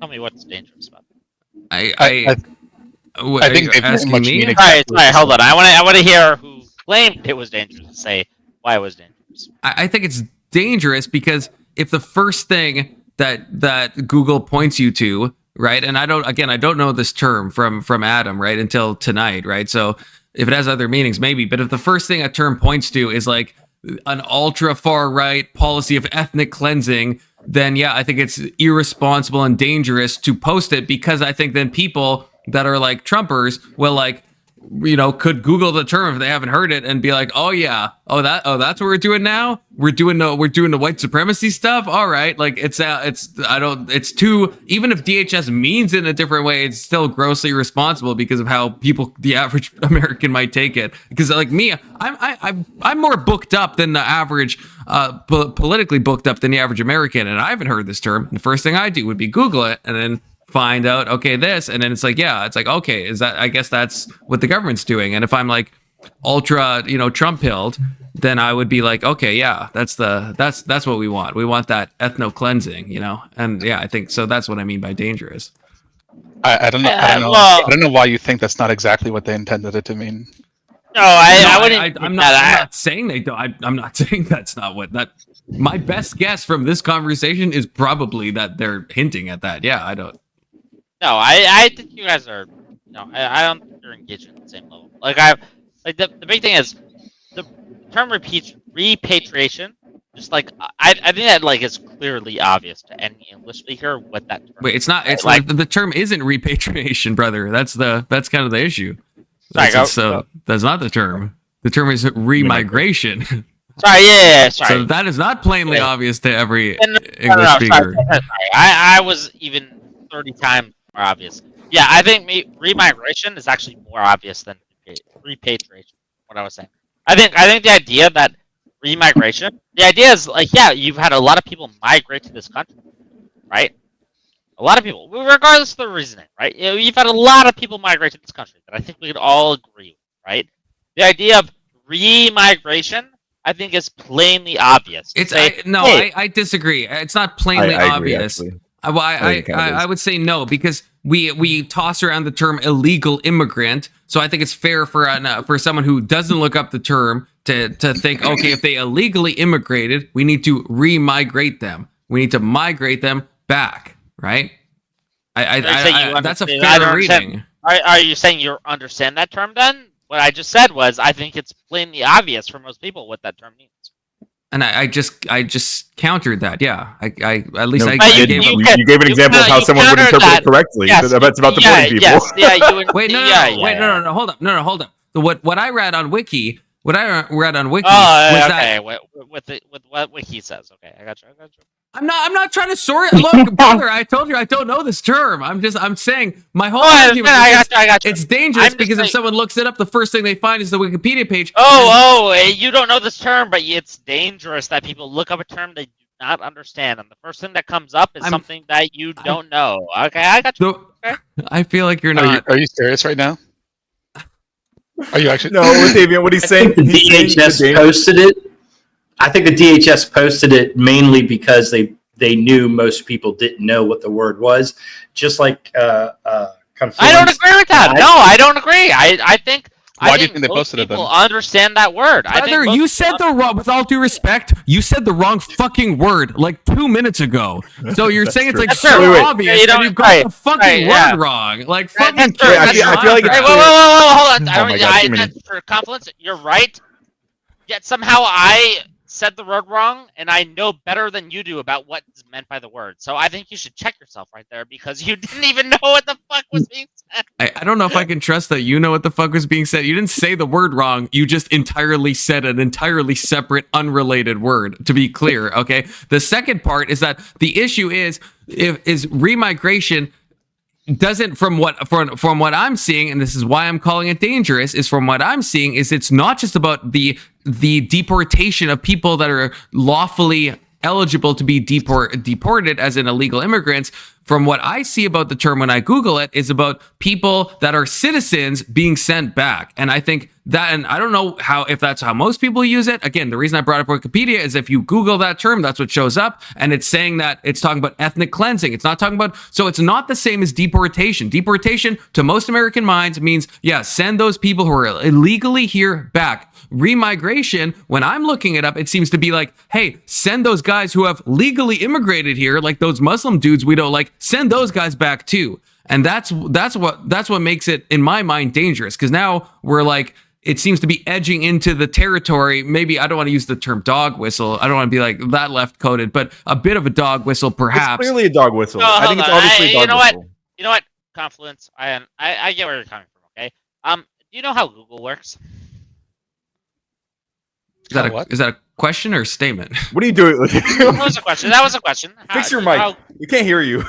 Do you know how Google works? Do you know how Google functions? You know, you need to like be way more specific, because like I could talk at like a macro level how Google works, or like a SEO level of how Google works. Like, no, you I have mean, to be way more specific. You just want like a layman's style, like just say what you want to say. Otherwise, I don't want to. Just say what you want to say, brother. Oh, I get it. You said your Google results showed you this thing. Do you understand how Google results are showed to people? Yes, I used to do SEO as a job. I understand. Okay, then explain it to me. Google will populate things based on link backs and your geolocation and your browser history and your cookies and the credibility score that Google assigns. There's been many updates, and it's very confusing. I could talk about it for a long period of time, but just tell me what you're saying. Please do. Oh, I mean, I can. Yeah, you were telling me about how, when you Google stuff, you see things that clearly point to the idea or the position that you have. Yet, however, Google does populate the responses based off of the searches you input. So it literally reaffirms your own conclusions. Yeah, you know how you can fix that, brother? You can go to in private. You hold this little button called control, a little button called shift, a little button called N, and then you hit those buttons together, and now it's going without cookies. And what do? Oh, it's the same thing. It's still the Wikipedia page. So if any of you try it at home, Ryan the Radical Coders chatters and my own chatters, go to Wikipedia, open an in private tab, incognito if you're using Firefox, Google, Chrome, whatever, and then type in remigration, and you'll see Wikipedia is the first result, as it often is for most like unknown words. Wikipedia is like always in like the top two. Holy Christ! True. I feel like we're spending a lot of time. I feel like we're spending a lot of time going down the rabbit hole about the Wikipedia, like what this term shows up as online. I just want Latavant to recognize my correctness here, okay? Because I mean, you're right. You're right. You're totally right. You're right. We're fine. You can super artistically, control whatever every search button. I don't think you do that. I don't think you're that autistic. I think you're more normal than that. Brother, I can be quite autistic. Okay. But no, I agree. No hate to you. Myself, okay. So you know what? I didn't. You know what? Game did not recognize game here. Okay. You know what? You are. I want to hear from Alex. I want to hear from Alexander, guys. Can we? Sure. Yeah. Yeah. Go for it. So, just is it Letivant? It's actually Lituvian. Litivian. Okay. You can call it whatever you want. Sure. If you hear somebody say an imperative like remigrate, right? Yeah. What do you think that would mean to most people? I think it would mean that you came here to this country for whatever reason that you're migrating, and the purpose is that you should be migrating back to the country you came from. Very Okay, so clearly and very it obvious. doesn't differentiate between illegals or legals or people who migrated here recently or 20 years ago. Correct. I don't think it just says everyone who came here from another country, get the fuck out. I don't agree with the framing, but I do agree that the term remigrate. Like I agree with that term does not differentiate there, but I think it's the differentiation there is meant to the context. Right? Like I think if you're talking about the context of a word with a period after it. Well, Yes. I think he's right. I think the context that's missing is the fact that the Department of Homeland Security has been deporting people who are illegal in this country. Okay. Yeah, but just be clear. Hold on. I don't care about any. I don't care about any of that. Okay. All I'm saying is, if somebody says, if you came to this country illegally, you need to re-migrate back to the country you came from. Okay. If they said that, right? If that was the only statement using that term, everyone here, I think, and everyone listening to that would understand very clearly what was meant by that term. There would be no questions or all this other extra stuff. It would be very clear that they just meant, yeah, go back to the country you came from, right? Yeah. Well, yeah, we understand that part. That's why, from what Alexander explained, that's why it's dangerous, because it doesn't distinguish between the two. That's the whole thing. Who should go back to the country they came from? Does it name anyone? Does it say illegals remigrate? No, of course not. It's just saying, no, hey, if you just as remigrate. Right? It's a one-word imperative, as Alexander pointed out. 100%. AI says what is wrong with telling people that come to this country in one fashion to go back to the country they came from? What is wrong with that statement? I can't tell if you're trying to steel man the right or if you're far right. Like I can't tell. I can't tell. No, I don't know how you can tell. I'm just asking you, what is wrong with that statement? What is wrong with telling every immigrant in this country to leave and go back to where they came from? Is that the question you're positing right now? Yeah. Really?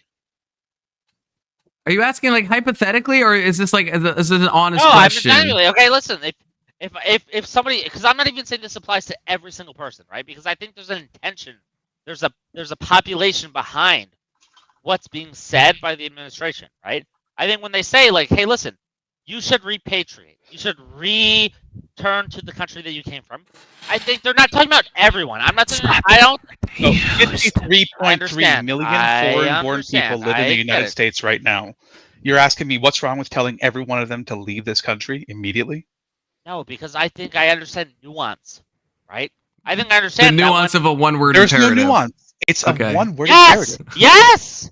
What do you mean? Is this ICE posting it, or is the Department of Homeland Security? This is DHS. This DHS. Okay. Wait, no. Is this DHS or is this ICE? No. Okay, if I said hold on, no. Clear this for me. Is this ICE or DHS? Sorry, which one of you is saying this right now? I'm asking you, Alexander. Is this ICE or DHS that posted this? I don't care. I don't know. Oh yeah, you don't care? You don't know the word. DHS, you don't know who posted it. My dude. If this was ICE who posted it, I think everyone would get it. They're telling illegal immigrants to go back home.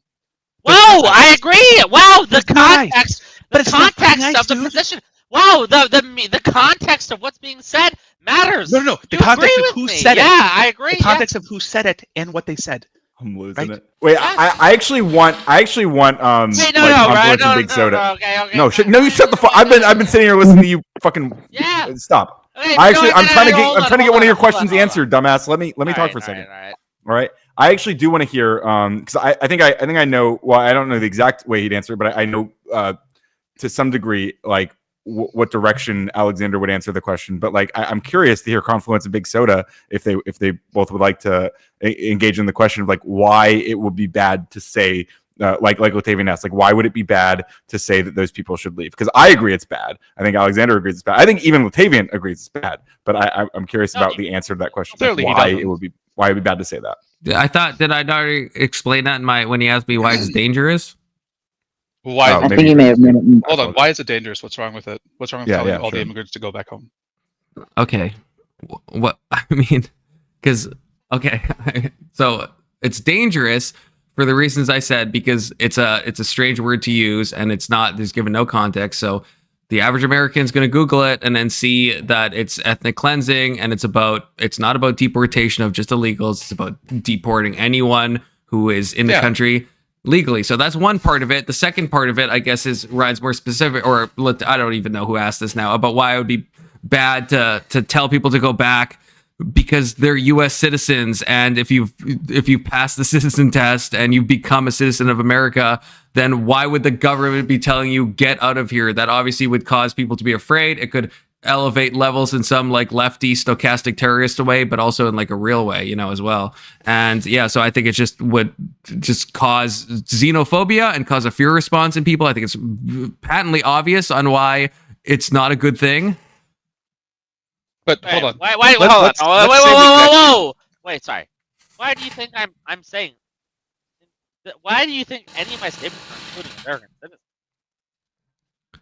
I'm not saying I wasn't asked about your statements. I'm responding to the one word imperative that was posted by DHS. That's what I'm responding to, and I'm saying that is what people. If someone looks at the term, what was the term? You tell me. This is a quiz now. What's the term? No, what I asked you was, why do you think? What's the term, brother? Hey. What's the term? Oh my God, confluence. Why do you think that term refers to? No, I'm sorry. I will only continue this conversation when you say the term, because you said it's immediately obvious to every native English speaker. Look, I'll give you read the chat. I'll give you time, brother. I'll give you time. Why do you think their statement refers to U.S. citizens? He's so quiet. And also, I don't know why that. I mean, AI does say immigrants and minorities. Like literally, if you're not white or white culture, to get the hell out. That's what that word typically means. What? Especially in the context of the rising amount of. Okay. Well, I wouldn't say white culture. I would say European culture versus Jewish culture, which are two white cultures. Whoa. Where? You always just tell have me. to go there, No, just tell me. Where is that not where the term comes from? No, it does come from where that. Does it say U.S. citizens? We don't need to go there. Where does it say U.S. citizens? Where does it not say U.S. citizens? What the fuck is that kind of statement? What do you mean? What does it? Wait, the term is talking about ethnic cleansing. Usually, we're not talking about that in the context of legal. What's the evidence of that? It says that term means ethnic cleansing, right? What is the evidence for that? That's how the term has been used historically. No, I want to hear from Confluence. What is that term? How does that mean? I would say the same thing, and I mean this is what Big Soda brought up, which I don't want to necessarily. You're not doing yourself any favors, but just tell me. I don't necessarily. Again, words have history, and I don't want to go into the Big Soda-ism of it all, but it ties into a certain people group, and and that plans to send them to various. Madagascar coded countries and whatnot, right? I got you. Okay, so where in that statement does any of that reside? It's not the tweet or like the definition? Yeah, the tweet.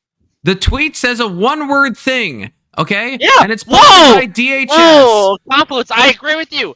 Whoa, I totally agree with you. Now, where's all this other stuff you just added to that statement? Okay, you added ethnic cleansing. You added Madagascar. You added all this stuff. Where does any of that add to that statement? Please explain it to me. Please. Again, I can't tell if you're baiting me. I can't tell if you're baiting me. I'm not as if you're baiting me. I'm not as right wing as you think I am. If you're right wing, then you're just a little bit special, okay? Because I honestly can't tell. I agree. I am very special because I require evidence for the things that I claim. I don't deny all. If someone, okay, let me just do a sanity check. And I don't know if you're trolling or what's good, but if someone if DHS posted 1488, You know, would you be like asking me, hey, but that's just like a number. Like, I mean, it's just a number. You have to like prove that they meant it in like a bad way. Like maybe they're just type some random keys on their keyboard. Or would you be like, yep, you know, they probably like meant something by it because like words have connotations or like probably mean something.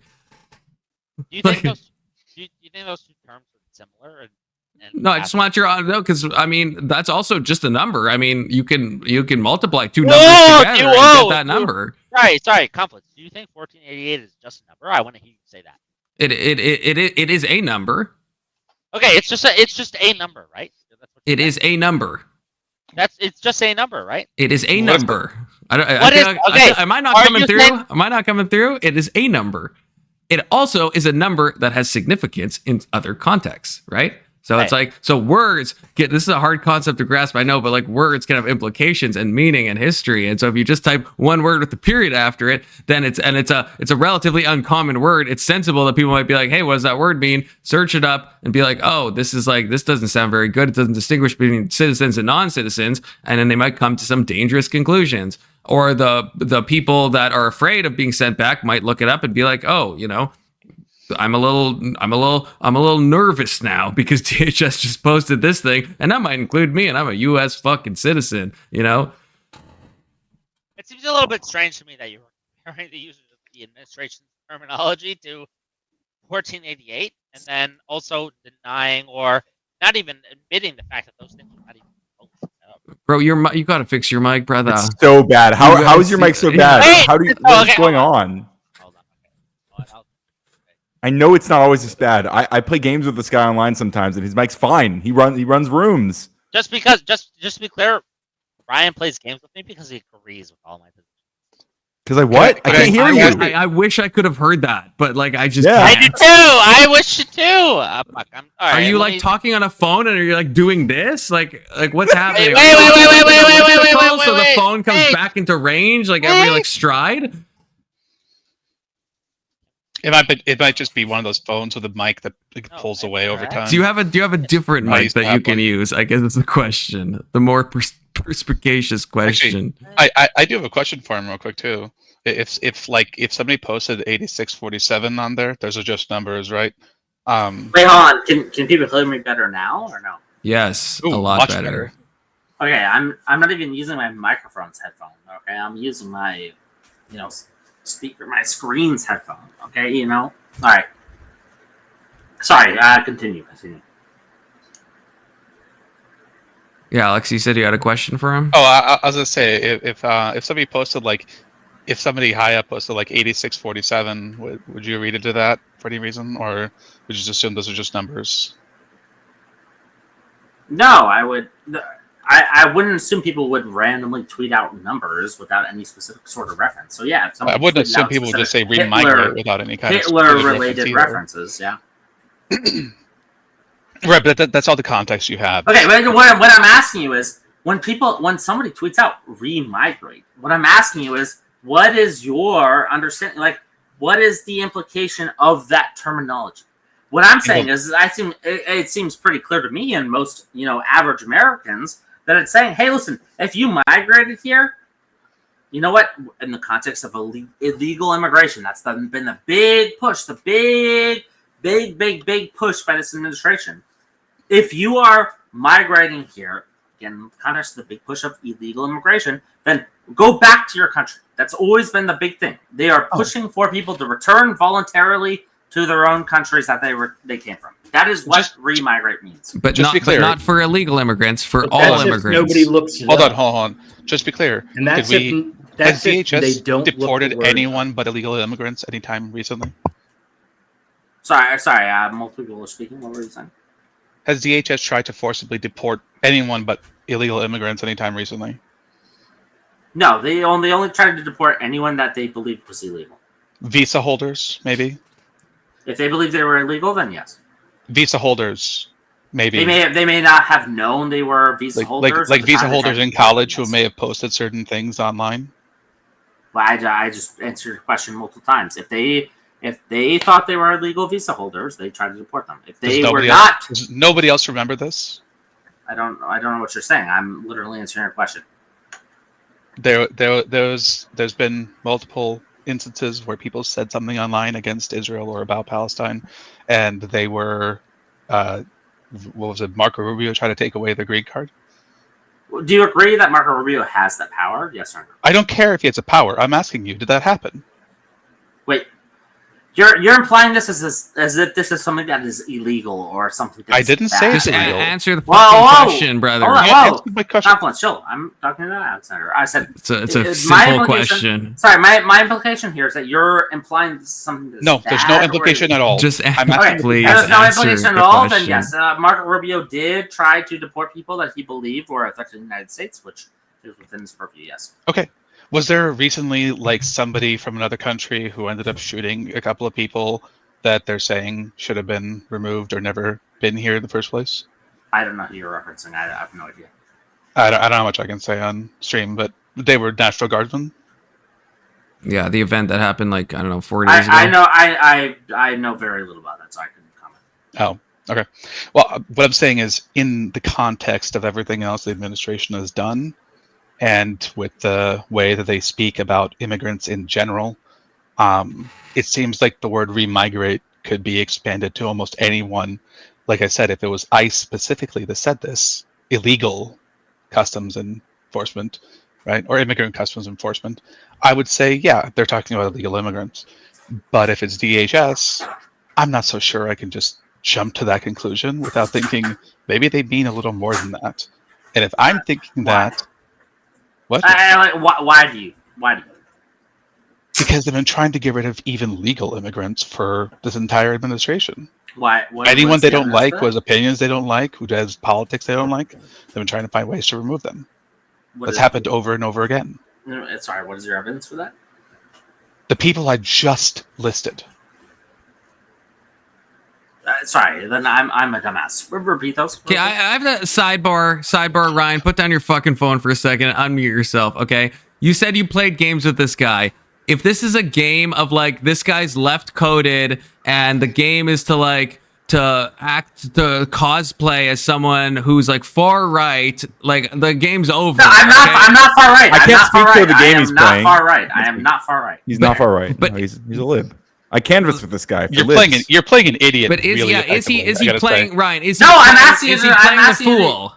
I'm asking you to define your terms. I'm asking you what is the evidence for Ryan, answer the fucking question. Is he playing the fool? In your opinion? I'm not a fool. I don't know why. I'm asking Ryan.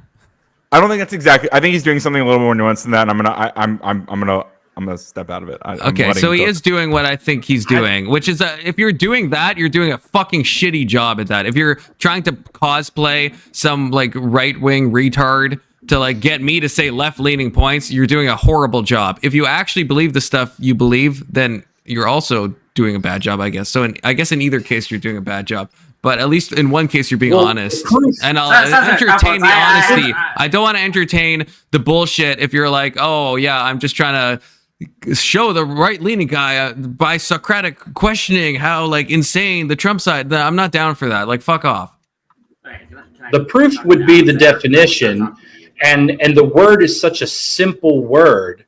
It's you know, without even looking it up, and you see, oh, remigration. Most people are going to think very milquetoast of that and just think, oh, they just mean to get the illegal people out. You know, if you're not looking the word up because it is such a simple sounding word, I don't then agree. Yeah, but I get what the proof is the definition. That's all. No, I don't agree with that. I don't think that I think the term matters more about how people understand it rather than any sort of dictionary definition. So like if people are saying like, hey, listen, if Trump is saying remigration, again, I think the vast majority of, especially Trump supporters, are understanding this from like, hey, if you're here illegally, if you're not an American, then you can go back to your country. And I don't think they're meaning that from any sort of like, hey, listen, if you are an American that has been here from some other country, has a green card, has a citizenship, I don't think that's who they're thinking about when they hear this term repatriation or they hear the term remigration. Sorry, remigration. Like, remigration. It's remigrate. Remigrate. Does the right have a larger than normal amount of white supremacists who support it currently heavily in Probably. the MAGA crowd? Sure does. Okay. Yeah. Do you think those particular people might read this a little differently than you do? Yeah, but I don't care about what they read. I care about the intention. Who's most likely to become violent? I don't care. I don't know what You has or them? I don't know what has that. What does that have anything to do with what it is that I've been saying? It ties into what I said before about it being dangerous. It is, you would admit, and I don't even know if I should engage because I don't know. I don't think you're being good faith, but I will try for the moment to pretend you are. But it is, you would admit it's dangerous and irresponsible because I have news for you. 1488. Most people, most Americans don't know what that means. Okay. We are all too chronically like online and debate pilled and know about history and shit and all that gay fucking shit that we know about that. If you ask a random person, they'd be like, I don't know what you're saying, right? But if DHS tweeted out that would be dangerous and it's Confluence. It's funny you scary. mentioned that actually. So someone in my chat, Bong and stuff, pointed out that apparently DHS. I'm trying to find this post. I wasn't able to immediately, but I'm sure I believe him when he's referencing. Apparently, DHS did also post some photo that happened to have exactly 14 words in it, and the two H's in the sentence were like capitalized. So it is interesting. Yeah, that's a little bit of a. That's a hard. I'd have to see it. It could be one of those like Rorschach tests where it's like, it's possible. They're not going to be that. Humans are pattern making subtle. machines. Like, I don't know. No, they're not going to. They're not going to be that subtle. They don't want to be subtle. I just think it's clear. This entire administration has been about, you know what? We have too many illegals in this country. We have too many immigrants in this country. Okay. When they say something, what this has been one of the primary points they've been pushing, right? Is there are too many people that are not Americans in this country. And they say remigrate. In the context of all these deportations, in the context of all the military, use cases or strikes or whatever. The entire idea is around like, hey, listen, if you're not American, if you're not here legally, then you should not be here. If you are here meeting those definitions, then you migrated here. Again, a lot of the countries illegally. Then you should re-migrate back. Can I interrogate you for just a minute? Yeah. Okay. First, you started with there's a lot of illegal immigrants. Then you said there's a lot of immigrants. Then you said there's a lot of non-Americans. Conflating all three of those together might actually be the problem. Because we don't hear just there's a lot of illegal immigrants in the country. What we hear is there's a lot of non-Americans in this country. And they're ruining our culture, and they're destroying our country, and they're taking our jobs. That's what's being said. Now, the fact that in the same breath you conflated all three of those things together tells me that you actually hear the same thing that I do. It's just you're not taking it to its logical conclusion. So when someone says remigrate, and they constantly conflate between illegals and legals and just non-Americans, that says a lot, doesn't it? I agree. I'm saying a lot more than I think the administration is saying, because I think the administration has been very clear that they're about legal pathways to the U.S., American citizens, people that have a legal pathway here. If they do not have legal citizenship, they do not have legal residency, then they're open to interpretation. They're open to, deportation, whatever the case is. I'm conflating those things. I don't think the administration has. And then I don't think that pointing out the fact that I'm conflating those things is anything related to whether the administration has. Okay, brief sidebar. Okay, I'm out of Zins. I'm going to go step out for a cigarette, okay? I would love to keep this going. Big Soda, if you're still there, you are in charge. Ryan, you are second in charge, which is a crazy thing to say. And Alex and Lifted can fight it out. Letta, you are absolutely not in charge, okay? Absolutely, you're lowest on the in charge level, okay? Wait, so I'm second in command to the guy who was talking about white versus Jewish culture. Yes, this is the state of the panel, okay? And someone fucking super chat. Come on, guys. I'm putting up with all this bullshit. Ryan's chat, you come over here, someone super chat. Be cool. And hold down the fork, guys. No TOS. Big Soda, you're in charge. I don't even think you're there. So if Ryan, it's on you if he's not. That's right. Well, since I'm in charge, I want to counter what Confluence said. Hey, if you are in my chat and you want to give me money, or if you want to give money, no, I'm still here. No, disavow. Oh, I knew you were gonna do that to me. I knew it. No, come on. Don't listen to Ryan. Listen to Confluence. Always Confluence. Okay, I feel like it's pretty obvious that like this entire they ran on illegal immigration. When they talk about re-migrate, they're talking about people that are here illegally, that they're trying to deport, that are not here illegally. They're saying, hey, listen, self-deport. That has been the aim of the administration. There have been multiple policy positions put in place for that. They are simply saying, listen, do it yourself so we don't have to. That is what re-migrate means. That is what they have been pushing for. That is all of this. This seems very clear to me, and it seems very clear to all the Trump supporters that this is absolutely what they mean.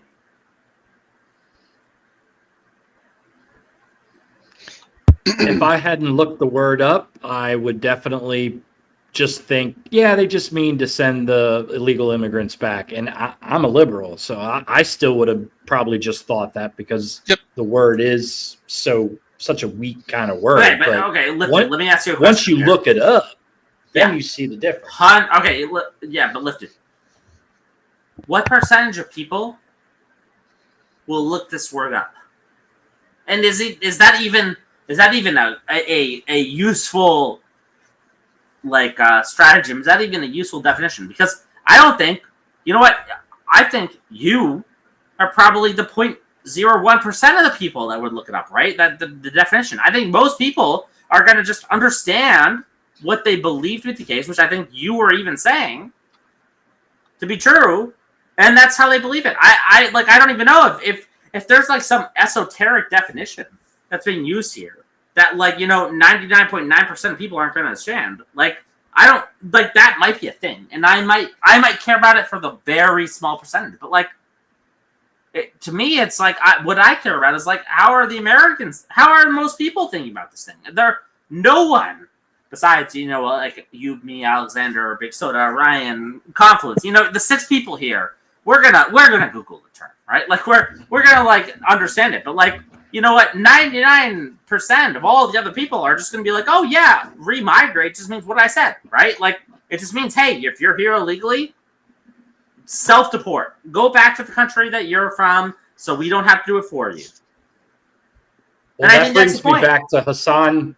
That brings me back to Hasan Piker's. Then I guess we need re-education.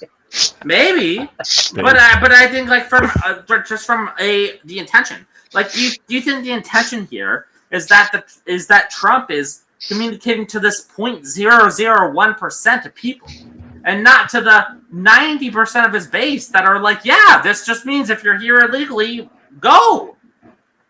That's what's crazy to me is I think it's clear Trump is very, very clearly meaning, yeah, to my base. But see, you've got people behind Trump, the Stephen Millers and the other white nationalists that could be gaslighting and just could be. We have no evidence of that. Right. We have no evidence. So if we're assuming this is a Trump tweet, because it's a Trump tweet, right? I think you and I, Lifted at least, would both agree, he's just meaning what he says to his base. If you're here illegally, you migrated here illegally, that's his whole thing. Migrate away. Migrate back to the countries that you came from. I think that's clear what it is that he's saying. I think there's been enough evidence, though, with Trump, whether it's his first term or this term, where he's done things, shithole countries and, the immigration crackdown now, that I think that you could, even without looking it up, I think you could substantially say, oh, that could mean, other I'm in charge now. Others, minorities, that could mean it does. But it does. It does, but that's because these other minorities, they're the ones immigrating illegally. Right? Every single third worlder back to where they came from. That is the number one response after this thing here. That's crazy. That speaks I think against because I think Latavian's making a compelling point about what the average Trump supporter might hear when they see this, because they don't see themselves as someone who wants to remove people's citizenship, right? They don't I think the average Trump supporter probably doesn't believe that. I mean, I would hope. I might be cautiously optimistic right now, but look, I think good. You can finish what you're saying. Yeah, I think he's speaking to the Well, what I see is he seems to be speaking to the way that like a lot of these kind of this messaging has this kind of plausible deniability that I think is actually like very strong, and why it's so effective as like dog whistling is that there is so much of this like altogether it obviously to people who are sensitive to it and more attuned to those things, whether it's the people like the white nationalists and stuff we talked about, or people like us, we're all very attuned to it, but like the average person is not nearly as such. And so yeah, I think it's interesting. I mean, we just had Thanksgiving, and I asked my MAGA mother this exact question, and I didn't tell her the definition. I just said, what do you think of that? And that's exactly what she said. Oh, I just think he means to send the illegal immigrants back. So there are quite a few people that just think it like that. But I think if you're somebody like us, that are online all the time, and you see and you've heard a lot of the history, and you believe the history of what's happened and what Trump has said, then you can kind of make an educated, like, okay, well, maybe they mean something more. Let me look that word up. Oh, okay, well, it does mean something more. But again, I get it. Most Americans, especially, the older MAGA Americans, are just going to be like, oh, he just means, just to, send the illegal immigrants. I'm gonna say this, okay? I genuinely do not think looking up the definition matters at all. I don't think so. Yeah, first off, I don't even know that Trump is saying these things. Looking up or whoever is like looking up definitions to like, fucking hide these things, or like, dog whistle, the like coding here. I like they're very open with their positions. They're very open about the illegal immigration. They're like very open about like, listen, this has been their policy for like the past fucking 8 months. It's been, if you're here illegally, leave before we deport you. But that's the whole point of a dog whistle, right? The point of a dog whistle is that you want to say something more, but you don't want to say it directly because you're going to get in a lot of shit. And so you say something that could be taken by a certain group of people to mean something, right? What shit are they getting into by saying remigrate? Tell me, what is the shit they're getting into right here? I just want to add to this really quick, okay? I agree with you that on first blush, most people are going to say, nah, whatever, this is nothing, right? But then they're going to start reading some of the comments, and they're going to start seeing where it comes from. Well, I mean, yeah, that's what people do, right? They don't just see something and then ignore it forever. Wrong. Okay. Well, let's say they don't then. We just got over a couple of shootings in this month and have had multiple in the months before that. We've had a lot of assassination attempts as well. The question is, who do you think is going to feel emboldened to act by something like this? Do you think everyone's going to be like, oh, whatever, this doesn't mean anything bad?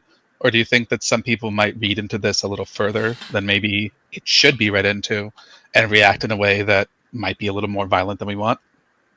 I have no idea what this means in relation to the conversation we're having. I believe it would be the right. Hold on, I'm conservative. So what I'm saying is that, I don't know what this means in relation to the conversation we're having. What I mean is that, like, I don't think most people are thinking about any of that. His point was expressly not about most people. His point was about the people that acknowledge or will do the time to search, or like the worst people are the people who already know what that term means. Those are probably the scariest people. They hear that, and that is gonna raise the temperature, right? For lack of a better phrase, right? You hear that, let's say you're already some groiper, you're already like a little on edge, and now DHS is telling people this. You might be prone to act up, So I want to kind of also point out, like, I brought up that 14 words thing, and I know it's easy. The way I described it, I think it's easy to dismiss. But I posted the quote in the back. This is posted, and I posted a Facebook link to the THS Facebook post where they do this, and it has like a picture of an angel floating or something. But it's a heritage to be proud of with that H capitalized, a homeland worth defending, and the homeland so H in heritage and homeland are capitalized, and it's America. It says American progress, John Gast. It's 14 words like in total, and with homeland and heritage capitalized. So it's a more subtle thing, but like it is. But notice the D is also capitalized. Well, yeah, sure. Yeah. Again, it comes back to like the plausible deniability, right? Like, this is Ryan. You have to admit this is like divination at that point. Like, there's a lot of words capitalized. It's not divination. Look, it is. There's 5 words capitalized. Well, 7 if you include the guy's name, right? But there's like at least. Well, that's on the next line though. But I understand. Like, I know, but it's still a part of the 14. The 14 word count. If so many people are responding this way to something as simple as this, it's probably because the message has been going around that this is kind of the general feeling in the White House. Mm-hmm. That's what I was trying to say. This is part of the problem. There's a reason why people keep calling them fascists. Like, this doesn't come from out of nowhere. And the more they embrace it, the more likely it is that the next left-wing person who hears voices or has a bad day is going to go out and do something stupid and going to escalate the entire situation over and over again. You cannot say you're toning. You could not say that people should calm down or people should stop fighting, but then say things like this in the context that it's said, and then walk away from it expecting nothing to go wrong. That's what what a Confluent says is dangerous. It's not. I'm not worried about right-wing people taking this the wrong way. I'm worried about left-wing people taking this the wrong way, or people. What is the wrong way that leftist people will take this the wrong way? Oh, they're going to deport legal immigrants. This is truly a fascist country. They're going to start putting people on trains or cattle cars. Interpreting this the wrong way. So you mean that they're interpreting this the right way in that they're going to deport? No, the way that we don't want them to interpret it, but appears that maybe the administration does want them to interpret it. A harmful way, like the shooting that we saw in DC, right? So that some migrant might actually do this. It's also the way the administration might actually mean it, right? Like if you listen to the speech Trump gave after the shooting in National Guards, men and women, like he specifically talked about basically re-examining people who were already here or who are 19 different countries. They're gonna look at all the green cards for people from 19. Yeah, but green cards is still that's not the same as citizens though, right? They're here legally. I know. Well, just to be clear, would be that confluence. That's my point, right? But we're saying immigrants. We're not saying illegals at this point. We're saying any immigrant. I know. I think to me, crossing the Rubicon though is like if Trump is trying to deport American citizens, that's a Rubicon that has not been crossed. And if it is crossed, then yeah, that's. Well, hang on. Yeah, I don't think Trump is even remotely close to. Like not only his statements, but whatever. That's not even remotely close to crossing that one, right? Well, first of all, number one, Donald Trump did say when Bukele visited the White House, he did say specifically that like homegrowns were next. He was talking about sending them to CCOT. So that's one thing. So he was talking about like deporting homegrowns, quote unquote, which would mean presumably criminals, but like people who are U.S. citizens. Terrorists. But like when you say it would be crossing the Rubicon when we get to citizens, like let's say that they are starting to like remove people's green cards like en masse. Like you wouldn't think this would be extremely concerning if this started to happen. That like would you not think that like okay, once they start normalizing this, they might actually start looking at people who actually are U.S. citizens as well. It depends on why the green cards are being removed, right? It's the same with I think we talked about this with student visas. This is my stance. I don't think it's any problem at all if someone is like support. Let's say someone's supporting Hamas, right? Hypothetically, right? And they're on a student visa, and their visa gets revoked. Fuck around, find out. I don't give a fuck. Yeah, confluence. I'm with you. I don't 100% care. I'm a little 100% aligned with the position here. I can't tell if you actually are or like you're trolling, but I'll accept it. I'll accept it. Do you know why you should care? I shouldn't care, but you can tell me why I should, but I shouldn't. You should, but you shouldn't. Okay. You should care because the reason they want to deport them or remove them is because they don't agree with the opinions that the administration currently wants them to have. Future administrations may have different opinions that they want to remove anyone who feels the same way. That's fine. I said that. I said this to Ryan. I just want to fill everyone in. I said this to Ryan 2 days ago, and I still stand by it. If I was on a student visa in Japan and I start saying a bunch of anti-Japanese stuff against the Japanese prime minister, and they revoke my student visa, I'm like, yeah, I kind of did that to myself. I'm not a citizen of the country. I'm there as a guest. I'm there on a student visa that can legally be revoked at any time, and they revoked it. So, like, I don't think that's a problem. Who do they say bad stuff about? In my somebody in our government. In my example, if someone is like pro-Hamas, that was my example. Right, but how is that against the U.S. government? How is someone who's designated as a terrorist organization by the U.S. government against the U.S. government? It was Antifa as a freedom fighter, but not on any official list, Ryan. Because there is, I think you pointed out, there's no domestic terror list, right? The only official terror list, terror list is for international terror groups. There's no official. The U.S. Canada has one, and the Proud Boys are on it, by the way, and not Antifa, which is nuts. That's a different conversation. Part of Hamas and saying they used to support them. Yeah, I mean, I consider myself because Antifa is like, you know, like so, like it's not. It doesn't have a hierarchical structure.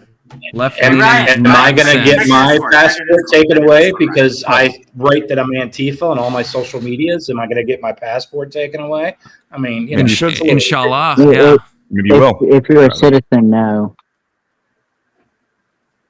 Well, maybe we should start reconsidering these homegrowns, right? These homegrowns are part of these terrorist organizations. Homegrown from where? Salvador or here? Homegrowns from within. I think you're adding the context there, though. How? No, he meant homegrowns from within. Yeah, people. What do you think? What do you mean? What else could homegrown mean? Homegrowns could mean anything. It literally can mean anything. What else it can mean? Does homegrowns mean people from Iraq? Homegrowns mean anyone or something pertaining to what you're referring to. So if he's talking about, what does that mean? What is a homegrown terrorist? Okay, so that's what we're referring to. Homegrown terrorists. Right? Depending on what country you're in. Depending on what you're referring to. We're in the U.S. Why are you? No, when he made that statement, was he in the U.S. or was he in El Salvador? No, he wasn't. He wasn't in El Salvador. He was in the White House. Okay, my bad. If anyone has a clip, please post in the back chat. I thought he was speaking with the El Salvadorian president. What do you mean by homegrown? But also, going off the dome. Remove the homegrowns. Homegrown. I'm not saying this is what he meant. I'm just saying it could mean like someone who was, you know, let's say has been in the U.S. since they were like 2 or 3. Like he's tried to remove DACA, right? It doesn't necessarily. It could mean someone who's born in the U.S. It could mean someone who's born to an illegal immigrant, which we know he wants to remove, right? It could mean someone who is a second generation. There is a few interpretations of that, right? Yeah, I think it just means that they became became terrorists after they came here. That's my understanding of homegrown. Somebody who was I would agree that it's while they're here, whether or not they came here or were born here. I think is what I would say. It sounds like to me. Like it doesn't matter whether they're immigrants, but I can understand that side of it as well. Okay, we'll play this clip. Demanded the people wanted to change everything, and they wanted to. They demanded they love you, they love what you. Well, you know, I'm not here supporting. I want them to, you know, for homegrown criminals next. Yeah. I said, homegrowns are next. The homegrowns. You got to build about 5 more places. Yeah, that's fair. All right. It's not big enough. Yeah, come on. So this is a much different office than you remember. Okay, see, I thought that happened in El Salvador. I apologize. Demanded the people wanted to change. So what would you mean when you say homegrown criminals and you're going to send them to El Salvador? He needs to build 5 more places. What do you think that would mean? Then I would have to say he's referring to people that are homegrown in that area, based on the context of that clip. Homegrown in what area? People who are in America, yeah, American. Where they're referencing, which would be America, yeah. It's still unclear to me if it's American citizens or if it's people that were kids, right? Like dreamers and stuff, or if it's people that were born to. I'm not sure on that. Well, if they're not citizens, he has a right to deport them anyways, right? I mean, I'm pro DACA, but like I know Trump's not, and so so he could be meaning that, which I would disagree with because I am pro DACA. but that's at least a better interpretation than, you know, like someone who is lawfully, someone who is a citizen who gives birth to a child, and now that person is radicalized. And if that's what he means by homegrown, that's the most doomer pilled interpretation, right? I think we all agree with that. In context of Donald Trump. Hey guys, I have to go. But I love you guys. I'm about to end my stream momentarily. But yeah, thank you for having me. Compliments. All right, thanks for stopping by, Ryan. All right, Ryan, what the fuck are you doing? Good to see you, Latavian. Good to see you, Alex, and left us. And yeah, bye, guys. Take care. Where does he have to go? Okay, he doesn't believe in the stream. So now, Latavian, can you tell me if you're just like, you know, fucking trolling the whole time, or like what's good? I've never trolled once, so. Sounds like something a troll would say. All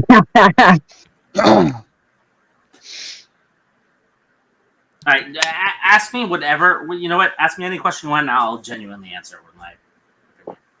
Do you think the remigrate tweet is dangerous? Sure. Okay, so you were just playing some stupid retard Socratic game the whole time. Well, were you convinced, or did you think that from the start? No, I mean that was an assumption. Okay, you're welcome for that. Yeah, it's a good question. Yeah, were you convinced down the line, or from the beginning? Did you agree with me when you challenged me on it being dangerous? Did you, in your heart of hearts, think it actually was dangerous? I think it was dangerous in the sense that it opened up for, like, you know, libtards to, like, have some sort of position against it. I think it was pretty clear that, you know, it was meant illegal immigrants, people that were not U.S. citizens, people that shouldn't be here legally. But I think it was dangerous that he wasn't specific enough yet. Okay. It's weird that you only see, if you're being honest now, it's weird you only see it dangerous from one side. I mean, I see that one side, like the attack in DC. Well, I mean, to be fair, yeah, like that was it's dangerous to be misinterpreted, is it not? Well, I don't know. I don't know who runs the DHS Twitter account, so like I can't. I don't know what you mean. It's dangerous to say something that is misinterpretable, right? Yes, yeah, that's what I would say. Because I don't know the ultimate. You know, maybe whoever runs that account, there could be some good faith explanation that they were just like, hey, this is a cool word. This is a cool word that showed up on the Merriam-Webster's dictionary. I didn't really read the definition too close, and 100%, yeah. I agree. But yeah, the Merriam-Webster definition is kind of simple. It just says to migrate again or migrate back. Yeah, exactly. Yeah. So it just like that's what popped up on mine, and then I scrolled down a little bit and I seen a CNN article and another article that talked about it. But the first thing that came up was the Merriam-Webster. Yeah, I think it's clear to most people that hear the term that they know.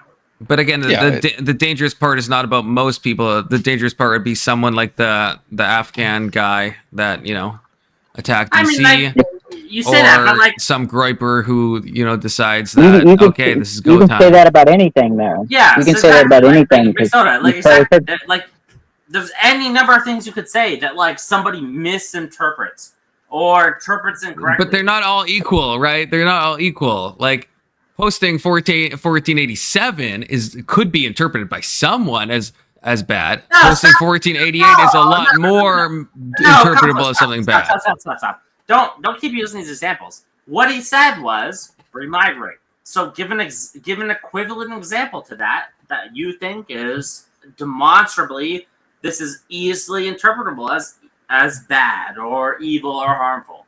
Give an appropriate example. I don't know if this is like the best analogy, but let's say he said eradicate. No, don't say no. No. What the fuck why? are you doing? Why? I'm saying eradicate. He said no. Eradicate. Wait, how is that? I think I actually think that's a decent analogy. He said remigrate. Don't say. Imagine he said something else. Wait, I thought you asked me. Am I insane? Didn't you just ask me to give you an example of something that would be comparable? You said don't. And that's what I think would be comparable. Eradicate. You think eradicate would be? You think that would be comparable? Just saying the one word eradicate. Well, the reason I'm saying I think that's a little bit of a jump. The reason I don't think it's a jump. It's not because eradicate can be get rid of everybody, or eradicate. Eradicate doesn't always mean kill. I mean, this is the reason I brought this up. You know, why it was in my head is because Michael Knowles famously said that trans ideology or trans or whatever he said should be eradicated from public life entirely. Some people took that as like a genocidal statement, and he said, no, I just mean that the ideology should be gone, not that anyone should be actually killed. And you know, the right and the left disagree on what exactly he means. So eradicate can have multiple definitions, right? So I'm saying in the same way that someone could read that and be like, oh yeah, we know what ICE has been doing, they want them gone, or someone could read that and be like, we want them dead. And both of those things could be like valid interpretations. That's fine. Big Soda, you understood what was meant there. I understood what was meant there. He utilized those terminologies bad. It was not good. It wasn't the terminology. It was just the lack of anything else to go with it. Sure. On its own is where that word is dangerous. If you provided even the slightest bit of like identification of who you're talking about or talking to, it would be a lot less defendable to say that they're talking about kicking out every immigrant in the country. Sure. Right. Yeah. And that's, I would probably chalk this up to. Oh, my bad. No, go ahead. You can go ahead. I didn't mean to cut you off. But you're fine. Just. I was just going to say this seems like a blunder on the Department of Homeland Security's social media team. Whoever they have operating that probably should get fired. Yeah. But Christian I'm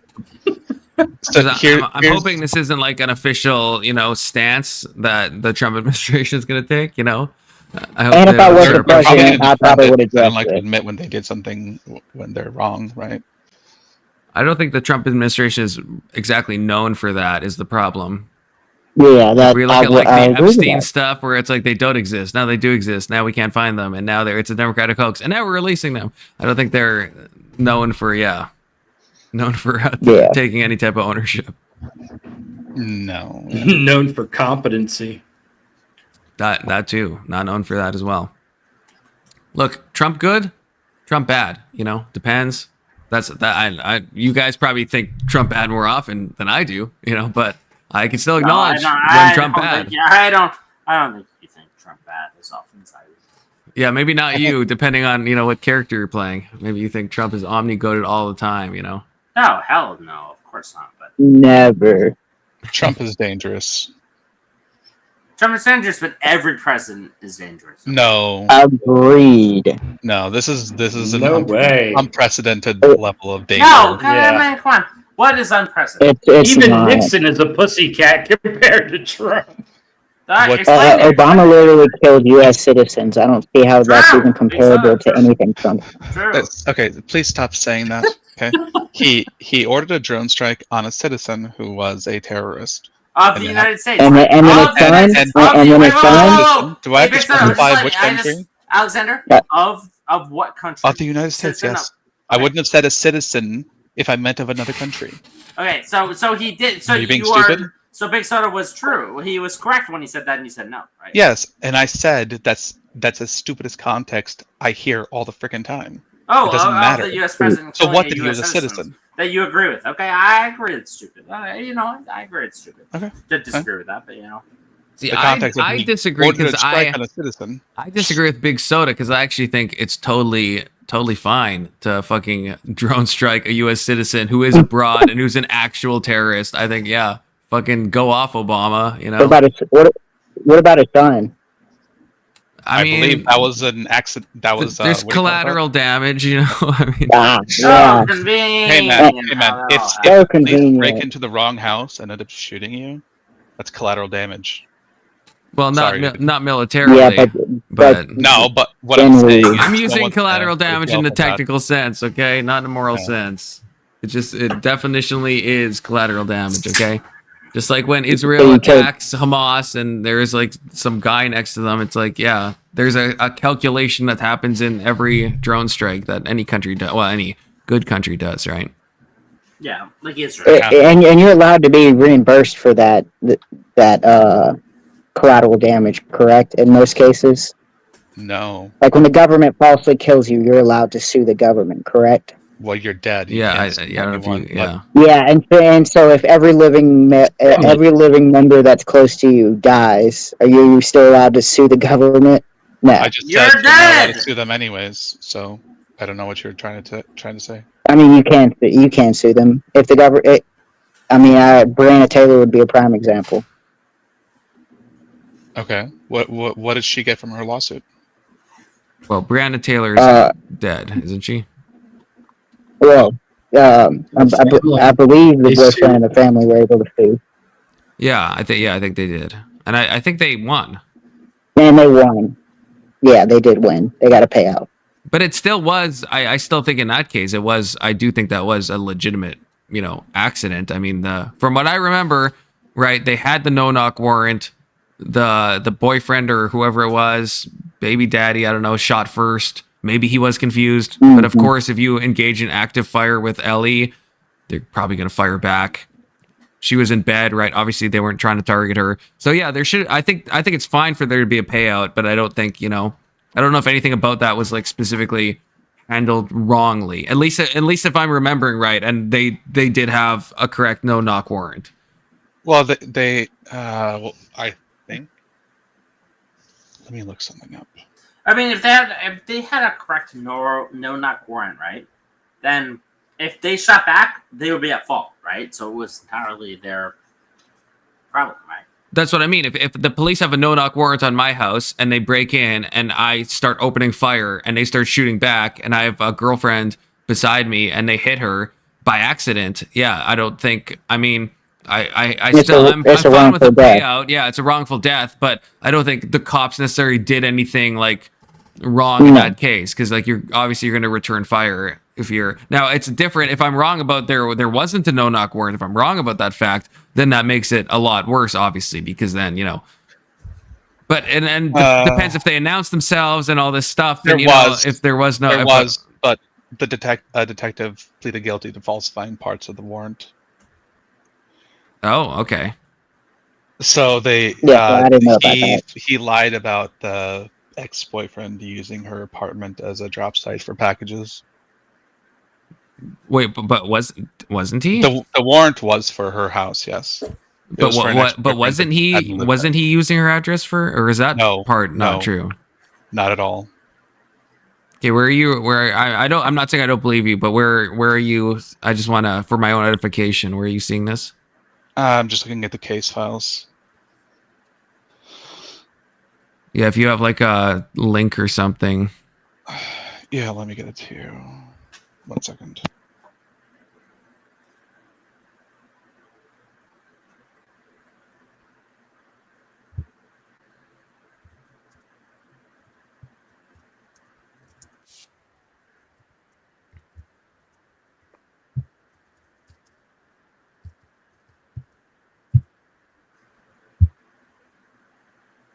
Bum, bum, bum. All right, lifted leftist. I see you saying you're headed to bed. It was good chatting with you. Good night, brother. You're always welcome back.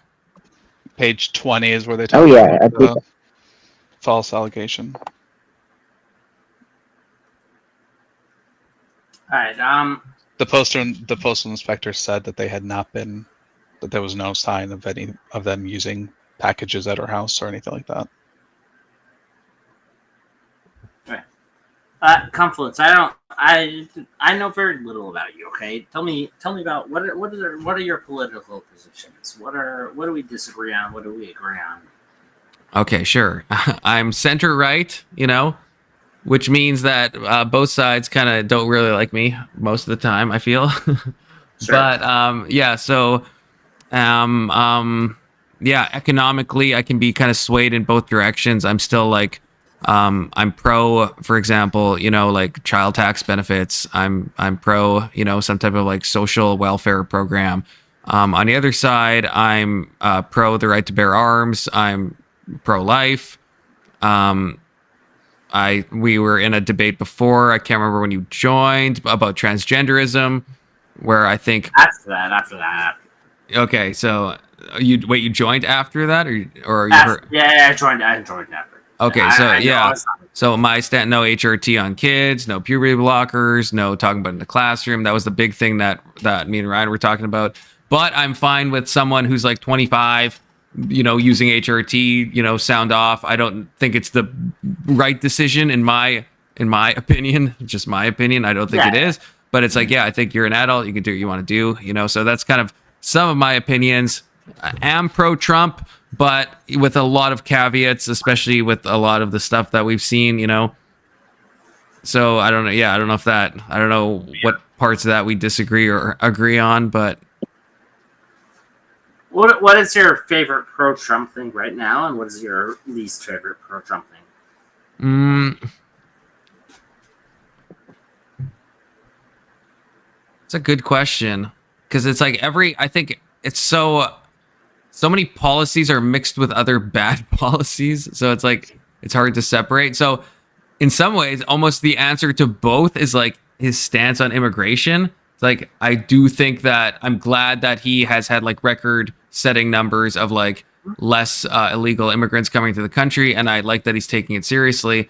But then it's like, I don't like that he's probably my least favorite is like the DACA thing, I maybe that makes me a bit soy, but I think, if you're like, I think if you were brought into the US at a young enough age, and from like Mexico or some other country, right? You don't know what it's like to live in that country. And then, when you turn 18, I think you shouldn't just be like, sent back. You didn't choose to come here. You were brought here by your parents and stuff. And then Trump trying to end like birthright citizenship and stuff is just a clear constitutional violation. So I would say those are probably, So in a weird way, his immigration stance is both probably my one of the best policies he's doing right now, but also one of the worst. It just depends on, because immigration is such a broad topic.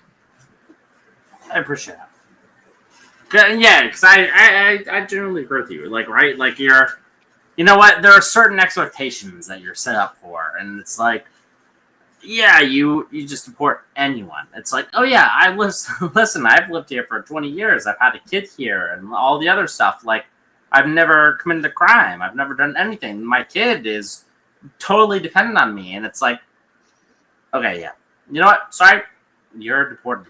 And then your kid is like, what am I going to do? Like, what's happening here? I have no recollection, no connection to the home country other than the United States. And it just feels like it's not answering the right question, right? Yeah. Like, and I feel, I don't know if you would agree with this or not. I was talking about this with a friend a few weeks back, but I feel like one of the main problems, I think, with conservative, I see conservative and liberal as kind of like more dispositional. Like, I think, like, because a lot of my policies fly in either direction, right? But I think dispositionally, I find myself more conservative, as in I want things to be, I'm more like Chesterton's fence, where I'm like, hey, we have tradition for a reason, we have this stuff for a reason. If we want to change stuff, that's cool, but like, let's hold the ropes back. Let's see why we have these laws first before we like bust them down and before we like change all of society. Because maybe society is set up for a reason. Maybe it's not. And then let's evaluate that. So I want to like take things slow. And so one of the things I've noticed, I think, is that, so I think conservatives sometimes lack empathy. And sometimes I think the left has like too much empathy. And I feel like that maybe is not a strong enough word, but like there's a balancing act, I think, in life and policy and morality between like mercy and severity, right? It's like an imbalance in either direction is bad. So if you're like too merciful, then you don't arrest like anyone for like a hackneyed example, right? Because you're so merciful, you let criminals go, because you care, you understand their circumstances, right? And if you're too severe, then it's like, well, you throw every criminal in jail all the time, right? And so I think the right leans more in the severe direction, the left leans more in the mercy direction, but I think the perfect balance is like somewhere in that middle. So I think with the immigration thing, right, with DACA, I think that's an example of the right leaning too much into the severe thing, where it's like, yeah, you do have to enforce laws and borders and stuff, but you also should have a basic empathy of someone who didn't come into the country by their own free will and all they've known is America. And yeah, if they've never broken any laws and stuff, they're leading a good life, then they should stay. I don't know if that made sense what I was saying, but no, I do think I broadly understand what you're saying. I want to ask you a question though. Where do the left and right disagree on immigration? it depends how far out you go. I think there are mainstream, mainstream Democrats, mainstream Republicans, yeah. Not your Zohan Romani, right? Like we're talking about the people that are like, I'm not willing to endorse Zohan. These are like the 80% of the Republican, 80% of the Democrats. Like where do you think the mainstream opinion lies? I think the agreement is that borders should be tightly controlled. I think most people would agree with that. Like if Ryan was back here, even though he's an insane lefty, I think he would still agree that like we have to control our borders. I think the main thing is like, what do we do with the people who are already here? That's the main, I think, disagreement. And I've said this before, where it's like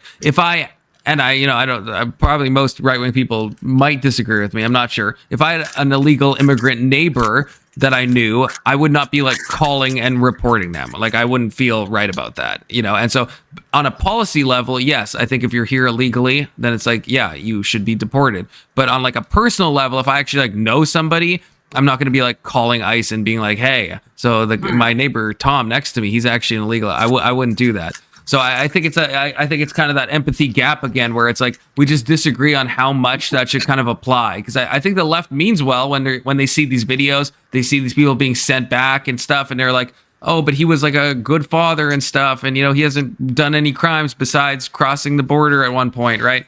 And I can see obviously the right side of like, hey, you have to enforce your laws though. Still, you made a decision, it might have been years ago, but you entered the country illegally. So I think that's the disagreement: is what do we do with people here now? And it comes down to that, like the rule of law and what you should do, and then versus the kind of mercy part of things of like, well, how much grace do we give people?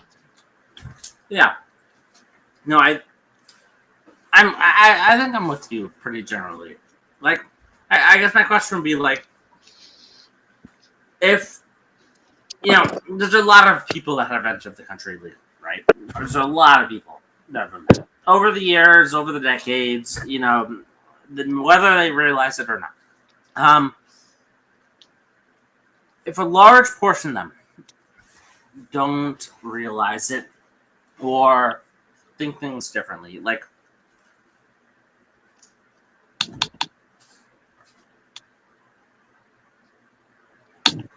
I guess my question is,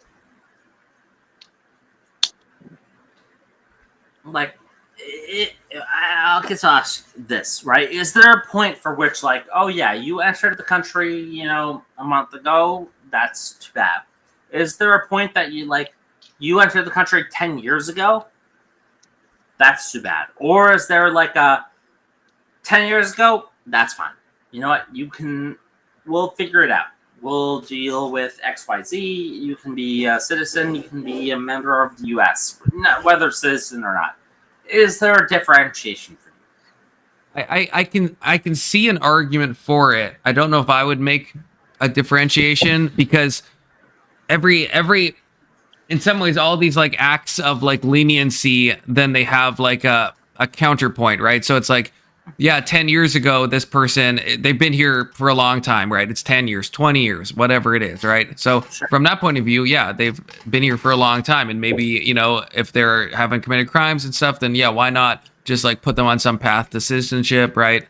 But the counter of that is like, for every person entering illegally, it's like there's people that are trying to enter under legal channels and are getting denied. It's very hard to immigrate to the United States. So it's like, you're cutting your place in line, and you might have done that 20 years ago, you might have done that 10 years ago, but either way, you're taking someone's spot in a way. And that seems like unfair to me.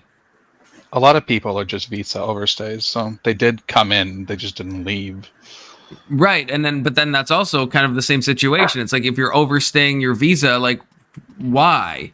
And then that's, is that gonna, like, there's for everyone who's overstayed their visa, there's someone who is like a law-abiding person who's like, well, my visa's up, I'm either going to try to get it renewed, and if it can't be renewed, then I have to go back to my original country. And so it's like, it's just, that is an issue of like fairness. It's like, do you want to reward people who, like, the guy from, like, you know, let's say someone comes on a student visa to Sudan and then leaves when his visa's expired, right? Versus the guy who comes from Sudan and just overstays it. And now we're like, hey, the guy who broke the law, actually, yeah, you get to become a US citizen. That guy back in Sudan is like, I followed everything right. I'm still stuck in Sudan. What the fuck? Like, that strikes me as like fundamentally unfair. So it's like, so I see the point of like, yeah, if you're in there for multiple decades, then like, is there a path? I can be sympathetic to that. But then the other side of me is like, it's just fundamentally unfair. Why do you think we gatekeep immigration? Or what do you think is like the reason the countries gatekeep immigrants? Oh, I think so many reasons. I mean, the U.S. has like the lottery system they use, right? Of like, to like make sure that like the countries are all like balanced and stuff. Like they try to like immigrate from like a diverse population pool, you know? Sure, I think part of it is like, part of it's demographics, right? Obviously, we obviously want people that share our values. We obviously want people that share our culture. So it's like, you want people that assimilate. And there is an amount of people, and this is, you know, where we might, you know, disagree, but there's an amount of people that, even if everything's well intentioned, will make the country fundamentally not the country anymore, right? Like if you did bring over, let's say, 300 million Chinese people, even if they're well intentioned, you're fundamentally changing America. Like to some degree, demographics is destiny. You know, there is that argument there, and it's an uncomfortable argument or uncomfortable topic to talk about. But I think it is true. So I think, yeah, there's a lot of criteria about how will you benefit the economy, how will you benefit the birth rate, because obviously we have terrible birth rates, right? How will you assimilate? But then there's also the uncomfortable demographic point, and I think those are kind of the main, probably deciding factors. I guess what I was more getting at was the idea that like one of the reasons why we take care of who we invite to our country is because we don't know how they're going to act when they're here. So we tend to, like you said, if they're people who are not capable of being productive, or if they're people who are not capable of integrating into society, right? Those will be times where we want to not have them here or get them out. But if they've been here for 10 years and they've been productive the whole time and they've already mostly integrated in society, aren't we already past a lot of those questions? Yeah. In that case, yeah, we would be. And then the main thing, the main counter argument would be what I said before about like the fairness argument, that like there's people that came, and then, like I said, that came on a visa and then left because they wanted to be law abiding, and now they're just like back in some like terrible country. And now we reward the guy who broke the law instead. And that doesn't strike me as like a fair and just society to do that. Right, but we know the guy who stayed, right? I know.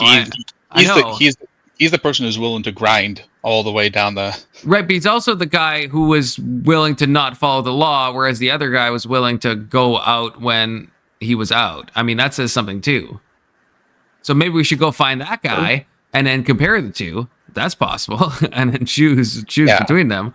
But I just don't like. I also don't like the incentives for the future. It's like, it's kind of like Biden wanting to like cancel student loan debt. It's like, the problem with that is like, right? It's like, first of all, again, it's actually, I think it's a comparable example because it hits the two things. The one thing is the fairness. It's like, if I pay back my student loans, then why did that guy get his student loans canceled? I don't like that. That's just not fair on a normal level. But it also sets a bad precedent for the future, because it's like, if this happened before, it might happen again. So then, hey, I'll sneak into the country, or I'll take that student debt, and I'll just hope that, you know, maybe in 20 years, you know, the government will just like let me stay here, or just forgive all my debt and everything will be fine. And so it's a bad incentive structure for like what's happening going forward as well. I think the whole reason for forgiving student debt was because a lot of it was, I don't know how to phrase it. A lot of it was just people being misled about what college was going to give them based on old information. And as new things came around, it turns out, hey, college really isn't like gonna give you a great job or give you a great life necessarily. But but the thing is, that hasn't changed. It's not like if we look at like college enrollment, they're still enrolling at the same rate. So It's not like we've solved. I would hear you if they solve the problem and now markedly fewer people are applying to colleges. Then it's like okay, we have fixed the problem. But apparently, if that is the issue, we haven't fixed the issue. So then, like, why forgive it? Because now the same amount of people are enrolling in the same amount of nonsense degrees that aren't gonna get them anything. And I say that as someone who has a nonsense degree that I've never used in my life. So Well, yeah, if the forgiveness would have to be paired with like undoing or stopping colleges from providing stupid, bogus degrees that don't make any sense. And if it was, then yeah, then if it was that, then I don't know how opposed. Then I'm more open to that. But just like just a broad forgiveness of student debt, I don't see any. Do you think they weren't going to do reform as well, or? No, at least I've never seen evidence that they were planning on it. At least, and this is something maybe I don't know about, but if there was, I don't know about it. And I wouldn't assume that they were going to do it, because like then you would say we're forgiving. That's an easier over and over again. Yeah, it's an easier pill to swallow if you're like, yeah, we're forgiving it this one time, and we're going to reform the whole system, and you can only get student loans for specific industries that we think you will be profitable in. So if you want to take like to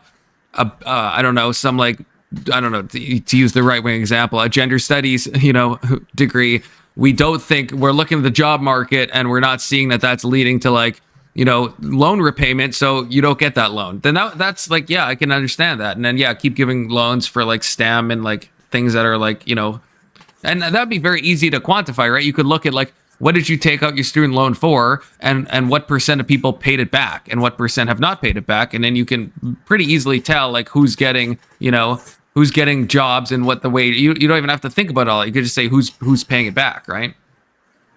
So if they paired it with that, then it's at least more digestible. But like to just relieve student debt but without changing anything is just both unfair and provides negative incentives in the future. Yeah, I would agree with that. And so I guess that's the same thing with the immigration stuff. It's like I just maybe there's some argument that the past is in the past. Like this I guess that would be my steel man. It's like, okay, going forward, we're never doing this again, and we're locking down the borders. We're gonna like super be careful. If you overstay your visa, you're gone. We will find you. We will hunt you down. If it's paired with like that type of stuff, then maybe I could, then it's like, okay, I could at least be convinced that yes, okay, someone came in 20 years ago, fine. We had the technology, like we have the AI, the technology we need to track people a lot better now than we did 20, 30 years ago. Right. It's going to be, if we do it right, we could set up a system where it's a lot harder to just disappear and not leave when your visa is over. And I would say a lot of this is caused by the government itself. Like the government failed massively when it comes to immigration. And I think when the government fails at something, they're the ones who are supposed to fix it, right? Yeah. I'm so sorry, I have to head out. But pleasure speaking. All right, nice talking to you, brother. Feel free to come up in the future. Thanks, compliments. All right, have a peace. Unless you were trolling the whole time, but I'm hoping you're not. Good to see you, Mister, joining the chat. Crazy.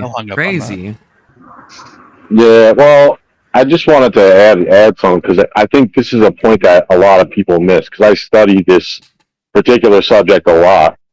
And the problem is that the left can't decide whether or not they want it to be a federal or a state responsibility. So when they're in charge, they're all about, let's federally not enforce the border. But then when they're not in charge, they're all about states' rights. So they lose the argument on both sides, because sanctuary cities are in direct violation of federal law. Specifically 8 U.S.C. 1158, 1227, and 1325.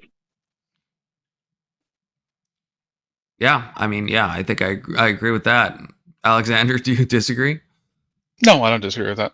I guess I'm not sure if state supremacy clause, if like state has supremacy in this case. Well, like the federal that's government, what I mean. Of course, enforce it, but I don't think the state has to abide by the federal government's assumptions. Oh, that's fine, but here's the thing: if the state wants to be like, hey, I'm a sanctuary city, then they don't have the right to let the states that don't agree. And what you're asking for when you're a sanctuary city, and we just say, okay, we're going to grant that, you got to close your borders then. Otherwise, it's not right. No, I would agree that. Well, the federal government can do that. I think they and they should have probably done that forever. Like if you don't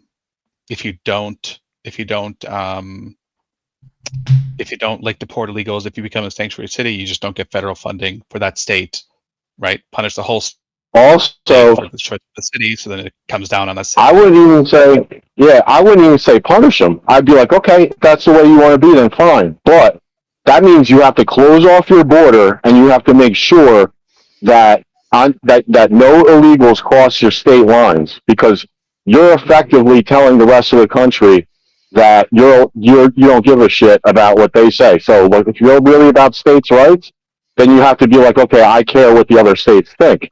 Otherwise, you're just saying F you to the entire thing. Yeah. Yeah, I agree. I think that's fair. If a state, wants to house all the illegals and they're blocked off on all sides so no illegals can cross state lines, and it's like, okay, sound off. California be California, if that's what they want, I'm not opposed to that. Well, I think there should be like some punishment for states that will not like abide by federal law, especially since immigration is a federal thing. I think right? that's an easier fix. Yeah, I think the funding thing is probably an easier thing, because that's just like a basic. Hey, you're not letting us come in, or you don't want to like turn over illegals. Like, then why not just cut funding? Like that's not enough, because again, they cross state lines right into states that don't agree. That's how they got all these. I want to be careful what I say, but you got these Muslims that went into Texas, and they're having their little powwow and stuff, and it's like, I know the people in Texas didn't want that shit, right? Like there's no way that many of them came through Eagle Pass. There's no fucking way. No way. Let's say if you took like California, and the federal government said, we're suspending all funding that we give you, all of it, if you don't change things, you don't think California would like turn on a dime? Do you really think they would be like, we're gonna accept that, we'll just like continue to exist with no federal funding? Like, I don't think they would. I think they wouldn't care. Well, they would fight it, but they wouldn't give a shit, and I'll tell you why. Because they would what's it called? They care more about their house seats than they do about all the other shit. Like there's other branches to the immigration issue. There's the labor side. There's the congressional power through the House that grants them extra seats, in terms of population in that area, and they're counted in the census, which they admitted to in Congress, that they count illegals. There's incentives there, but I'm saying, okay, so this is an AI overview, so I don't know if it's right, but AI is telling me that in 2022 they got $161 billion of federal funding. If that was like cut off down to zero, I mean, the whole state would collapse. I mean, no, they would lose all their house seats. I mean, the state would be fucked eternally. Their total funding, their total budget for 2025 is $321 billion. Yeah, so that's insane, right? Like that's half of their funds are gone. Yeah, and not to mention, at that point, what you do is you take all the ICE agents that would have been in California and you put them on border security between California and other states. Yeah, that still doesn't fix the fundamental problem, because the problem is they can go anywhere, right? It's still about, again, it's not just one thing. It's like border protection. The drug trafficking, part of the laws, they have a year to check in, and if they don't check in, then they're in direct violation. They're deportable under 1158. So anyone that comes across, by the way, the asylum thing is insane. Like this idea that when you're claiming asylum, you come like 5 continents away to claim asylum, is just insane. It's crazy. Yeah. No, I agree with that. I mean, In normal cases, right, you declare asylum at every country along the way. That's what's like supposed to happen. You're not supposed to be like caravanning your way from like Argentina up to America. We should have Canadians and Hispanics, and that's it. We should not have Somalis. We shouldn't have people from China. That's like not what asylum is for, really. Like, you know, Well, I mean, it's crazy. Somalis didn't cross here through California, right? They came. Most of them probably came here legally through asylum programs that happened because It's supposed to be the next safe country closest to the country. That's how asylum's supposed to work. You're not supposed to go, hey, I'm from China. I feel like going to the United States. I'm just going to claim asylum. There's only so many asylees that each country can or is willing to take. So right, when the but I countries guess nearby fill up, you have to do you think that's what's happening? If someone's coming in from Argentina, are they coming in? Are they declaring asylum in like Colombia and then I don't know, Nicaragua? Somalia. So that'd be across the. I'm saying that's like across the Atlantic, right? That's in the other hemisphere of the planet. Right, but I'm just asking, and I'm asking. Yeah, I the understand. caravan stuff? Yeah, that was bullshit. Yeah, like so you do, but I guess the boat thing makes it more complicated because I guess you could theoretically take a boat from China directly to America and then you haven't passed any other countries, but it's like it's not the closest country at the same time. It's not just that. It's these people are fleeing something, right? So it wasn't just Somalia. There's like 5 different countries in the Middle East have had huge exoduses of people who were being either hunted down or killed or some natural disaster that happened to them. So this has been building up for a while. Right, but I guess the question is why go to the US if you're being persecuted in like let's say Pakistan, why not go to India then? Because all the other countries around there have already taken up the maximum they're willing to or able to take at this time. Yeah, and if that's the case, if someone has actually gone through all of that, then sure. I just don't know if that's happening because again, with the southern border, it's not happening. So it's hard for me to believe it's happening on either side of the world, and they're not just being like, "I'd rather live in America." So I'm gonna. Wasn't this a really big thing? What was that country that had? Wait a minute. So you're saying that from the Middle East, every country in between here and there, they're all full? No, they're not full. They're all taken in their share of asylees. Do you think that's true though? How does one determine that? Like what's the determining factor? You'd have to know that you'd have to apply. Do you think these people from like if there's like let's say 20 countries geographically closer, you think they've applied to all 20 of them and then go into America after that? You apply to a specific country. I think you apply for asylum with the UN or NATO or whatever it is, and then they get assigned where they're supposed to go based on that. That was my understanding. The US had like an app for applying for asylum. Wait a minute. So the host country doesn't decide if a country is at capacity for no, they do immigration. They do decide. They're the ones who decide. But you just said the UN decides. No. You apply. The UN takes the application, and then it doles it out to countries based on how many they're willing to take in. That's my understanding. That sounds flawed. When it comes to other countries. I mean, how else would you do it? You can't apply to a specific country. I don't know if that's true. We have the internet. We can look it up quick. It may be accurate. I'm just saying if that is the case, that's pretty messed up because I would say I'd be like, look, you're not coming in unless you're the closest. Like, we shouldn't be taking in asylum seekers that aren't from the closest possible country. So we should be taking in. What I'm saying is we should be taking in more Canadians and more like Hispanic countries that are closest to us. So the room that whatever it is that they're coming from, like in the Middle East. The closest countries to them for that capacity should take that. They shouldn't be going, oh, we should equalize this by giving, this country takes this many Somali, this country takes a percentage or whatever. It shouldn't be like that. Right. But you're asking for a country like France to take in a significant percentage of their population as Somalis, rather than spreading it out across different countries. You're France is close. What's that? France is close to Somalia.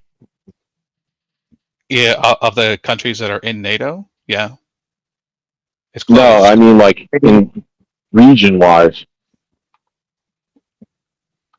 I don't know that like South Africa takes refugees from Somalia.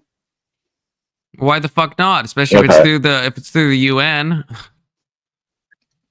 South Africa is in the UN.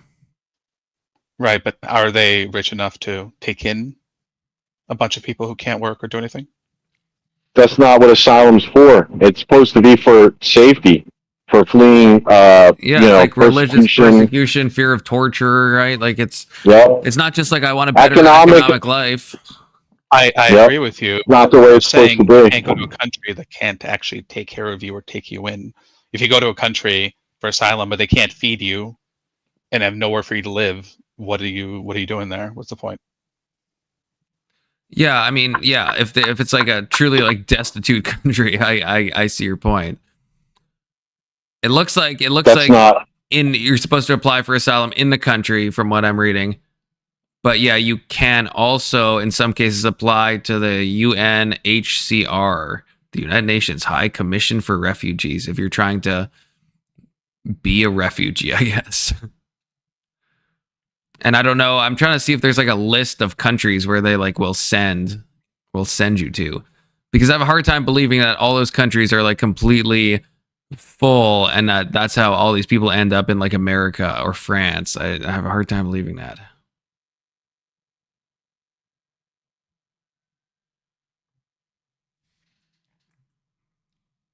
Do you at least agree that optimally the proper thing to do is to apply for the country that's closest to you?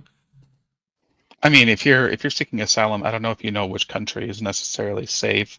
If you have to sit there and make 15 applications to all 15 countries around you, you're not seeking asylum, you're just seeking to leave, right? I mean, I don't know if you're, I think, I mean, possibly, but also if you're like in like mortal danger, you think you would just like drive the fuck to the nearest border and then like check that place out, right? Like if you're in Honduras and there's like some gang, you'd try to like get the fuck out of Dodge, right? Well, what I'm talking about isn't people fleeing from a gang member or something. I think we're conflating like people from the southern countries and what was happening in the Middle East. Yeah, I'm just talking about asylum in general. Well, it's going to depend on where it's coming from. That's the problem, right? If you're talking about from like Colombia or from Honduras, you're talking about gang violence or like civil war or whatever it is. That's different from a country where they're suffering from a huge famine and whatever else is going on. They can't feed anyone, or there's major flooding in a city in parts of the country, and they have to ship out 50 million people. Like these are entirely different worlds of asylum, right? Sure, yeah. I guess I'm thinking like, is it for those? I mean, yeah, are those? Yeah, I guess yeah, it is different. But like for those like in Syria, right? There's like certain like types of Islam. I don't remember the types that are being like persecuted in Syria, right? Because it's like they were a part of whatever his name is, Assad's kind of Islam lineage or whatever the fuck, right? So it's like those people, it's like, yeah, it's like, are they being evenly distributed into everything? Then I think that's fine. Is Israel taking their fair share? Israel's pretty close to Syria, I don't think Israel's taking any more Muslims at the moment. See, that's what I mean. So then it becomes, I don't know, it's like, are they looking at Lebanon? Is that truly unsafe? And they at can't a war take them, zone, right? I mean, not anymore. Isn't it done? I don't know that it's done. Is it done? I mean, the ground part is. I don't know if they might still be, doing the occasional drone strike, but no, I just think we can agree to some extent it's ridiculous the way it is. Like, there's no way we should be taken. I think the U.S. takes way more than its fair share, for sure. And the other thing too, like, I'm not saying we got to get rid of everyone, right? I'm just saying because of what they did in the last 4 years, we have to go over everything now because they just left the shit wide open. So we don't know who's here. The director of the FBI said, he's like, I'm seriously worried because there was no vetting the entire time. Right? And so the numbers, and I don't have it in front of me, but I'm pretty sure it was 2 million that they had that are called gotaways, meaning they don't check in. Right? If they check in, we can at least track them. But you're talking about 2 million out of all that. Now, even if it was 10 million and they checked in, I'd be like, okay, we at least know who they are. But 2 million that we have no idea what the hell they're doing here or you know, where they are or anything like that. And I think that's fair to say we need to do something about it because look at what's happened. There was one guy, a migrant, I think it was in Georgia, I can't remember the state, right? Went to some lady's house, did stuff to her, and put her corpse in the back of his yard in a what do they call that? Like a barrel or whatever, and just like you hear countless stories like this. You know, some of these people are just nuts. I mean, saw what happened. Another one happened today in Texas. The thing in DC. I mean, it's it's wild. Yeah, I think the vetting process has to be better done. I think, and I, from what I'm looking at, I don't think things are fairly distributed, and I don't know exactly. Like, yeah, I don't know who's to blame, but it feels like the load is not being evenly shared. Because looking up the top countries, it's like mainly U.S., Canada, and like Germany for like the UN refugee stuff, and it's like there's a lot of countries in the world. I get some of them are like destitute, but it's like, why so many are being resettled in like so few places? And I guess it's like that doesn't seem like equal, right? And then yeah, if we're not vetting them and we're just taking them in for humanitarian reasons and end up like doing the types of nonsense that Mr. is talking about, then it's like that's a problem, right? We can't even like we can't even agree on agreeing to proper federal law immigration law enforcement. When we sent them out, we say, look, ICE is doing a job. They're enforcing 1158, 1325, and 1227. Those are the main laws. Because if they're a criminal, right, or a previous criminal and they're known, I think everyone would agree we have to get them the hell out. So if they have proper document, you can't obstruct them doing their job, right? But these cities are so messed up with their shit. You know, all of a sudden you got the federal government getting attacked. It's not good because the way I see this going is like the baby unaliving thing. That when it went back to the states, it's gonna end up going to the Supreme Court, and I don't think that's a good thing because it's gonna divide everyone even more. Like I said, the only logical, path, if you're gonna have states that just completely ignore laws, right? When they're in charge federally, they're like, oh, we love the federal enforcement. Because then when they're, in charge of Homeland Security, they could just say, F it, we don't care. But then when they're not in charge, all of a sudden it's about states' rights. Well, it's like, you got to pick one. You have to pick one. Yeah. They don't do that. So logically, the only real conclusion is it's going to have to go to the Supreme Court, just like the baby unaliving thing. I don't want to see that happen, but I don't see any other way around it.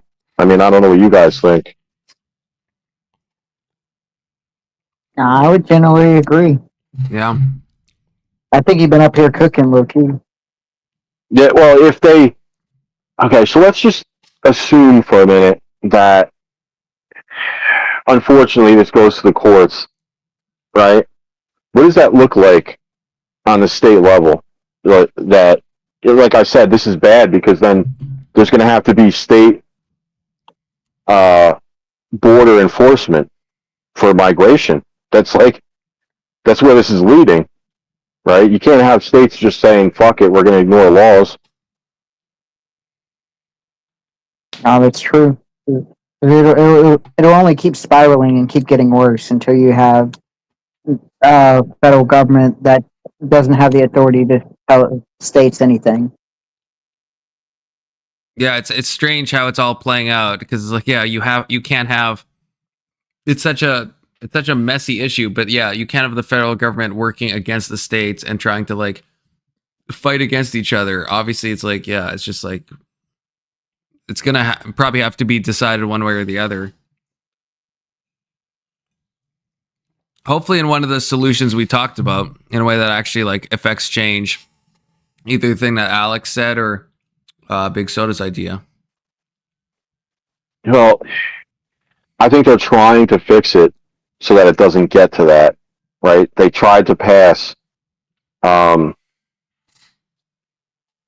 of citizenship to vote 3 times. One of the bills was HR 2, House Resolution 2, I think it was. 3 different times they tried to pass that, and it didn't pass, you know? So I don't see an issue with saying, hey, you know, you have to be a citizen to vote. Like, I don't see an issue with that. Why is that such an issue? Well, we know the answer. You know? Yeah. Because it's the uncomfortable truth of why all this shit is happening.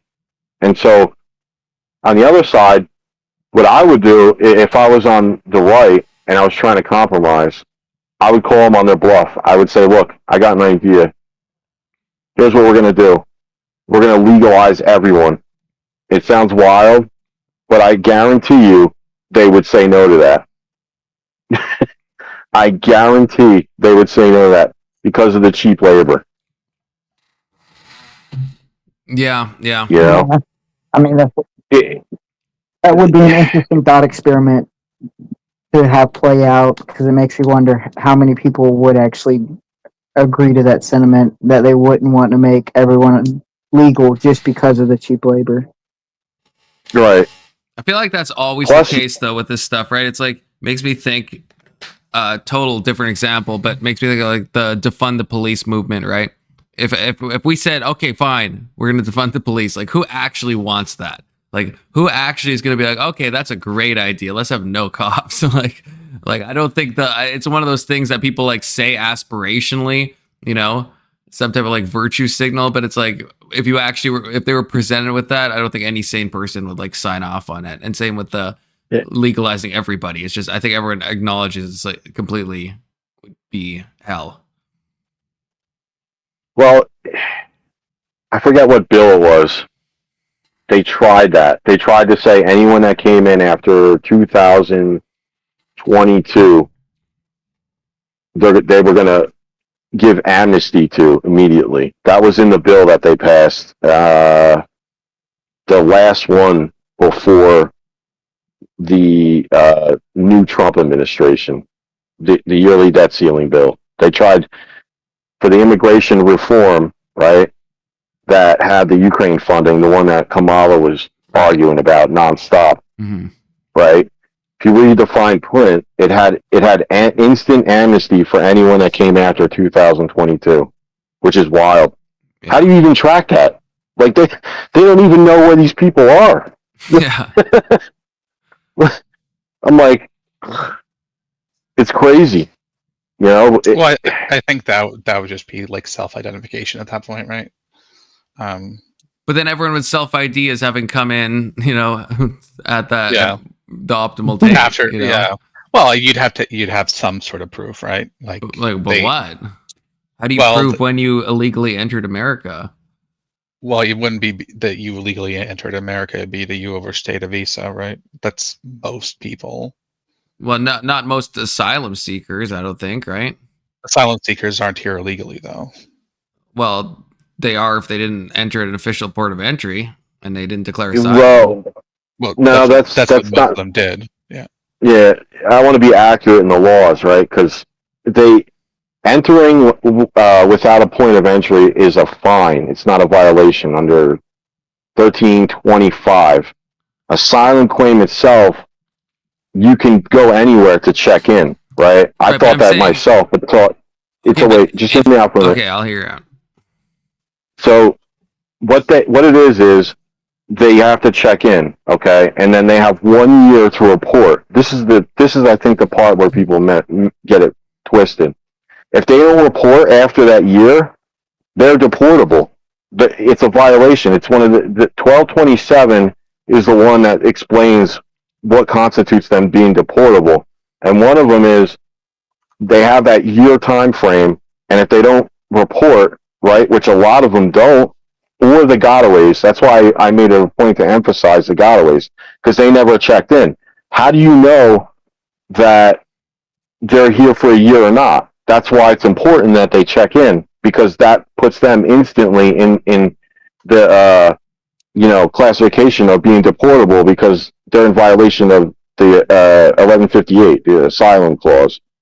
They have to check in. Doesn't mean they have to go right to a border, but they have to check in by law. And then if they don't by the year, they're gone. They are deportable. And in certain cases, they don't.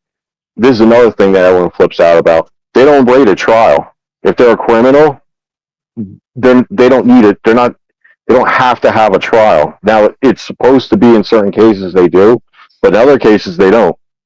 People flip out about it. They're like, no, that guy rates a trial. It's like, well, no, if they're a terrorist. That's not what people were complaining about. It wasn't that they didn't get a trial. It's that they weren't brought before a judge to even verify that they were deportable to begin with.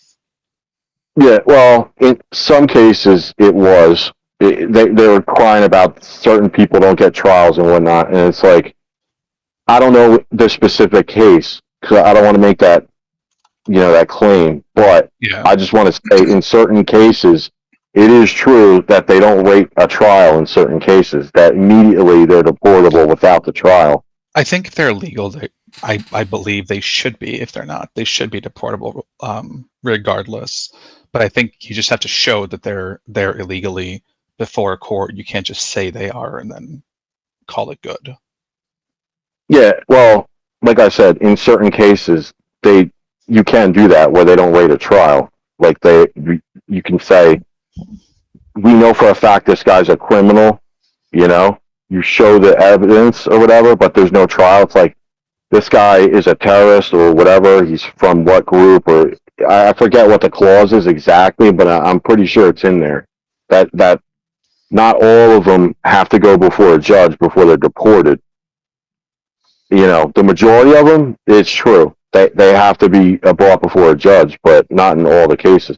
That's why it's like, you have to be specific to the case you're talking about when it comes to this stuff. That's the overgeneralization of all of it is a problem.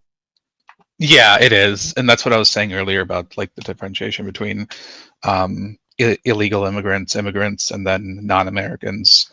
We conflate things way too much, and it makes it impossible to have like a legitimate discussion about anything. Yeah, I agree on that. What's it like in Canada? Terrible all the time in every way. Why? Just in every single way, man. I hate Canada. So like, I'm not like a debater guy, because I don't think it really solves much, but I do like to get information from people, which is the only time I ever come on panels anymore. But for you being a Canadian, like, are you in BC or are you in Quebec? Where are you at? I'm like central Canada. Unfortunately, okay. You don't have to say. Yeah. You don't have to say where. Yeah. But just tell me this: like, is there an immigration enforcement mechanism from like your area to the next, and vice versa? Is it like in chunks? Is it only at the border? How does that work for Canada? Oh yeah, only at the border. Nothing. Okay, so nothing people can between just. provinces. Okay, I'm just curious because It's interesting. And I don't even know if illegal immigration is almost a non starter in Canada. Like no one talks about it because we just take everybody. So there's no need to illegally immigrate to Canada because we just pretty much accept anyone who wants to come, you know. The government that's in power now wants Canada's population to double via immigration between now and like the next, you know, like 60 years or something. So it's why? I'm not sure. I am not sure. I mean, we have a shit birth rate, but like who doesn't, you know? But yeah, it's like they have this idea that we need to like, yeah. And yeah, so the Canada's like ramped up its immigration, and yeah, a lot of people are not super happy about it. I bet not. And so yeah, it's interesting because like all the talk about the illegal stuff, you know, when I was in America, it's like, yeah, that's the main focus. And when I talk to Americans, but yeah, and here it's like that's really, I've never heard of someone being, you know, deported. I mean, I'm sure it's happened, but it's like Canada. I mean, I've done this. I've looked at like the immigration website, like how to apply to be an immigrant in both countries. Canada's it literally sounds like a travel brochure. It's like come to Canada, it'll be amazing. Please come. And it shows like the mountains and like maybe a nice deer in the background. And America, if you go to their site, it's like it'll be a brutal grind if you want to become an immigrant to the United States. Like it's not for the faint of heart. Like it's like it's totally different. It's like nuts. So we're just like we honestly just accept absolutely everybody without doing many checks at all, you know. So no, geez. What's been the problem. repercussion of doing that for you guys? We have a lot of problems, especially in like Vancouver with like Sikh people like from India, which is crazy because like here we get where I am in Central Canada, we get a ton of Sikhs. And they're like fine, they don't cause like any problems, but for some reason in BC, I don't know why, they like start gangs and stuff, and like there's like a bunch of like extortion rackets happening in BC of like Sikh gangs, and like here that's so weird to me. Like I see there's probably like in my neighborhood it's probably like half Sikh people, like literally you walk down the street, it's like half people from India, half people from Canada, like it's like, or people born in Canada. It's like honestly a 50-50 mix. Depends on the neighborhood, of course, but yeah, it's like in other places, it's like it's just like incredible amounts of gang violence and other problems, and of course issues with assimilation. You know, because when you bring in, I said this earlier, right? But demographics are destiny, right? To some extent, if you bring in too many people, like Canada never complained before. Like I didn't care when I was here before, right? About immigration. It's like, cause it was always in like normal amounts, but you start like flooding a country, right? You start to lose the identity of the country, right? So now it's like, there's, you know, just little things in some ways that there's no Christmas concerts anymore at like schools. So like, you know, I don't have kids, but like my friends who have kids, it's like I go to their winter concerts, because you can't call them Christmas concerts because we've brought in so many people that it's like, well, a lot of the people don't believe in Christmas, so we can't call it that. And just like, so just a weird sense of identity loss where it's like everything is like just, you know, everything has to be like so secularized now, because it's like we're reaching that tipping point of like, yeah, most people being like first and like second gen immigrants. Do you guys celebrate Halloween? Yeah, we do. Yeah. Okay, so is there a difference between the amount of people you've seen celebrate Halloween like lately and when you were a kid? Sorry, K2 reminded me that he paid me to wear a hat, and I realized my hat was off, so oh shit. Didn't think K2 was watching, but there you go, K2. This was $5 for me to wear this fucking thing. Yeah, but there's a noticeable thing with like Christmas lights on houses and Halloween decor and the number of people that will give out candy. It's like, because yeah, that's the problem. Like back in the day, like, you know, in Canada, it's like I've been back and forth the US and Canada so much.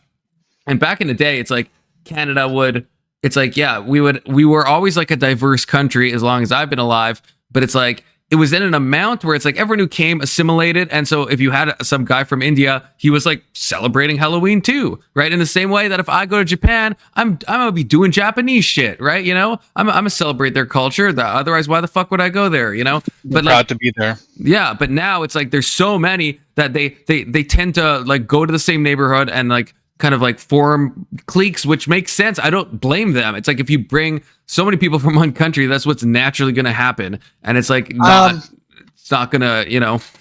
And Oxycat, yes, $5 to use Zins correctly. I will not suck my Zins for $5. I've gone through like 3 packs in one day. Sorry. So let me ask you this then, okay? When someone like Ilhan Omar says, I'm gonna represent the best interests of Somalia, and then I hear from these left-wing groups that it's just for their constituents. And yet, when I ask them that question about Israel, right, like in Israel, someone that you know, has some interest in terms of Israel, and they tell me, oh, it's a totally different thing. Do you think that's true? Like, is that fair? Or is one or both of them just bullshitting? I think both of them. Yeah, I think probably both of them. Yeah, that's what I'm saying. Because I went into one of their chats and I said, look, she said, you know, I have the best interests of the Somali people, and I'm going to legislate like that. And I'm like, well, that's kind of messed up. But then I asked them because of how everyone's got all this like, you know, anti-Israel rhetoric, and I'm like, how come it's different for them? Because You know? Israel is covered in conspiracy theories and fear-mongering. Yeah. No, I get that, but I think it's just everything the same. Omar says is retarded, and I agree. That's such a stupid thing to say. Like, do you think she's serious about that? oh wait, got a shout out to chat. Oxycat $5. Mary Zinmiss. I guess that means I should not be touching my Zin, so I will try to stop. Sorry guys, continue on. But W Oxycat, thank you for the $5. You get to see Mr. Mister on panel. He doesn't come up very often, Oxy. So this is a treat. Yeah, I'm hated in a lot of circles just because obvious reasons. I haven't seen you get hated, or maybe that's because I go to the same circles. Maybe, yeah, maybe that's why. No, I've been kicked off. I got kicked out of Matt Dillahunty's call-in show because I asked him if forced inoculation is considered bodily autonomy. I can't stand Matt Dillahunty. I cannot stand that man. Yeah, I was like, hey, you know, it's kind of interesting. You guys talk about the pro-life stuff, and I'm like, I try to think of their argument, and then on the opposite side, what I would say, and I'm like, well, wait a minute. You guys told these soldiers that if they don't participate in the medical narrative, that they are in violation, and we're just going to kick them out of the military. I'm like, how is it different? The best. Yeah, well, I'm trying to be careful what I say because of TOS. I'm just saying they're generally like they already have a lot of requirements to take. Yeah, there's even Dillahunty's retarded, but there is even a steel man because like you could say that your body is being signed over to the U.S. government, right? It's like you actually are being signed over. That is right. Correct. So it's like, and the U.S. government, the C-19 one is, as we'll call it for the sake of TOS, is might be different, but at the same time, it's like the U.S. has required inoculation for a long time. Somehow, I doubt Matt Dillahunty's arguments were any good, though. Is my concern. No, I doubt that. Well, if it's one of these things where it's like I'm in charge of my own body, right? I'm in charge medically what goes into my body. I think that's bodily autonomy. In the military, to them, you're not in charge of that is the problem. Yeah. That's why I said the military is not a good example of that, because they're take a lot of that's stuff. accurate, but it wasn't just military. It was, so many things. Well, it was the Daily Wire was the group that what sued OSHA or whatever, or sued the U.S. government because of OSHA, because that whole the mandate if your employer was like 300 people, then you had to do forced inoculations, and they won that fucking case. So you know what? That's why I'm sponsored by Ben Shapiro himself, Facts and Logic. Okay, so get your Daily Wire membership and use the code Mr. to get 10% off.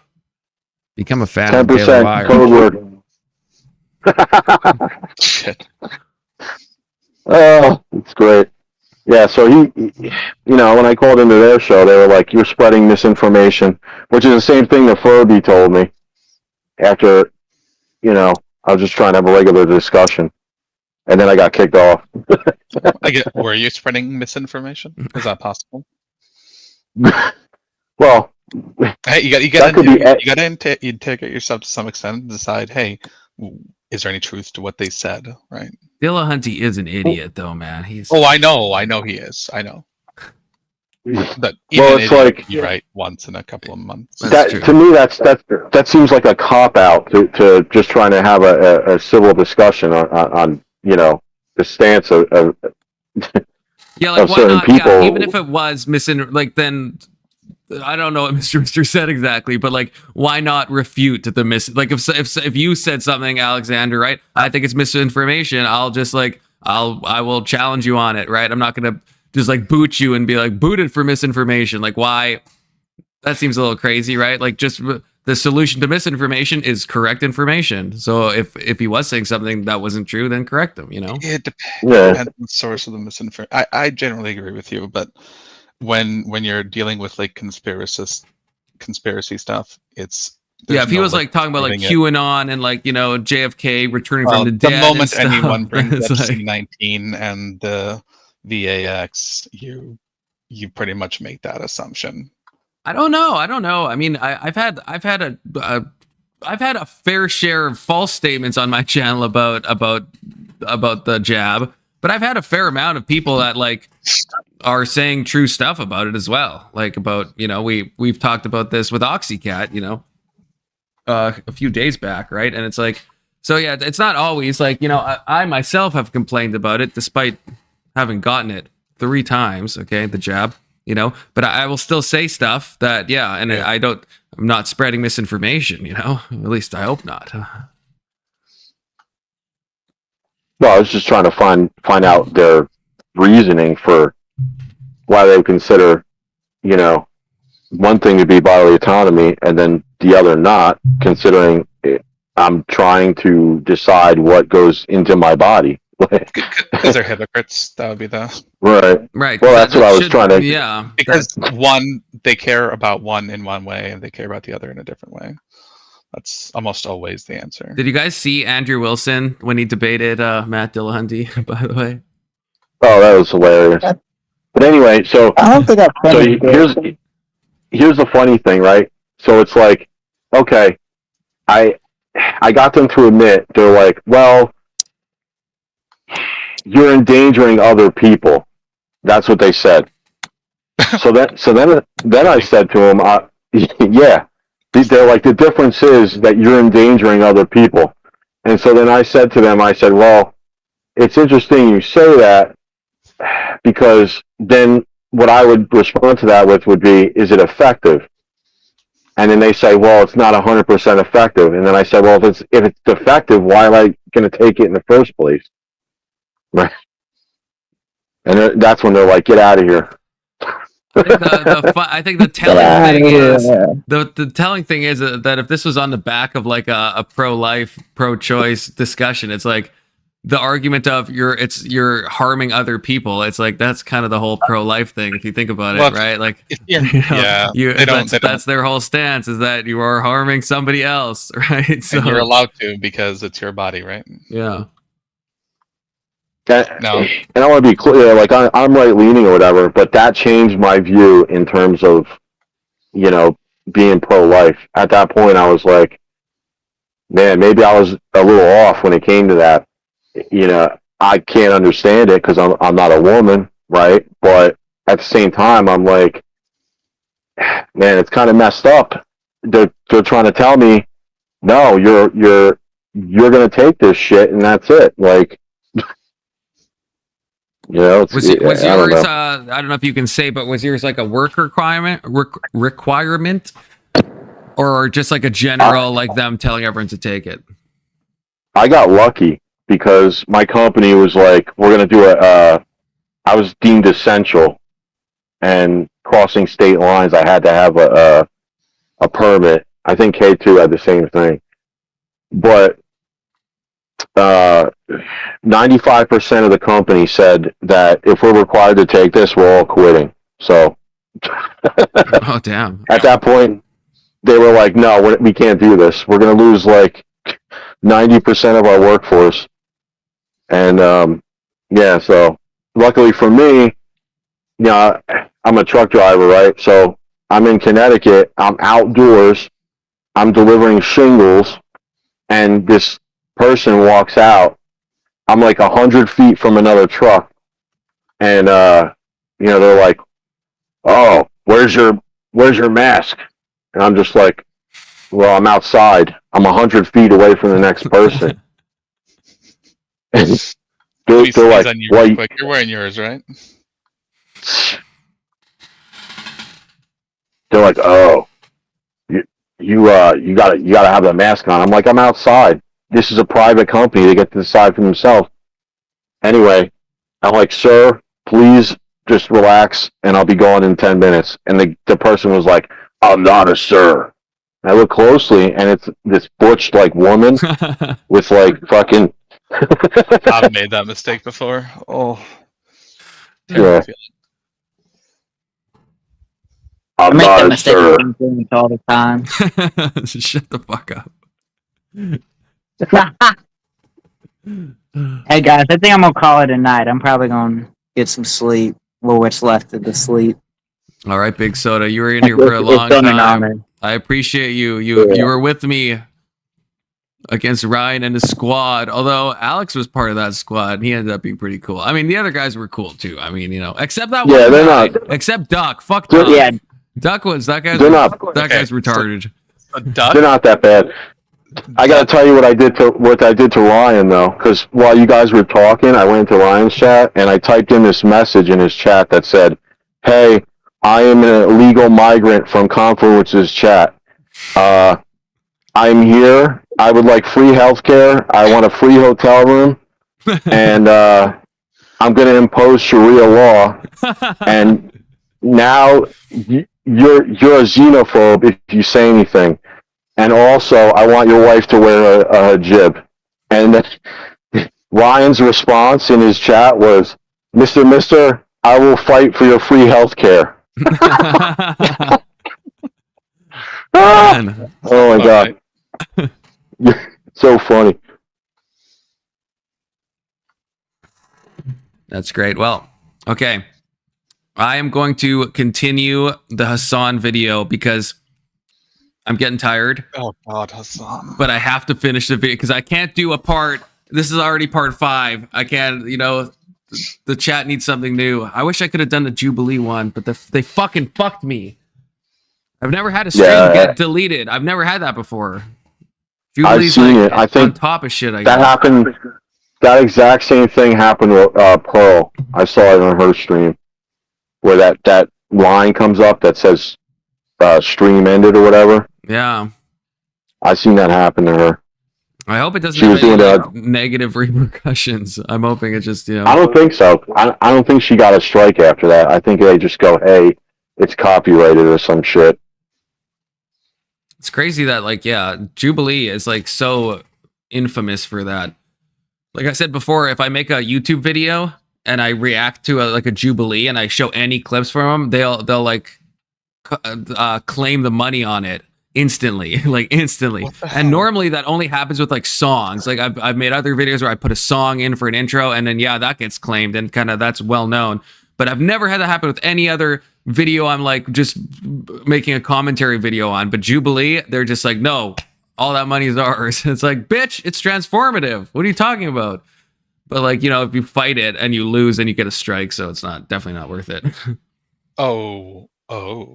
But yeah, Jubilee is like well known for that. Even when other people react to it, a lot of times they'll like fucking blur it and they have to like pitch shift it and shit. And it's like to get around that, because otherwise it's insta claimed.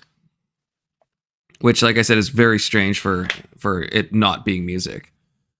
But yeah, so I don't know if either of you want to stick around with Hasan. You know, if you do, great. If not, that's cool too. We got 15 minutes to run through. You know. Whoops. I'll try. Whoops. I can try. Okay, good. We got at least somebody who's gonna stick around. Where is this? I got so many tabs up now. Good Lord. Off a very shallow place. Me too, brother. But we got 15 minutes left. Okay, it can't get more stupid than it's already been. Surely. Oh, it does. It will. Oh no. No. I don't. I haven't watched. Okay, you just know he escalates in stupid. Actually, that has been what's been going on. He started off with like some pre-planned stuff, and it's all been downhill from there as soon as he like went off script. So that is expected. A severe violation of the First Amendment, and then the follow-up to the surveillance targets and the surveillance priorities made me even more fearful about where this administration was going, where they declared any sort of anti-Christian, anti-capitalist, anti-American sentiment to be an indication of someone being an extremist, violent terrorist potentially.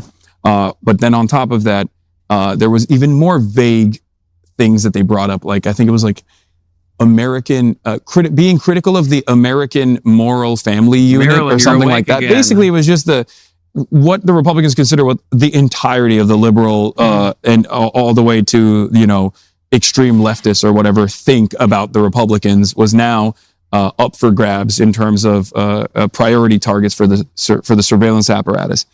And like I said, we don't know where this is going to go for the time being. It is directly at odds with the First Amendment, but there have been some instances where people have been indicted.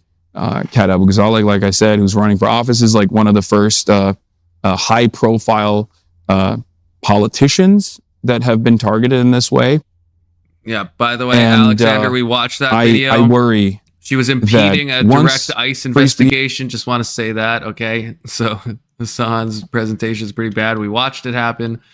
Which goes away, and once due process goes away in this country, we are full tilt fascist.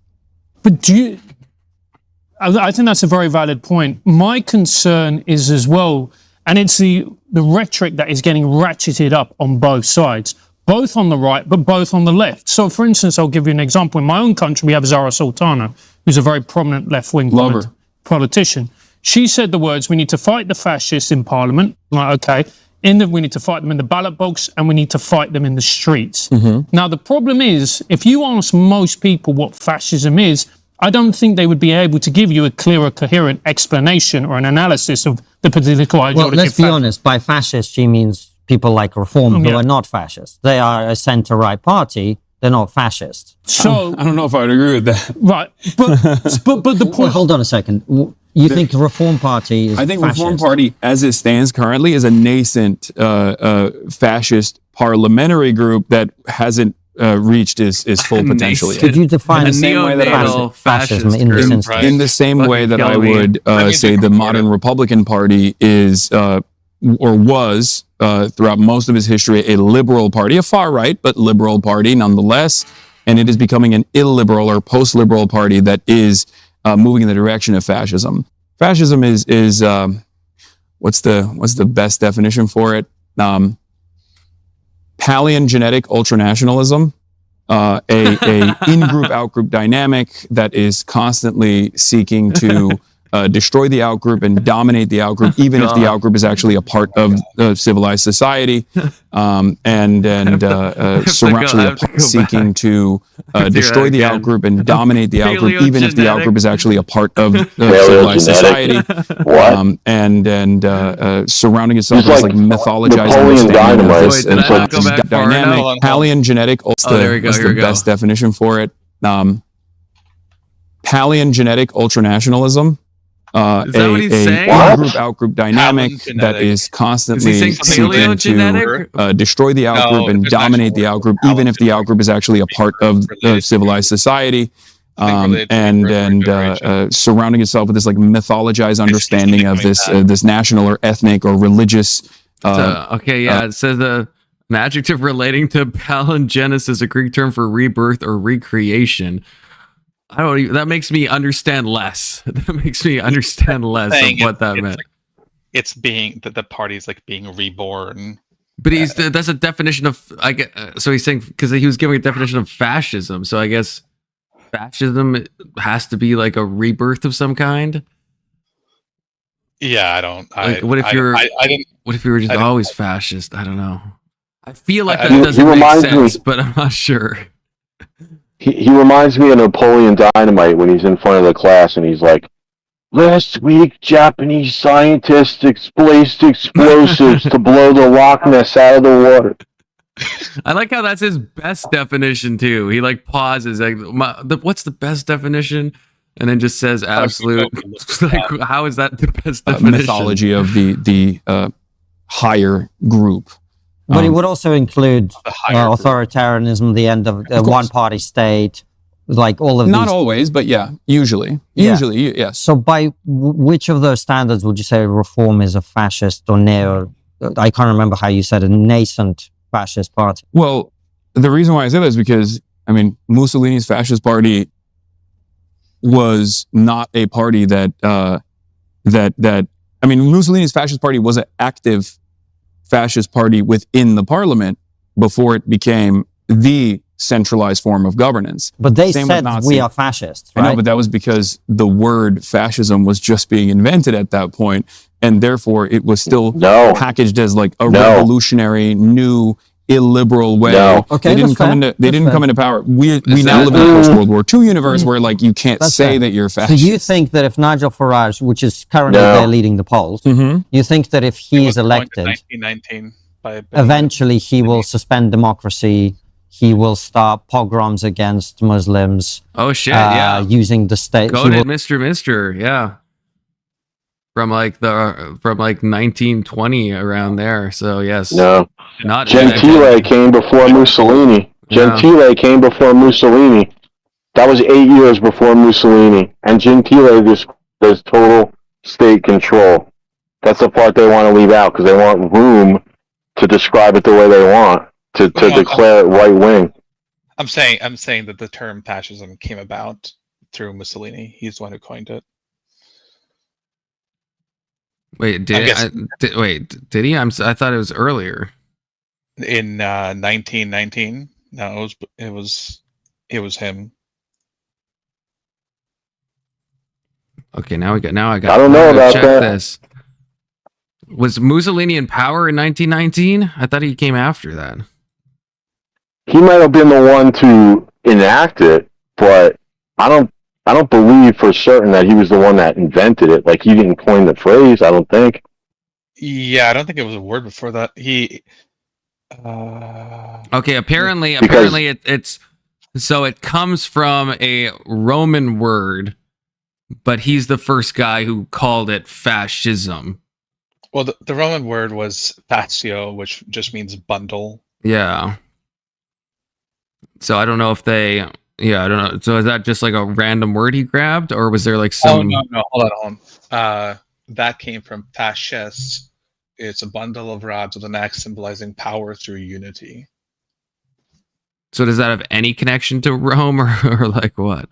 Or just like the word?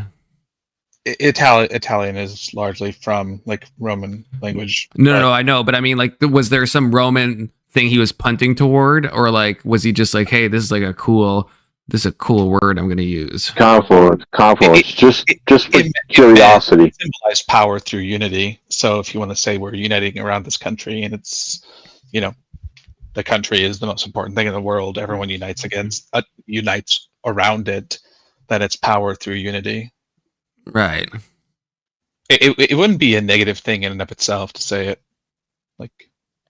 So, confluence. Just look up Gentile real quick and fascism. Okay, give me a second.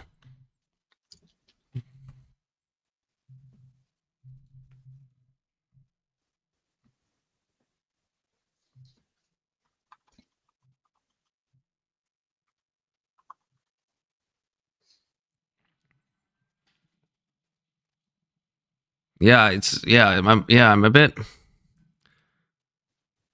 Yeah, it's hard to.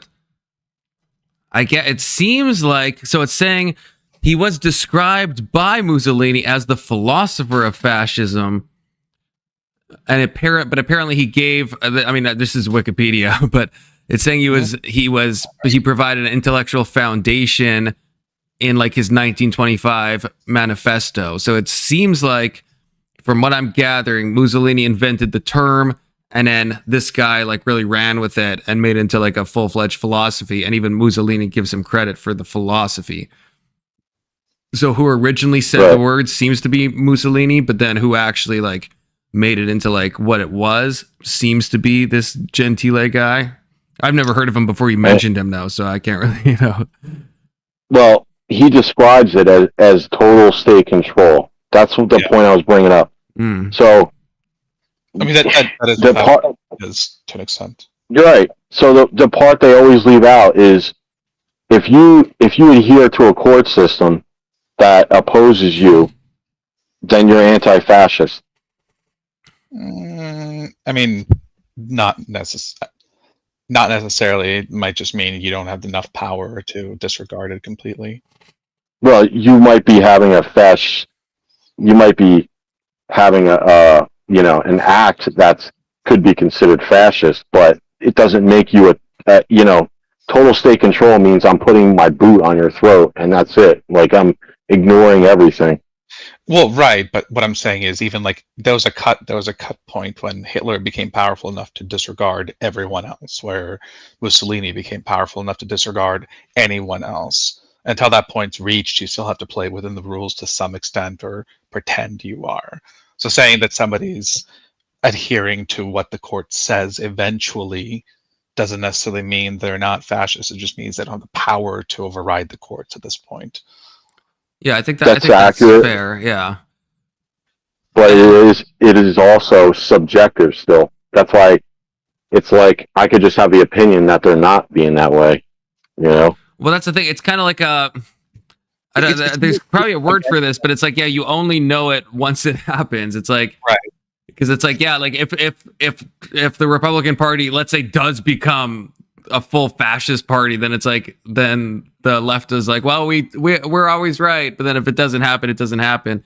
And then the same with history. If Hitler didn't become fascistic or just didn't win, then it would just be like, okay, well, maybe, like, and no one knows. So it's like, so it's in some ways it's a shitty allegation unless there's clear signs of it, which I guess people on the left would say there are. There's indications of it. I guess my argument, I don't know if this checks out, but I guess you could argue that maybe it's all strategy, but it's like there is more avenues of power Trump could be seizing that he's like not seizing. He could be doing more, right, to like really try to like stranglehold power, right, and he's not doing it. He's not trying to expand the Supreme Court and like pack it, and it's like he could try to do that, and so. And it's not like he's gonna, unless he like tries to run for a third term or something, like Steve Bannon said, that it's like he's on a clock. Well, not a claim, and the Supreme Court. Not a claim, but do you think ending the filibuster would be a fascistic act? I don't know. I don't think so. No, I don't. The filibuster. I understand why it exists, but the filibuster is not like an anti-fascistic thing. It might indicate you're leaning in a direction, but it wouldn't. It's not an act of fascism in and of itself. What do you think, Mr. Were you just asking, or do you have an answer? No, well, because it seems when one person's in power, they're like, "Oh, we're going to end it because we want to say F you to the majority vote." Then another person gets in power, and they're like, we want to end it because we want to say F you to the majority vote. So it's like the same thing with the immigration thing earlier, kind of. Yeah. That's why I'm asking, not because I that's why I didn't say it was a claim. I was just asking an opinion, because some people would say it is. Yeah, I think it could be. Yeah, I think it could be used in that way. I think basically what Alex said. To be honest, I think I'd just be repeating him. Yeah, no, I agree. But I think Hasan's a total mongoloid. Like, I just think he's like a restart. He reminds me of Zoolander when he's looking at the fucking miniature scale fucking modeling agency, and he's like, I need this thing to be 10 times bigger. When he I was says like, okay. Like, what is this, a school for ants? I love that clip.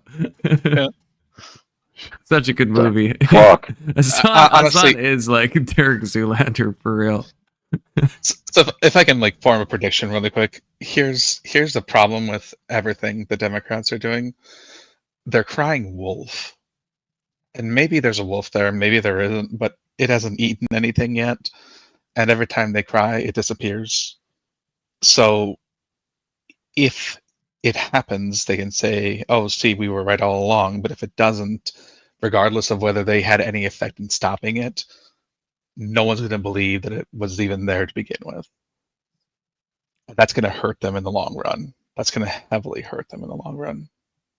Right. I mean, it's like, how often do we hear that Trump is like doing all of Project 2025, right? And it's like, and yeah, maybe at the end, it's like, we'll look back and we'll be like, oh, he did, or at least all he could do. And then it's like, or we'll look back and it's like, oh, he did like a couple things, but it actually really wasn't his like playbook that he was following. And it's like, yeah, what happens then? It's like, you can say all these, the Dems say all these like predictions, and it's like, yeah, if it happens, then sure. Like if the Lincoln Project, right, has been saying for ages that he's going to eliminate the term limit and stuff. And it's like, yeah, if that actually happens, then sure. But it's like, I don't think it's going to happen. And, then it's like, well, okay, so you just were racketing on, but this for, the past 8 years. Well, and think about this. It's not, if it does happen, MAGA is going to have the argument where you guys forced him into it. You kept saying you kept fighting him on everything, right? Like, yeah, it becomes like a self-fulfilling prophecy at a certain point. Well, even if that was the plan all along, you still lose because you can't know until you know. Yeah. Do you think, because like the Steve Bannon thing, there was a strange interview. Do you think Trump is actually going to try to run for a third term? No. Yeah, no. I don't think so. I think that what they're trying to do now is take the MAGA movement, which is they're trying to conflate it with other bullshit. It's just the anti-neocon group, really. They're trying to call it this woke right horse crap, and it's not the case. It's not representative of the 30% of Congress that are actually trying to somewhat do the right thing, right? There's no perfect legislated, like those people don't legislate perfectly. But what I would say is that they're the least harmful of all of them. That's what I would say. That's why I like them the most.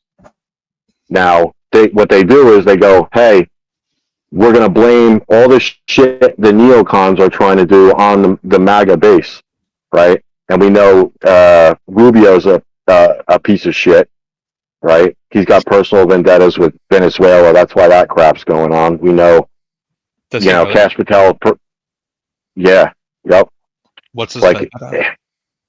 Well, from what I gather, he's got some issues with those Hispanic countries, and there's some kind of civil war. I haven't looked into it too much yet, but something to do with Bolsonaro, and they think that the reason why they want a war with Venezuela is actually with the migration issue. And so you see they're ramping up one, right? And then they're trying to end the other in Ukraine, but they still need another war. So I'm like, fuck, and then they look at Trump and they go, well, he's the one responsible, but Vance took the Ukraine deal, the peace agreement, handed it off to Rubio. I've heard this, and I can't confirm this, but this is what one of the White House pundits said. He changed the peace agreement after it was handed to him, and then that's why the Ukraine and Russia was like after this agreement. Like, so you have people within our own party trying to not go along with the plan. So the paper gets signed, like this, but then it gets changed along the way, and then when it finally reaches the destination, it's not what it originally was. That's the kind of shit that's happening. And then the other side's like, oh, see, we told you so. You guys are fucking idiots. Which is partially true. Yeah. Well, it sounds like treason to me.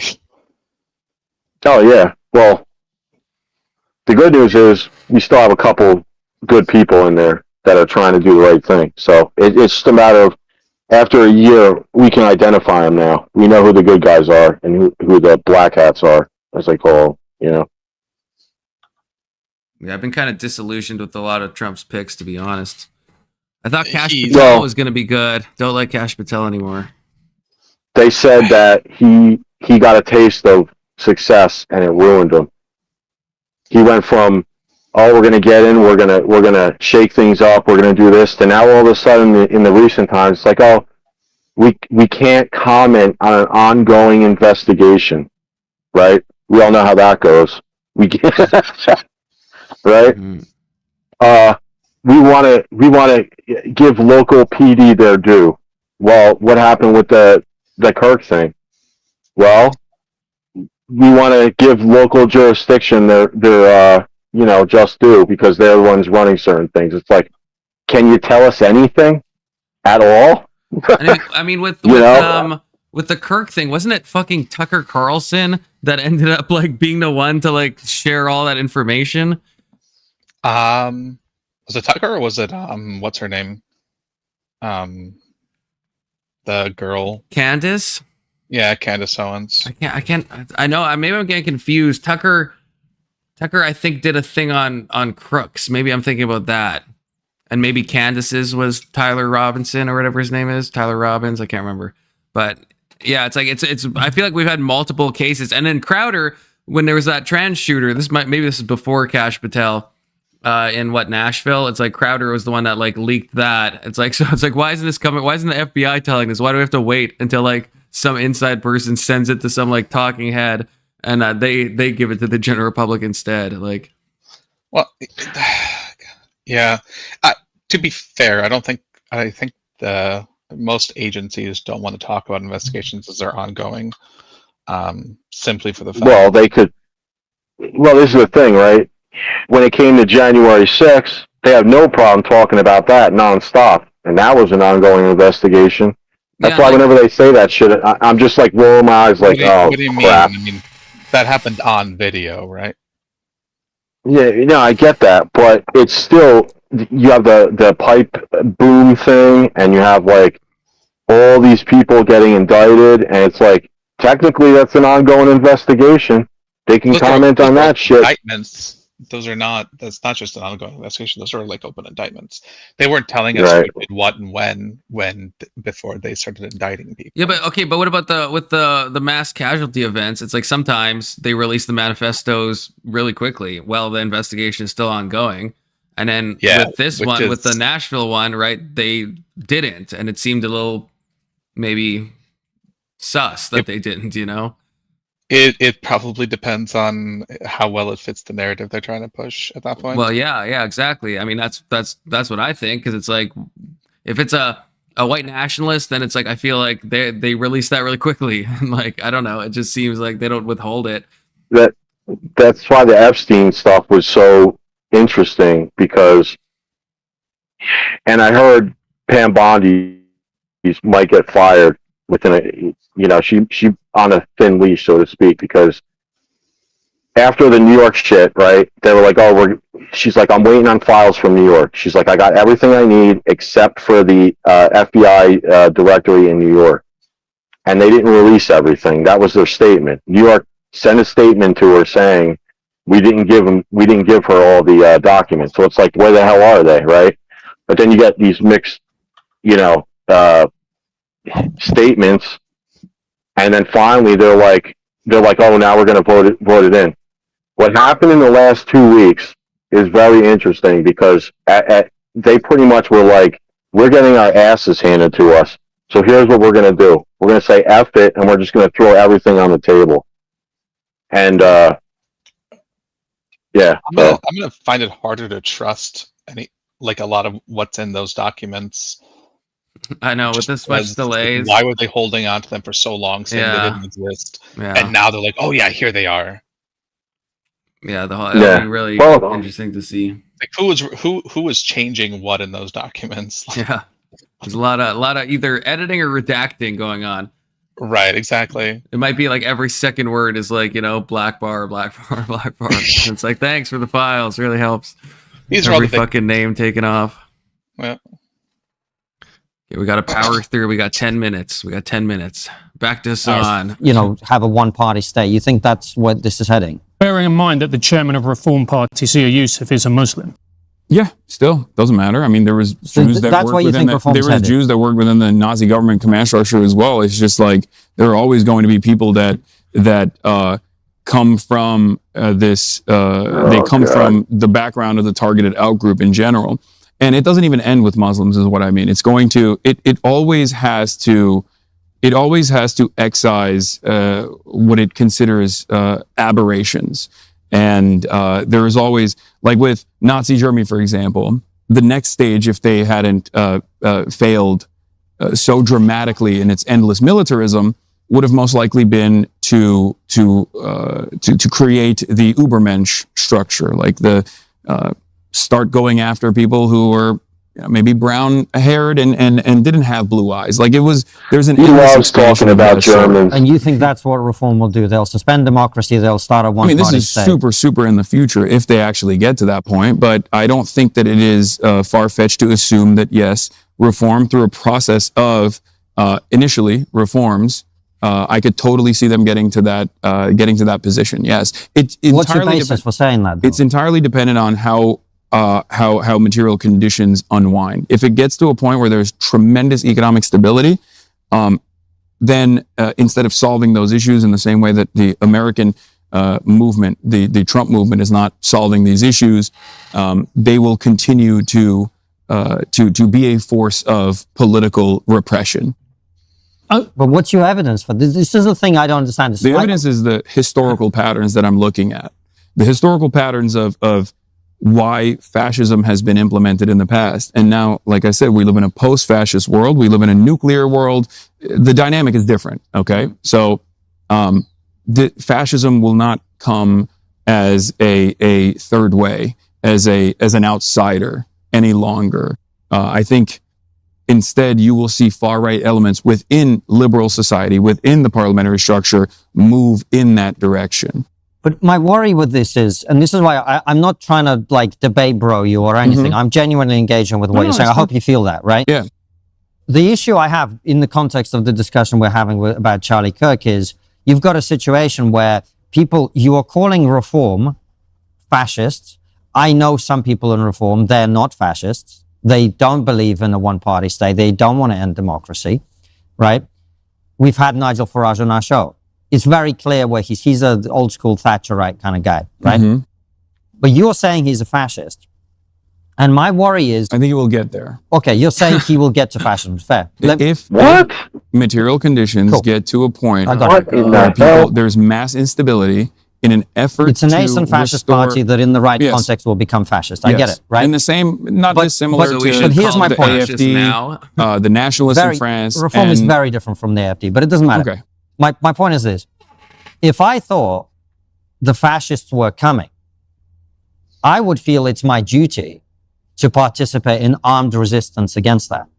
And my worry is part of where the political violence is coming from is people like you who are using this term, in my opinion, far too loosely and projecting historical analogies onto people that you're not that familiar with, actually. And then you're really putting a target on their back. And my worry is the reason Charlie Kirk was killed is there were far too many people calling him a fascist, which he wasn't, right? And that's my concern with all of this irresponsible language, which I think it is. Mm-hmm. So what's interesting about the utilization of language here is the fact that you can't really point to a single Democratic Party politician that has celebrated Charlie Kirk's death. Sure. Or, but you can actually, in many instances, point to Republican politicians that have made a mockery of the Democratic and legislators. We've had people make that point on the show. You don't need to make it because we've had. But you're on the left, and I'm asking you about left. The reason why I'm saying that is because, like, there are always going to be people on the right and on the left that engage in this kind of commentary as a reflection of how much discontent that they experience. But ultimately, if we're talking about, he's not answering. You are calling reform fascist. No. That's a totally. First of all, how's that, my so analysis on the way, like calling someone a fascist if they are considered a fascist, historic fascist like a woman, is perfectly valid.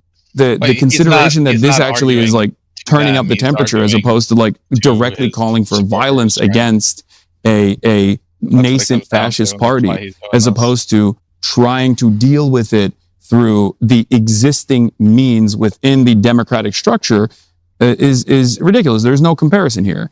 Fascist movements, when they were initially forming, albeit in a much more violent time, engaged in street protests, and there were counter protests against it. Like, I am in favor of always exhausting all available options within the confines of liberal democracy. And I think what the problem is that a lot of people point to the endpoint of fascism, and what they know is the endpoint of fascism, and say, well, they have to be dealt with militarily, and the time for that is now. I'm saying the time for that is not here, and I hope that it never gets there, so that we can successfully resist against growing fascist movements that are born out of initially distractions or red herrings that put the crosshairs on some of the more vulnerable populations, and try to deal with it within the existing confines of liberal democracy, and then try to get our politicians to address some of these material problems so that we don't have to exhibit the instability and even potentially a fascist form of governance that comes out of that instability, that then at that point will be resisted against militarily through sabotage or through direct acts of war. The issue that I have with your argument, Hasan, is this: is you're saying they're exhibiting, on the way to fascism. You can make that argument about Keir Starmer and go, we're on the way to communism. But you laugh, but there are people on the right who say that, right? Do you feel like they're also... but that's not my point, They're putting Hasan. a crosshair on Keir Starmer when they say that? Yeah, we don't have the same issues with communism, but I think if you describe people as communists in this country, I think you're putting the crosshairs on people. I really do, because there are people... I mean, I get called a terrorist every day. And I think that's disgusting. That's putting crosshairs on you. And I absolutely, vehemently would say that is unacceptable. But my point is, when you use that language of fascism or communist, these are labels that have a very, very real emotional trigger to people, understandably so. And what you have in this country is, unfortunately, there is a decent swathe of the population who have severe mental illnesses plus access to guns. And what inevitably happens is it leads to a Charlie Kirk situation, or it leads to somebody on the left like you, God forbid, happening. Oh, I get a lot of death threats. Don't worry. No, but I do worry, because it's a sign that a society is in crisis. And I agree. And I think that it's our responsibility, both people on this side, both people on your side, that we ratchet it down, Hasan. I think that if we're talking about increasing the tension, people in positions of power have a lot more responsibility than random citizens that are in many instances reacting to that. In all due respect, we're not random citizens. We've both successful with both accused platforms. But no. I was just talking about like the broader left that you were talking about that said like, oh, they're celebrating Charlie Kirk or whatever. But beyond that, in terms of applying analysis to the actions of any person, Charlie Kirk or Nick Fuentes or whoever, and say that these are people who are implementing a lot of bigoted tendencies, a lot of racist opinions, and moving the American political direction towards fascist Conference. governance. Yeah. I don't think that. Do you know who the saying that you- Sinister Six is? No. They're the Democrats that came out with a video, I think it was last week or week before, about them telling the military to ignore orders and to not follow the policies. Yeah. And this guy, Hasan though says they have a moral responsibility, chat, right? It's on them. So what he's saying is that these Democrats should be held accountable. Yeah. Well, I mean, it depends on what you think they did wrong, right? No. Telling the military to defy orders? Yeah, that's defy illegal orders. Yeah, but didn't they say that the orders are illegal and therefore they should be defied? I don't believe they said. Let me look up the transcript. I'd have to see the specific.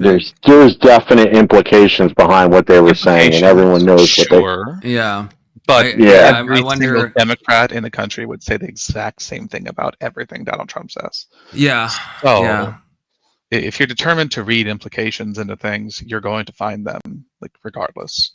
Now, they very likely are making an implication, but I don't think that's illegal to make an implication. Okay, we got 2 minutes left. I'm gonna play this and I'm gonna search for the video, or Yeah, if someone sorry, has it, sorry, put in yeah. But one of us will find. The Shouldn't be able to say Sinister that Six because video. you're invoking violent sentiment against your political opposition. It's crazy. I don't mind if people call me a communist. I don't mind if they call me a terrorist. It's not true, and it certainly makes a lot of people very angry, and they want to talk to me all the time about how they want to kill me and come into my house and murder me and my family. But it is unfortunately a part of the political discourse. I wish it didn't exist, but having said that, I am never going to stop myself from making accurate assessments and warning people that at this stage, we are at the precipice of something far more dangerous, especially in Western liberal democracy, as liberalism is genuinely failing. And that collapse is most likely going to bring about a lot of fascist governance that will try to restore order in the most militant ways, and it will resemble historic fascist patterns. Hasan, look, firstly, thank you for coming on the show. Thank you for entering into the spirit of debate in the way it's intended. Really appreciate it.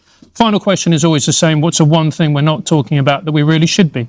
I mean, we did talk quite a bit about the collapse of liberalism around the globe.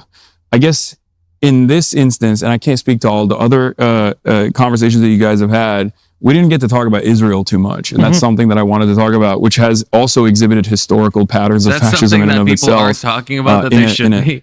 In a vein that is not dissimilar to what we're seeing in Western liberal democracies as well. Israel. Right, But well, that's if we what have I'm more saying. time, maybe next time we can pick up some other topics. All right. What a dumb piece of shit. Okay. I got the video up. We can hear them in their own words. Perfect.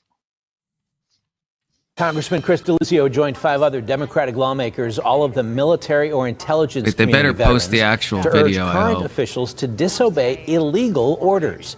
Michigan Senator Alyssa Slotkin, a former CIA analyst, posted the video. The lawmakers say threats to the Constitution are just coming from abroad. No one has to carry out orders that violate the law or our Constitution. We know this is hard and that it's a difficult time to be a public servant. But whether you're serving in the CIA, The Army, or Navy, the Air Force, your vigilance is critical. and know that we have your back.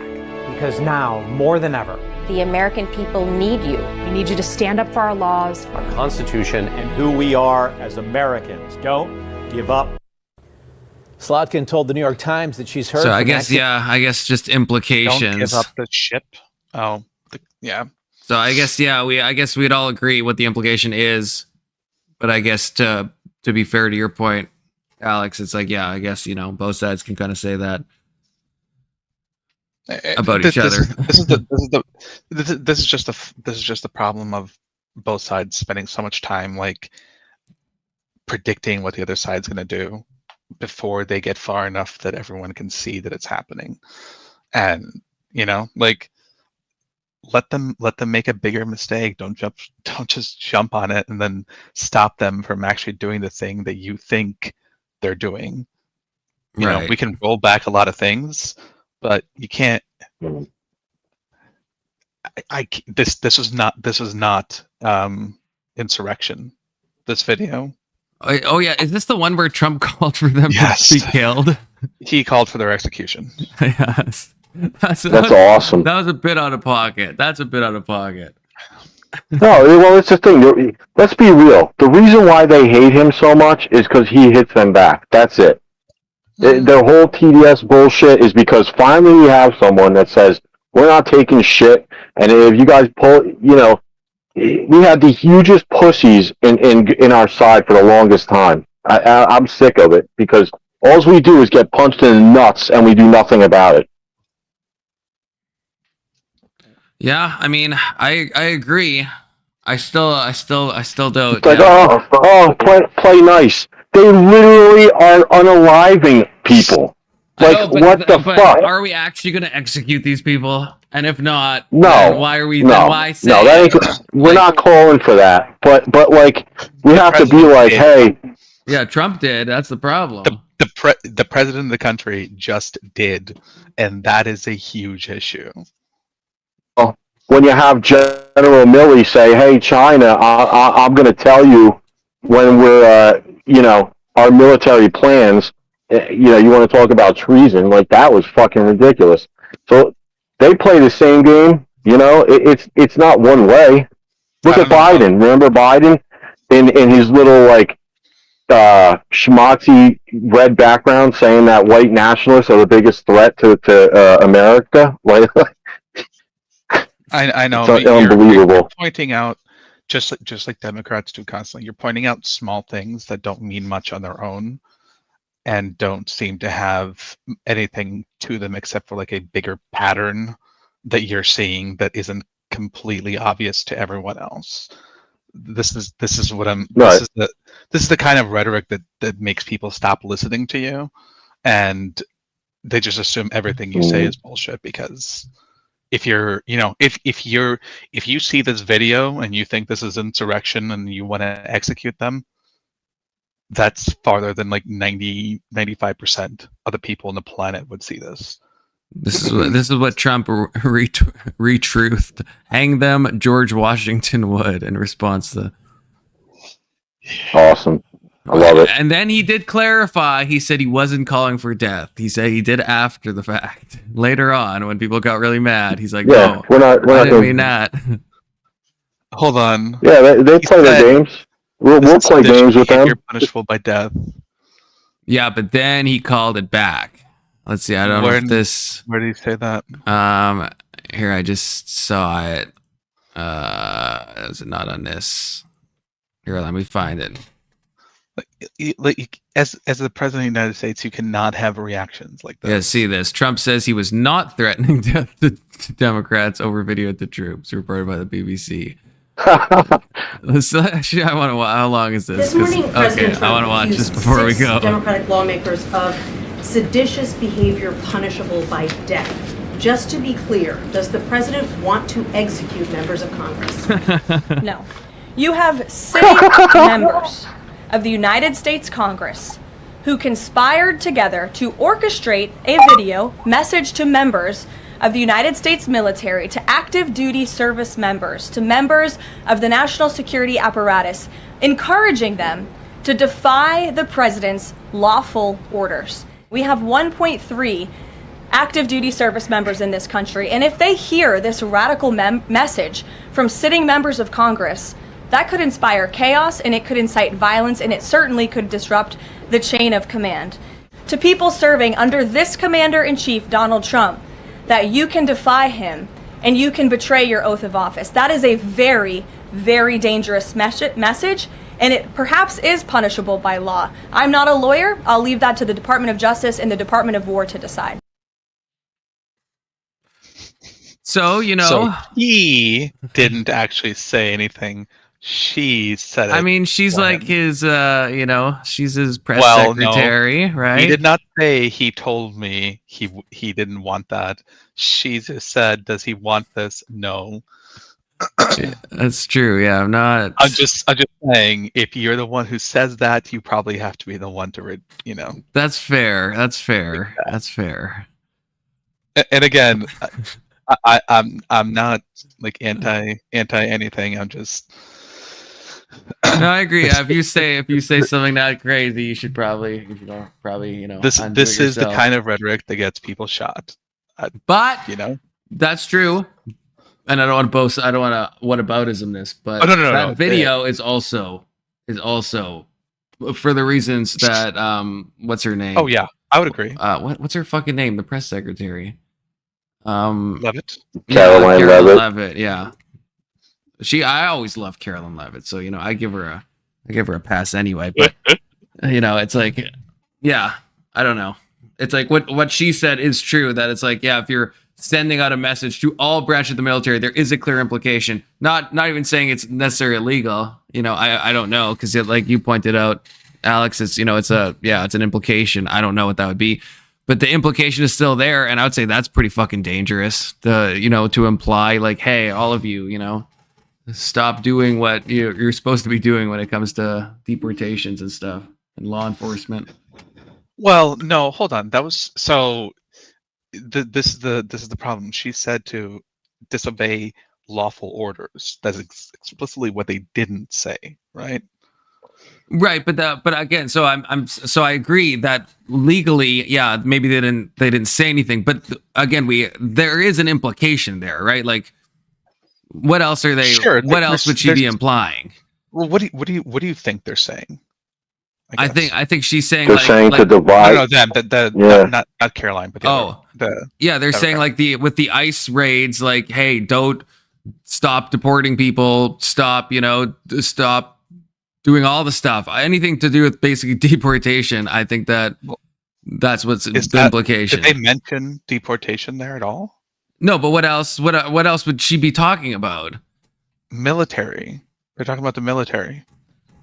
Like if Trump orders like them, gotta be kidding me. Like the National Guard and shit, right? Like yeah. But that's they're being deployed to protect ICE, right? Am I crazy? Well, and that's fine. But if he orders them to attack a building, which would be an illegal order, to just remind them, hey, you have an obligation to not. But do you think that's what they mean? Do they mean like, hey, if it actually, or do you think they're implying, hey, what's happening in like Portland and shit? That is, you guys should stop doing that, because you can consider it an illegal act. I mean, Ryan says all the time that he thinks ICE members and National Guard members should be tried later, and he hopes they are tried later, right? He thinks they are breaking the law. Stupid.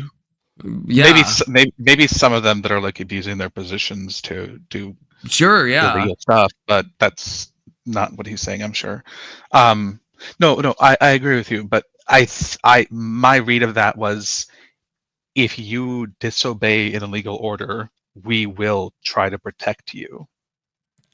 Kind of like seems awfully charitable. It's like, I mean, don't you think most people in Very military charitable. know to like not do an illegal? If you're like told go up to that Hispanic woman and shoot her in the head, they're gonna be like, no, that's an unlawful order. Like, I think does the military need to be reminded? To me, it's the implication's obvious. It's like what's happening right now is like is illegal, as people on the left think, as Brian himself thinks, and so therefore you should like go against it and like not do it and kind of refuse to do your duty. Like, I think that is probably what they're meaning, If you took a poll right now and polled like 1,000 people, I would bet probably like 70 to 80% of them would agree that the implication was the immigration enforcement. I feel like there's a yearly, or maybe every other year, something like that. They're required to attend training on or maybe not even training, but like acknowledge their duty to not follow illegal orders. Like the military is reminded of this all the time. This is even like within their ranks. But that's what I mean. So why this video? Why now? Why these specific Democrats? Right? Like because it appears a lot of well, other than probably trying to make a spark a conversation like this one. Like if there's been a lot of cases that I don't know of actual like abuses, you know, of people doing illegal things, right? And like, yeah, just like gunning people down or something, that's like, sure, then a video like this would make sense. Hey, you're doing a lot of illegal stuff that you're being commanded to. But in absence of that, right, then it's like, then what else are they talking about? You know? Like, I think you have to look at the timing of stuff, right? I guess, what do you think this timing is based off of? When did this video come out? It was pretty recent, right? This was like, yeah, it was like a week or two ago. 2 weeks at max. Yeah. And everything's been ramping up continuously, right? There's been, you know, it's like, it's just everything's getting to a boiling point. And so like, yeah, like I agree. The best possible interpretation is that it's just a friendly reminder, you know, if your commander asks you to do a illegal act, you don't actually have to do it and we'll protect you. But like, again, I don't know, it just seems like it's like, hey, maybe if you don't want to like do your job, you know, then, you know, don't do your job kind of thing. Well, no, because no one can protect you from that. That this is the unfortunate reality for military personnel. Well, they are required.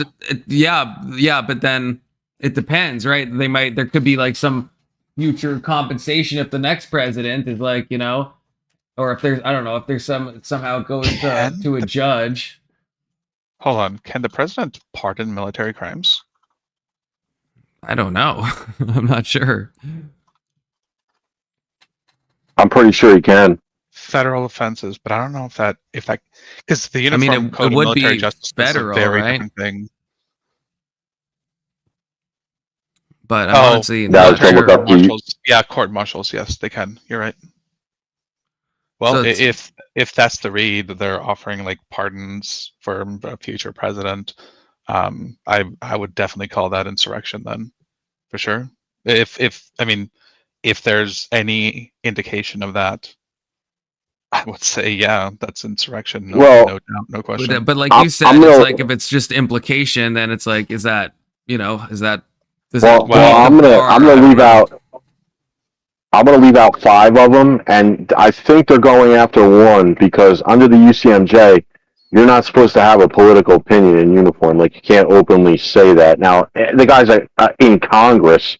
So I don't see how that's related, but there's some. Oh, because he's former, I think, Navy, and something like that. Like he still has a connection to the that side of it, is what they're saying. But I don't know if that's accurate. Like I don't know if you can do that because the guy's in Congress. Like even if he has to be able to. The whole reason why you're forced to follow those is because you can be recalled to active duty and then court-martialed for it. But I think he's beyond the age where he can be recalled. I don't think he's of age to be recalled at this point. I didn't know that applied to like former. I thought that was just like currently serving people. If you join the military, you sell your life to the military. I mean, dang. That's you get to retire when you're 60. That's about it. All right. Well, it's been a great stream. Thank you both for sticking around till the end. Truly appreciate it. Thanks for hopping on, Mr. And it's nice to meet you, Alex. I hope you stop by again. You too. I think I finally found your channel as well. Yeah, this is great. And now it's not going to be Hasan anymore. Most importantly, thank God, thank Christ. Oh, man. This has been a 5-part series of Hasan on my channel. It's finally over. It's finally done. I don't know how you can spend that much time watching him. I know, neither do I. 07s, guys. 07s in the chats. Take care, everyone. Yep, you too, man. Oh, wait, last minute dono from Alex. Thank you, brother. Thank you. W, Alex. Appreciate it, brother. Take care. Yep, you too. God bless.